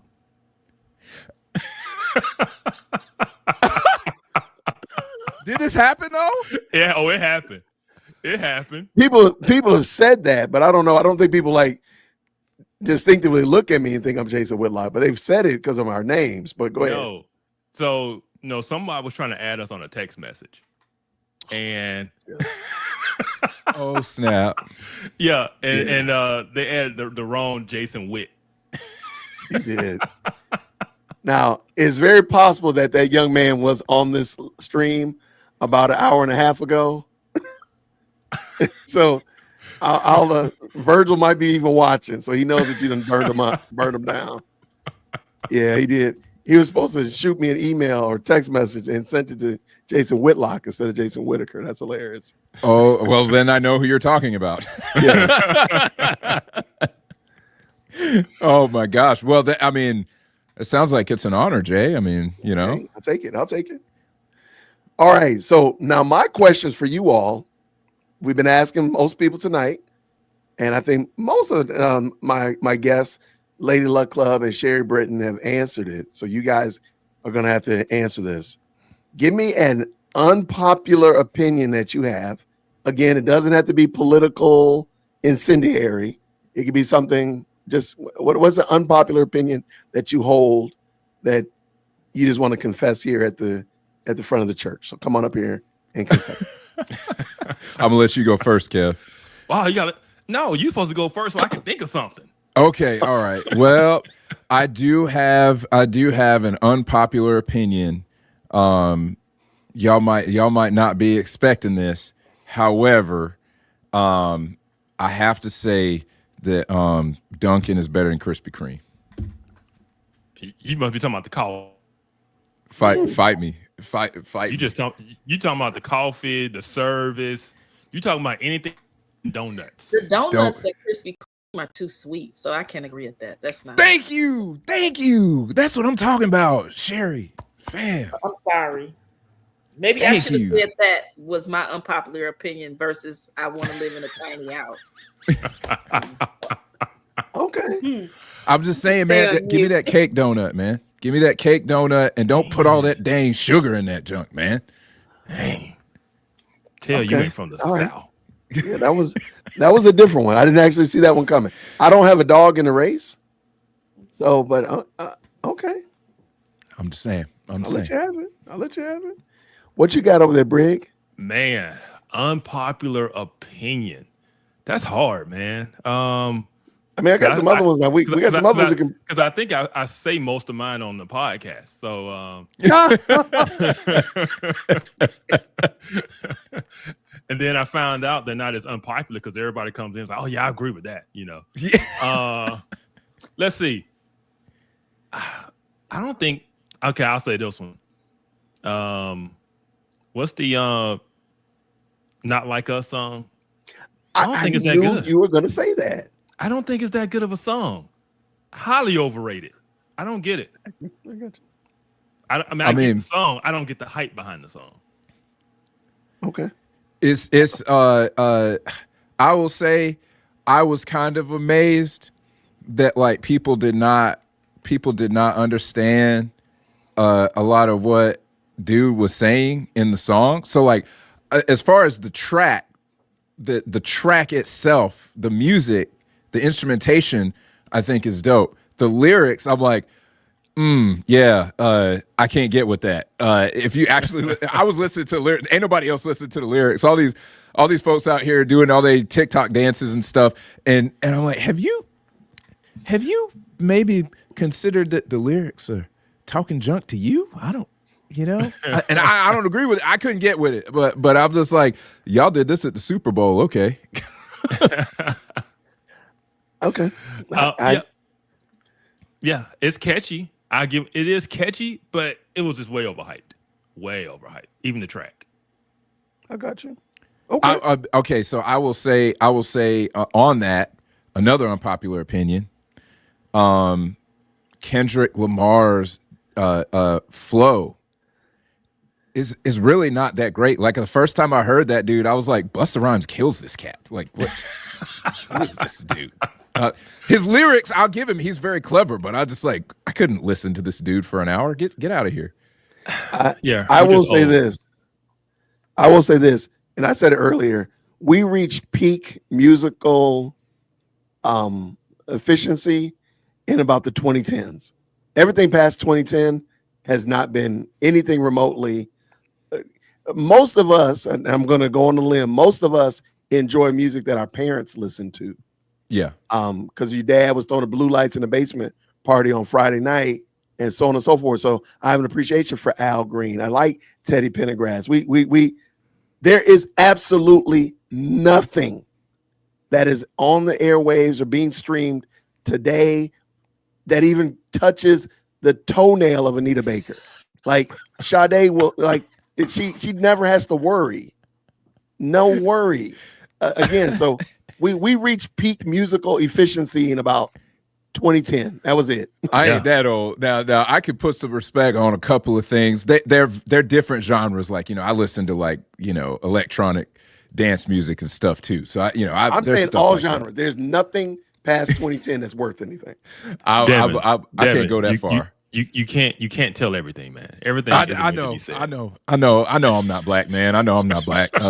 They took my black card back in the 90s, man. They took my junk back in the 90s. Speaking of the 90s, I miss 90s R&B. See, nobody's going to say they miss 2025 R&B because it doesn't exist. I miss dudes singing in the rain, with a big black leather coat. Yeah, come on, in formation, like standing, like and just singing it like you mean it. And they grabbing the mic. They like, come on, no. Yeah, all that stuff. Yeah. Yep. See, it's raining. They got shades on. It's nighttime. They got shades on, black leather coat. If a car drove by, you would get hit. Like, the cop would be like, dang, I wouldn't have even seen that dude either. I mean. Yes. It was simp classics. It was. But you know what? Well, it was whatever we got now. I know. Ain't nobody together. Yeah, ain't nobody together. That's right. At least back then, they would still make a song about getting married. Now they like don't bring that. Married. Let's get Jagged Edge up in here. Oh snap! That song was so ghetto. Oh, it was super ghetto. Oh my gosh, terrible. Okay, so I have a fun fact. Look, girl, we ain't getting no young. Jodeci. We just might as well do it. There you go. Come on, see. Oh, yep. Freddie Jackson. Come on. Freddie's still putting out albums. Freddie's still putting out albums. I got a fun fact. I got a fun fact about Jagged Edge. So my dad is a musician, music engineer, all that stuff, audio engineer. And, so I grew up with him being, involved in the music industry. We've lived a couple places. He's worked at a couple studios. Well, he wound up doing a lot of work with Jagged Edge. Did he do that song? I don't think so. I don't. Well, he might have actually. He might have worked on that song. He actually at one point was Find that song. working with them. Actually had was going and working on the concert tour. So he flew to Japan with them. He was working on the concert and stuff. And some of the things that he said that would happen when these cats were in the studio, when he would be doing sessions in the studio with these guys. So that song, Let's Get Married, that song being ghetto, I'm just gonna say those dudes, the ghetto stuff that came out in those songs is nothing compared to what was said in that studio. I mean, dude, you got dudes talk about they were hood R&B singing. What you saying? Hood, yes, hood. I mean, there was one point, there was an argument that broke out. And Dad said one dude in the group said to the other guy to just slap somebody, like in the studio. He was like, slap that beat. And Dad's like, yo, you ain't doing that up in here. Like, we ain't doing that up in the studio. Like, y'all got to get up out of here with that stuff. That's funny. They talking about I think I want to say I'm not 100% sure, but I think it was them who would be in the studio talking about, hey, you want to go to the script club? The script club. Yeah. Ghetto. Wow. Ghetto. That's funny because normally, you don't have to worry about that with R&B singers because they soft. It's usually the rappers in the studio you got to worry about that stuff. No, these dudes were hood, man. These dudes were hood. They from around the way. Yeah, that Wow. would have never happened with Boys to Men in the studio. Never would. No, yeah, way more class than that. Tony. Dad worked on Tony. Nice. Not Lucy Pearl. Man, we ain't never gonna get another Tony, man. There's a picture of Mom and Dad. They took a picture with Tony. He worked on their stuff, and we were listening to some Tony the other night, and I was just like, man, they just don't make them like they used to, man. They don't make them like they used to. Because you actually have to like women.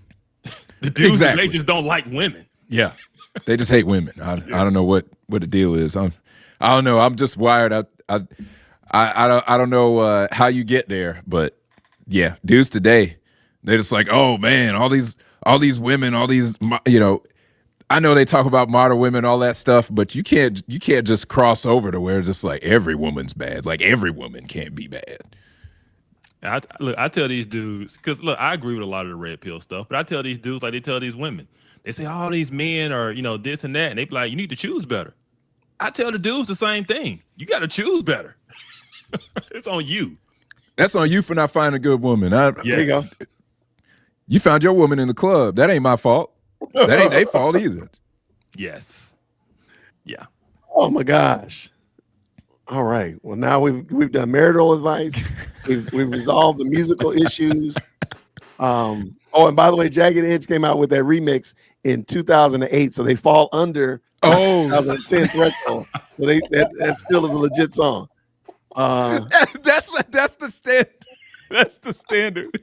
I'm just saying it had to be 2010, and you had to be established if your music is past 2010, because Freddie Jackson's put out 3 albums and Sade put out 2 since 2010. So I gotta give him grace. Okay. All right. I got a question for you though. For you. Go ahead. I got another unpopular opinion. Uh-oh. Coke or Pepsi? I don't know. I'm probably talking to race. Okay, I had a Pepsi when I was in Dalton recently. I mean, I hadn't had Pepsi in decades. You in Atlanta? I'm gonna stay with Coke if I had to choose one. But I mean, Pepsi wasn't the worst thing. I mean, I feel like Atlanta people act like I mean, I know it's hometown. They act like Pepsi's like the worst thing in the world, but like, I like Pepsi. I'm on that Pepsi train. Yeah. I don't know. Who said that? Sherry? Yes. Because y'all live there. Like, y'all got it in Chicago. I mean, it comes out the water fountain. Or it could be the water. I mean, it could be the thing. It could be the water here. But it could be y'all water. They're both. I mean, they're both. There's no shortage of either. Pepsi tastes better. Coke goes flat, and it's not great. Go ahead and preach. Either, so yeah, that's I'm not in the conversation. I don't think I. I like both. I like both. There's no bad option, but I'm if the thing is, when you go to a restaurant, you don't have a choice between either or. I mean, right? The restaurant has Coke or they have Pepsi, so you're never choosing between the two. But if I had to choose, it would probably be Pepsi. Man, all right, okay, yeah. See, I know I'm not crazy, so I guess it's not that unpopular. It's just, you know, you can't say that out loud in Atlanta. You get jumped. You know. No. Nah, you be all right. I mean, it's very possible. It's possible.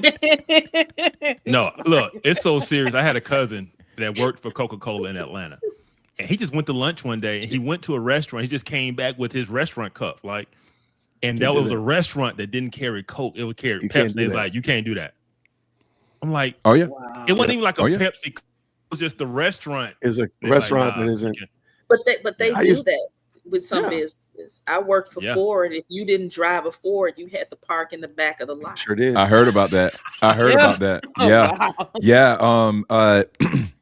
I used to work in advertising. I worked in the creative department of an advertising agency when I first started my career. I worked in agencies for almost a decade, but like that agency was we were owned by the agency that was the agency of record for Dunkin' Donuts. And so like you would get frowned upon if you rolled up in there with a Starbucks cup, like in our headquarters. But at the headquarters of the company that owned us, anybody, it didn't matter who you were. It didn't matter who you were. Really why you like Dunkin' Donuts too? That's what I was like. Wild. Now it's coming to the surface. It's where that's got a lot to do with it. Krispy Kreme didn't come up in them walls. They said, hey, it's gonna be Dunkin' or it ain't gonna be nothing. You walked in that building, the security guard, if you tried to walk in with a coffee from anywhere else, before you could walk into the agency doors, the security guard would make you pour your coffee into a Dunkin' Donuts cup. Yep. You can have your coffee, but it's going to be in a Dunkin' Donuts cup. Like they were hardcore. They were dead serious. Oh my goodness. Yeah. Wow. That's great. Yeah. No, that's very true. Because fun fact, I actually worked for Coca-Cola when I graduated from college. And so that summer before I started teaching, I worked at Coca-Cola headquarters over in Sandy Springs. Not headquarters, I apologize. Call center in Sandy Springs. And they did the exact same thing. You could not bring, you had to go somewhere and get, if you brought a cup, it had to be a generic cup, like just a plain white styrofoam, or a company that partnered with Coca-Cola. So like it would have been a Chick-fil-A cup and not the Zaxby's sells Coke products, but you know what I'm saying. Yeah. So it couldn't be one, and it couldn't be one that did dual branding. So you couldn't, because there was a Quick Trip across the street, and it didn't like that because Quick Trip had all of the brands on Fountain, so you couldn't do that. So you needed to be a place that was either all Coca-Cola or just a plain white cup or your own cup. Man, what was it with us having to be in these high fructose corn syrup gangs? You know what I'm saying? Like, you got to be a Coke gang, you got to be Pepsi, you got blood or a Crip, you know, you blue or red. And I was like, man, can you just have them? Could you just have them both? Like, do you really, your restaurant got to be a member of one of the gangs? Really? Yeah. It's how it is, man. Rep your That's set. how it rolls, man. Man. Anyway, what y'all got going on your podcast? What do you, Devin, Kevin, what do y'all have new going on? Anything? When do y'all stream? I did drop your link earlier, but when do you all stream? All that kind of good jazz. Yeah, so we recently switched to streaming Sunday nights at 8 Eastern. We will not stream this week because it's Easter and it just don't seem right. So we're going to off, but we'll be back the following Sunday at 8 Eastern. And be honest, we really don't know what we're going to talk about because we kind of follow the news cycle. Unless we're going to have a guest on to talk about something that's like really specific, that's kind of in the news. But typically we just see, okay, what's going on this week, and then we just hit the big stories and give our commentary on it. Yeah. We a couple of things that I'm keeping my eye on. Obviously, you know, this whole stabbing case. This thing done got sideways, and then I just saw today, I hadn't even had a chance to send this to, well, no, I think I did send it to Kev. Up in New York, a socialist is number 2 in the polling for mayor of New York. New York has officially lost its mind. This dude is a straight up socialist, and he is number 2 in the polls behind was it Cuomo? Cuomo. Yeah. Wow, man, that's crazy. And you did not send that to me, so send it to me. Okay, I will. Yeah. I guess Yeah, I want something to hear how y'all tackle that. Go ahead. Yeah, something I'm on because I'm keeping my eye on it because it's fell out the news. And I'm like, why did it fall out the news? What's going on? Anybody heard anything about a Ukraine peace deal? No, heck anything? no. Just silence, right? Yeah. It's still going on. I mean, they're still fighting. Trump hasn't gotten this peace deal that he promised, and nobody's talking about it. And so I'm kind of keeping my ear to the ground to see, okay, we need to talk about this because nobody else is talking about it. And so facts. Yeah. Okay. I like it. All right. So Sunday, 8:00 Eastern Standard Time, you guys stream. So we'll make sure we check y'all out next Sunday, not this coming Sunday. Now y'all made me feel bad because I was going to do a show on Sunday. Elder Briggins is not feeling that, man. He is not having it. Oh, I like it. Okay. Hold us accountable. I like it. I still might do a show. I'll send you a link. Come on. I'll send you a link. We can still talk about it. Anyway. All right, man. But appreciate you having us on, man. Hey, appreciate happy y'all. birthday. Happy 51. Happy birthday, man. Yeah, man. Have a blessed day. Appreciate you, man. Thank you, brother. Yeah. Thank you so much, brother. Y'all be bless good, you, brother. All right. Bless y'all. Take care, fellas. All right. Well, thank y'all. You hanging out, Kevin? I mean, Devin? No, I'm just finding the button. I don't know. You want to hang out with us? It's all good. It's all good. Man. I gotta go put my kids to bed before I get my head busted by my wife. So here, I'm gonna help you out. Here we go. I love them. Well, ladies, I want to say thank y'all. I know y'all have been here with me most of the evening. Hopefully, you all recouped from our special guest. Oh my God, she is something. We need to have her on and do more panels. She is hilarious. That was the comedic relief we all needed. That comedic relief. The bad thing is that there's another one. She has another one too. I don't know if I'm kind of holding out. I don't know if she's gonna come back and bless us with the other one. She might not. I don't know. But man. Is it the clucker? Say I cannot give you anything. I'm checking my email. Make sure she didn't email me. Cornmeal. Please make my day with cornmeal. I cannot give you anything. All right, she didn't email me back. But come on, cornmeal. That's not it. But no, I appreciate y'all though. That was a lot of fun though. Sherry, I thank you. I wish she was in this area so she could show up to the inauguration. Oh, wouldn't that be hilarious? Where is she? Yes. Oh, okay. Yes. I mean, we can ask her. I mean, hilarious. I mean, what is it, May 5th? Somebody might accidentally hurt her. No, don't send her here. Somebody beat and got mad. Look, we have Facebook posts everywhere. She could be at the inauguration dinner and just do a little. She could be the MC for the inauguration dinner. Wouldn't that be funny? Yeah. I don't even know if she want to do that. I'm out here trying to get her business. She's over there like she probably in the background saying, "Jason, no."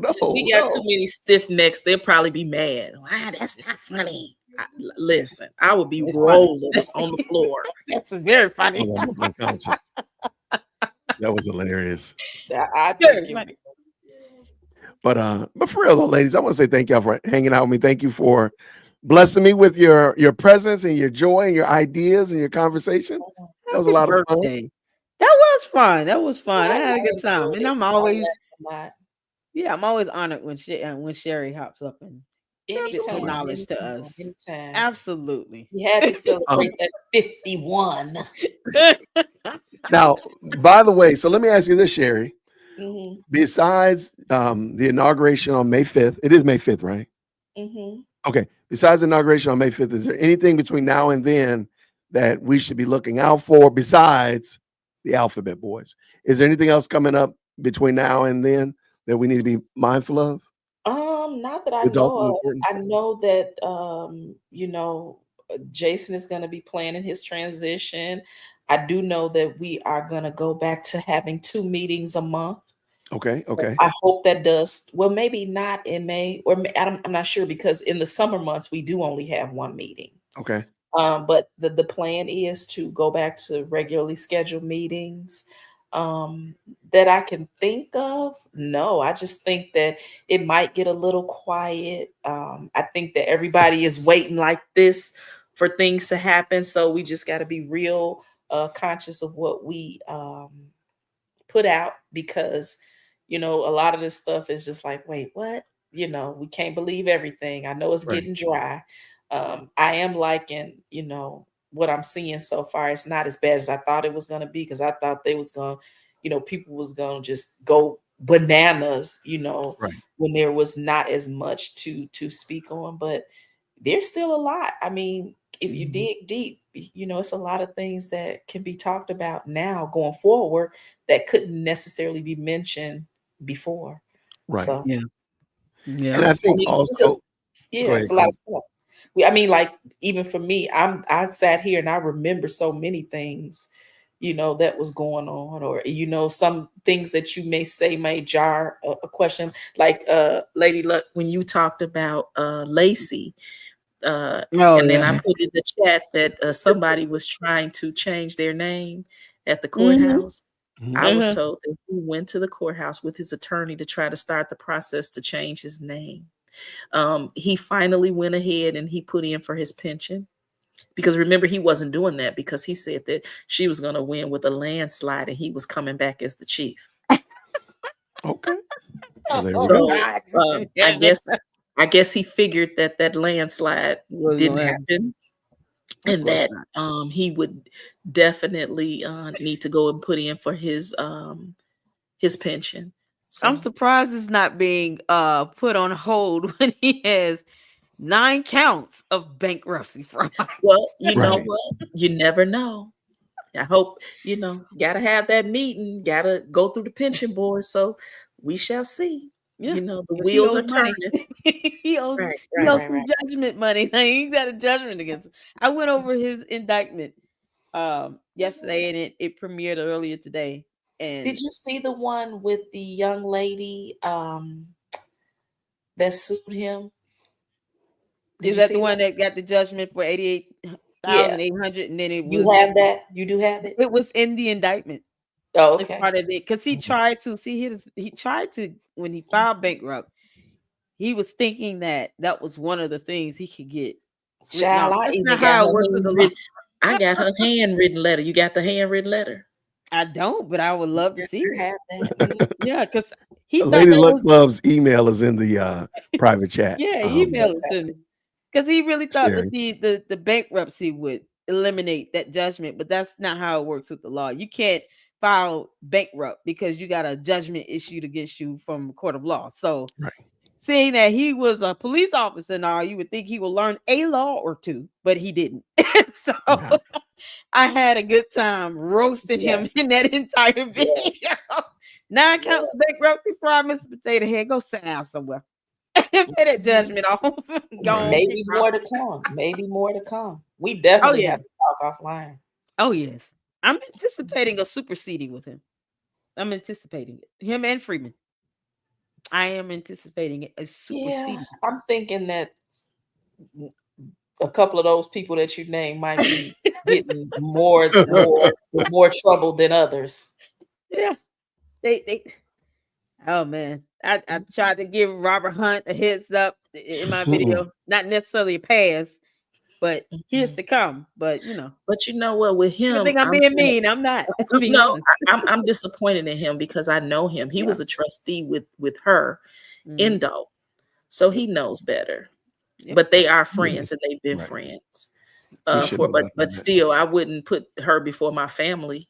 Not at all. And choose your friends more wisely, Robert Hunt. Choose your friends wisely. Yeah, you're not choosing. How is she a friend at this point? I don't even know how. And now she doesn't care because she will throw anybody under the bus. she's known Krigley for a long time. You know, she's known a lot of those people, but she's showing them one by one. You're beneath me. They're beneath me. They're beneath me. Beneath me. Yep. So they're beneath crazy. So Tracy asked this question. I want to answer this as we're rounding the bases. Have we come up with a way to keep this from happening in other cities? And I would just simply say, be involved. As we hear, as Sherry came in, the only way for you to know what's happening is for you to be at these meetings in your town or village or city, whatever it's called, wherever they're making those decisions. That's the best way to know, because they might be doing something in your village and town that they're not doing in mine, but we both need to know what's going on in our respective places. So that would be my recommendation. Do y'all agree or say something different?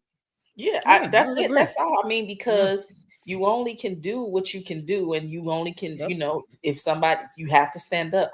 But just what she's been doing over the last few years has woken, everybody is woke now, just about. So if nothing else, we know what to do and we know what not to do. And you would think that these politicians at this point would not even try it. Oh, they still trying. We got 4 in Georgia. And I mean, the thing is, you know, not just the community activism and making sure you're out and voting and going to the meetings and stuff, but now that there are measures being put in place to combat it, just like we handled Rafiki here in South Fulton, garnishing his check, you know, we locked him out. The poor dog had to catch it. But we're handling these things like, and that's another thing I wanted to speak to. When we're reporting on what's going on with the corruption, we're reporting on it to hopefully bring about some attention that can bring about some justice. Absolutely. It's not just to sit here and be nosy about what's going on in another city, because we thought this way, especially, you know, as Black people in America during the civil rights movement. How much progression would have actually occurred if we sat here and said, "Oh, you don't live." Martin Luther King is not in Selma, Alabama. Why is he walking across our bridge? He live in Atlanta. Why is he here? If that mentality existed, it would be some of the young. The young folk they disrespect Martin Luther King. They don't think what he did was a big deal. My mother was pregnant with me when he got killed. Oh, so yeah, my mother was born when she was about 5 years old. So we have parents and grandparents that grew up and was able to witness, you know, that era, the civil rights movement, and this mentality of, you know, well, you're not here and you're reporting on this. Well, that's something that's been going on for decades. Where you been? You know, we bring about that change that needs to be made and bring attention. Absolutely. And we report on this information. Hold them accountable. Exactly. No matter where we are. We're holding everybody accountable. Exactly. To answer that question, that's what we're doing. We're holding Jason House accountable. One thing I know about him, he always, you know, he doesn't run from a question. He'll answer it. We're holding Napoleon accountable, the football player. That's all great and good, but no, you are the supervisor, so we're gonna hold you accountable. Anybody. I mean, I am like, when I tell you, talk to Miss Stubbs 2 or 3 times a week, but she's gonna be a trustee now. So my tax dollars, she's in control of my tax dollars. So I have to ask her the hard questions too. But again, those people on that board will answer. They got strong, for the most part, strong people, you know, on the board. And again, I have a question. Yeah, go ahead. Cher's asking, any of you are questioning cops in Dalton about complicity? So the cops in Dalton, she's had some, and I know I'm gonna get beat up when I say this, not all. There are at least 5 or 6 police officers that I've been in communication with and have talked to for years now. And I've worked with some of them, so I know who's what, and I know that there were some that I didn't necessarily care for, but they were sick of her and ready to go as well. They didn't want to be bothered. They are so happy that she is gone. They are ready to make the change. They did have a Dalton police officer was at tea with the trustees this past Saturday. We talked about things that we could do to heal the relationship with the community and the Dalton Police Department. Okay. So that's just something we're just gonna have to take one step at a time. You know, it's not gonna be easy for people to just jump right back into it. But the new administration is going to make sure everybody is qualified. ILESB, which is the Illinois Standard Police Training and Standards Board, they have been in Dalton. They have been in the police department, so they've already started that. I mean, it's just something that people didn't necessarily know. They came to my house to visit me. Why, you ask? Don't know. They said that I know a lot of people and know a lot of things. I've interviewed with a lot of different agencies. Again, we'll talk about that offline. But so that's where they're going to start. They'll start that way. You know, because our public safety is very, very important. And both entities, police and fire, have been neglected for a very long time. Right. Yeah. Under her leadership. At least it wasn't great before, but it went to okay to terrible. Yeah. And I mean, when I saw Adam the other firefighters come as a show of force I to knew a they were town coming. hall meeting. I was so proud of them. Those are like my little brothers and my sons. I worked with a lot of those guys for years, and they are they stood up for everybody, because what people don't understand is it wasn't just the firefighters whose money was being messed up. It was the police, it was the administration, it was public works, it was everybody. That is crazy that happened. So I agree with Tracy right here. The whole world is rooting for y'all. Absolutely. So, perfectly good things. You all will this will be you've made the turn, and now you're going in the right direction with the right team. Guys, because you guys have been a really, really big help. Really big help. Really, that means a lot. That means a lot. And I'm going to keep reporting on her until she goes to prison. That's my plan. My commitment to seeing this to the end, because that's the accountability that should be had at this point. But and no one is above free the if law. You have a question, just like your if you have a question, give me a call. Let me put that in there too. Because you know, I don't mind helping anytime. You know, because we got to get the truth out there too. You know, there's a lot out there, and we don't necessarily have time to try to figure it out all the time. You know what I mean? We don't or correct it. And then a lot of people, I'm gonna be honest with you, a lot of people don't like correction. Yep. No. Not at all. And I try to do it as positively as I can, or you know, like I used to put a post up in Dog Politics every morning just so you know, hey, is this cut and dry. But, you know, I had to kind of step back from that as we won the election, because there are a lot of things now that we have to do, and we have to do it privately. We cannot do it on social media. But again, I know that you guys do great reporting, so I know that I could give you the information, and I know you would do the right thing with it. Absolutely. And I report as the information as I see it. I read it. And if I give my commentary on it, I try my best to have some sort of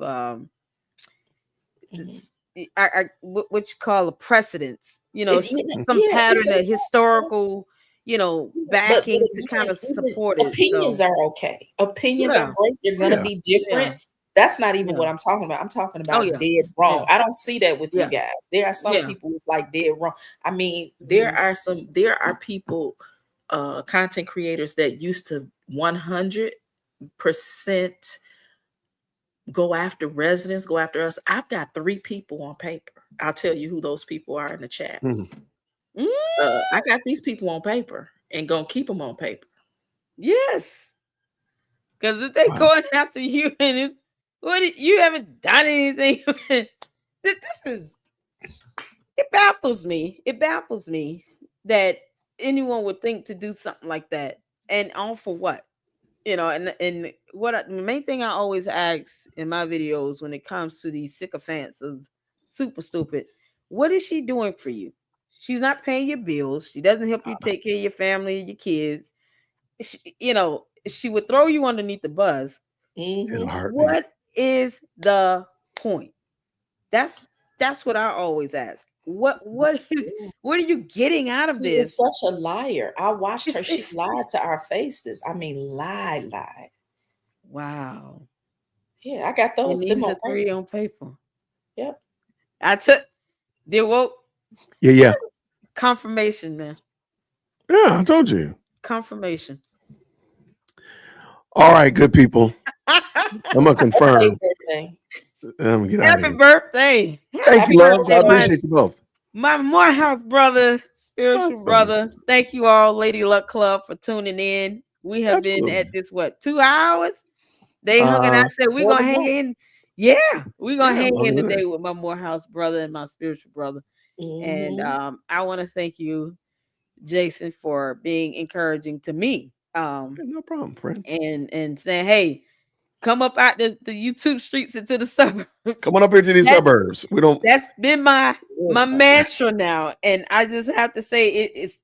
I love the challenging encouragement where it pushes you and motivates you to do better and to be more conscientious about what you're doing and to be purposeful. Keep doing it. Just keep doing what you guys are doing. Absolutely. Because you guys will really move. Listen, I watched Hannibal. When I first watched Hannibal, he had 20,000 subscribers and now he's over 80. 80. Yep.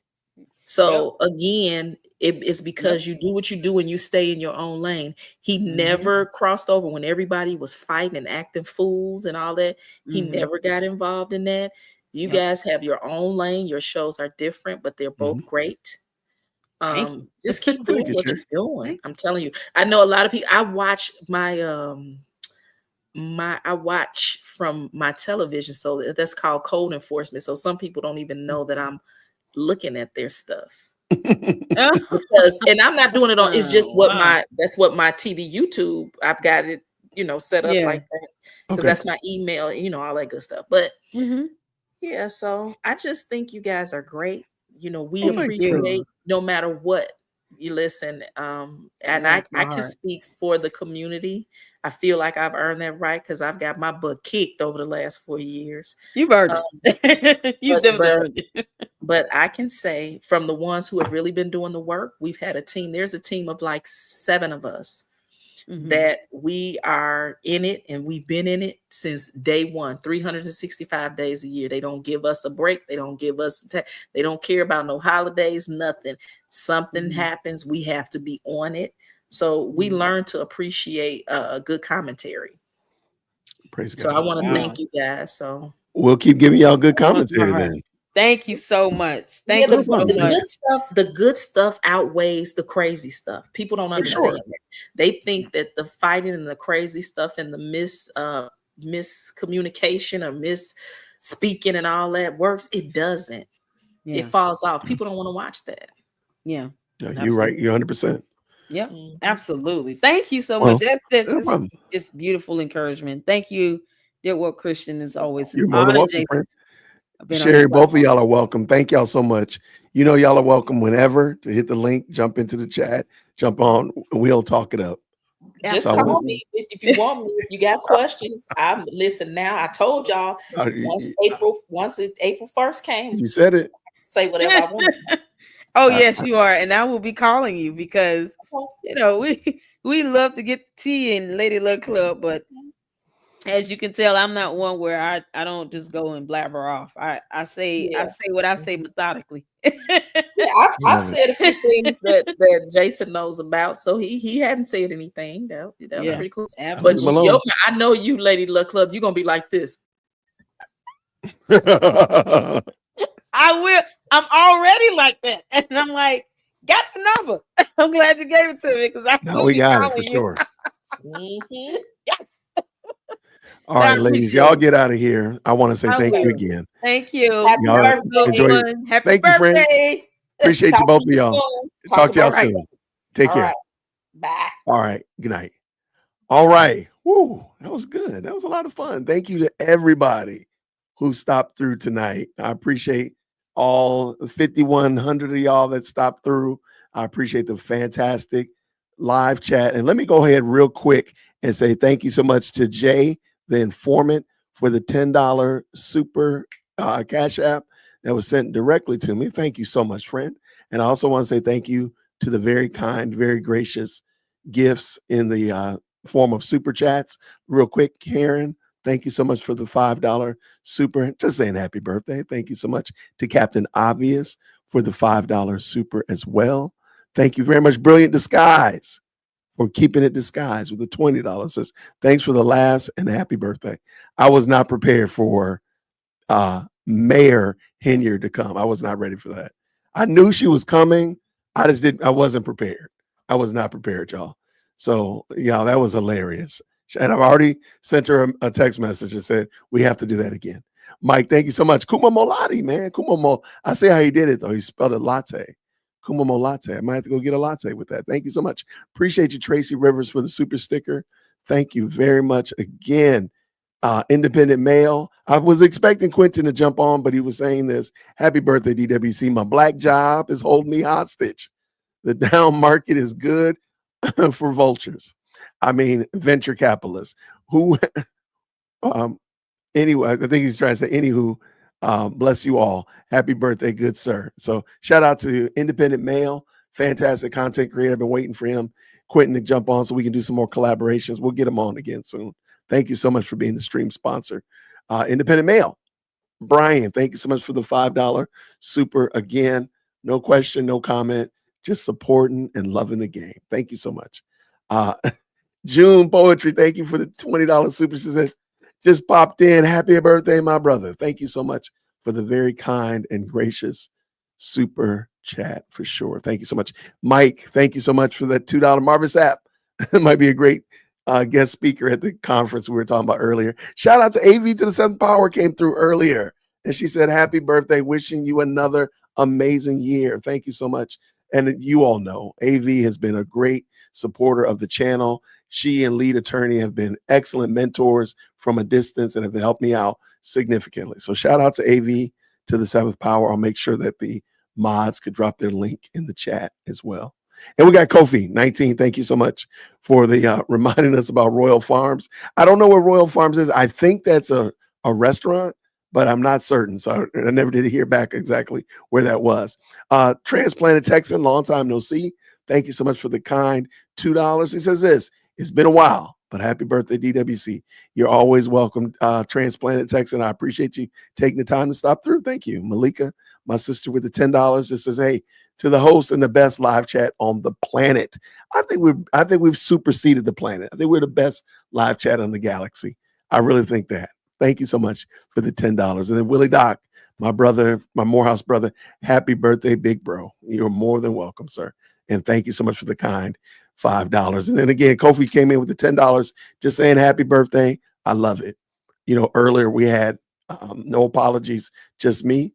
She said, thank you. She said, happy birthday. Thank you very much, friend. I really appreciate it. Thank you so much. Excellent content creator, makes great content. She lives in Dalton. And of course, President Not Perfect kicking us off with that $20. Says, happy birthday. Keep up the grind. You're on your way to the 50K. Thank you so much. And I'm going to end with that. Thank y'all so much again for supporting the channel. Thank y'all for clocking in with us, having a great time. Hopefully you all enjoyed yourselves. That was a lot of fun. I did not expect the shenanigans we got today, but hey, that's what we get. Wait, real quick. Royal Farms is a gas station with good chicken and other foods. Really? So it's better than is it better than Buc-ee's? Buc-ee's, I'm understanding, is like the gold standard for restaurant food. So is it better than that? Like, that's interesting. I didn't know about Royal Farms. I'm assuming it must be in North Carolina or somewhere around there. Okay.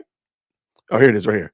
It's a convenience store gas station chain like Wawa, except focused on chicken. Located, yep, North Carolina. I said it. Okay. Interesting. Never heard of it. Now I know. That's what we do. Look, every day is a new day to learn something new. And this is a new day. I appreciate it.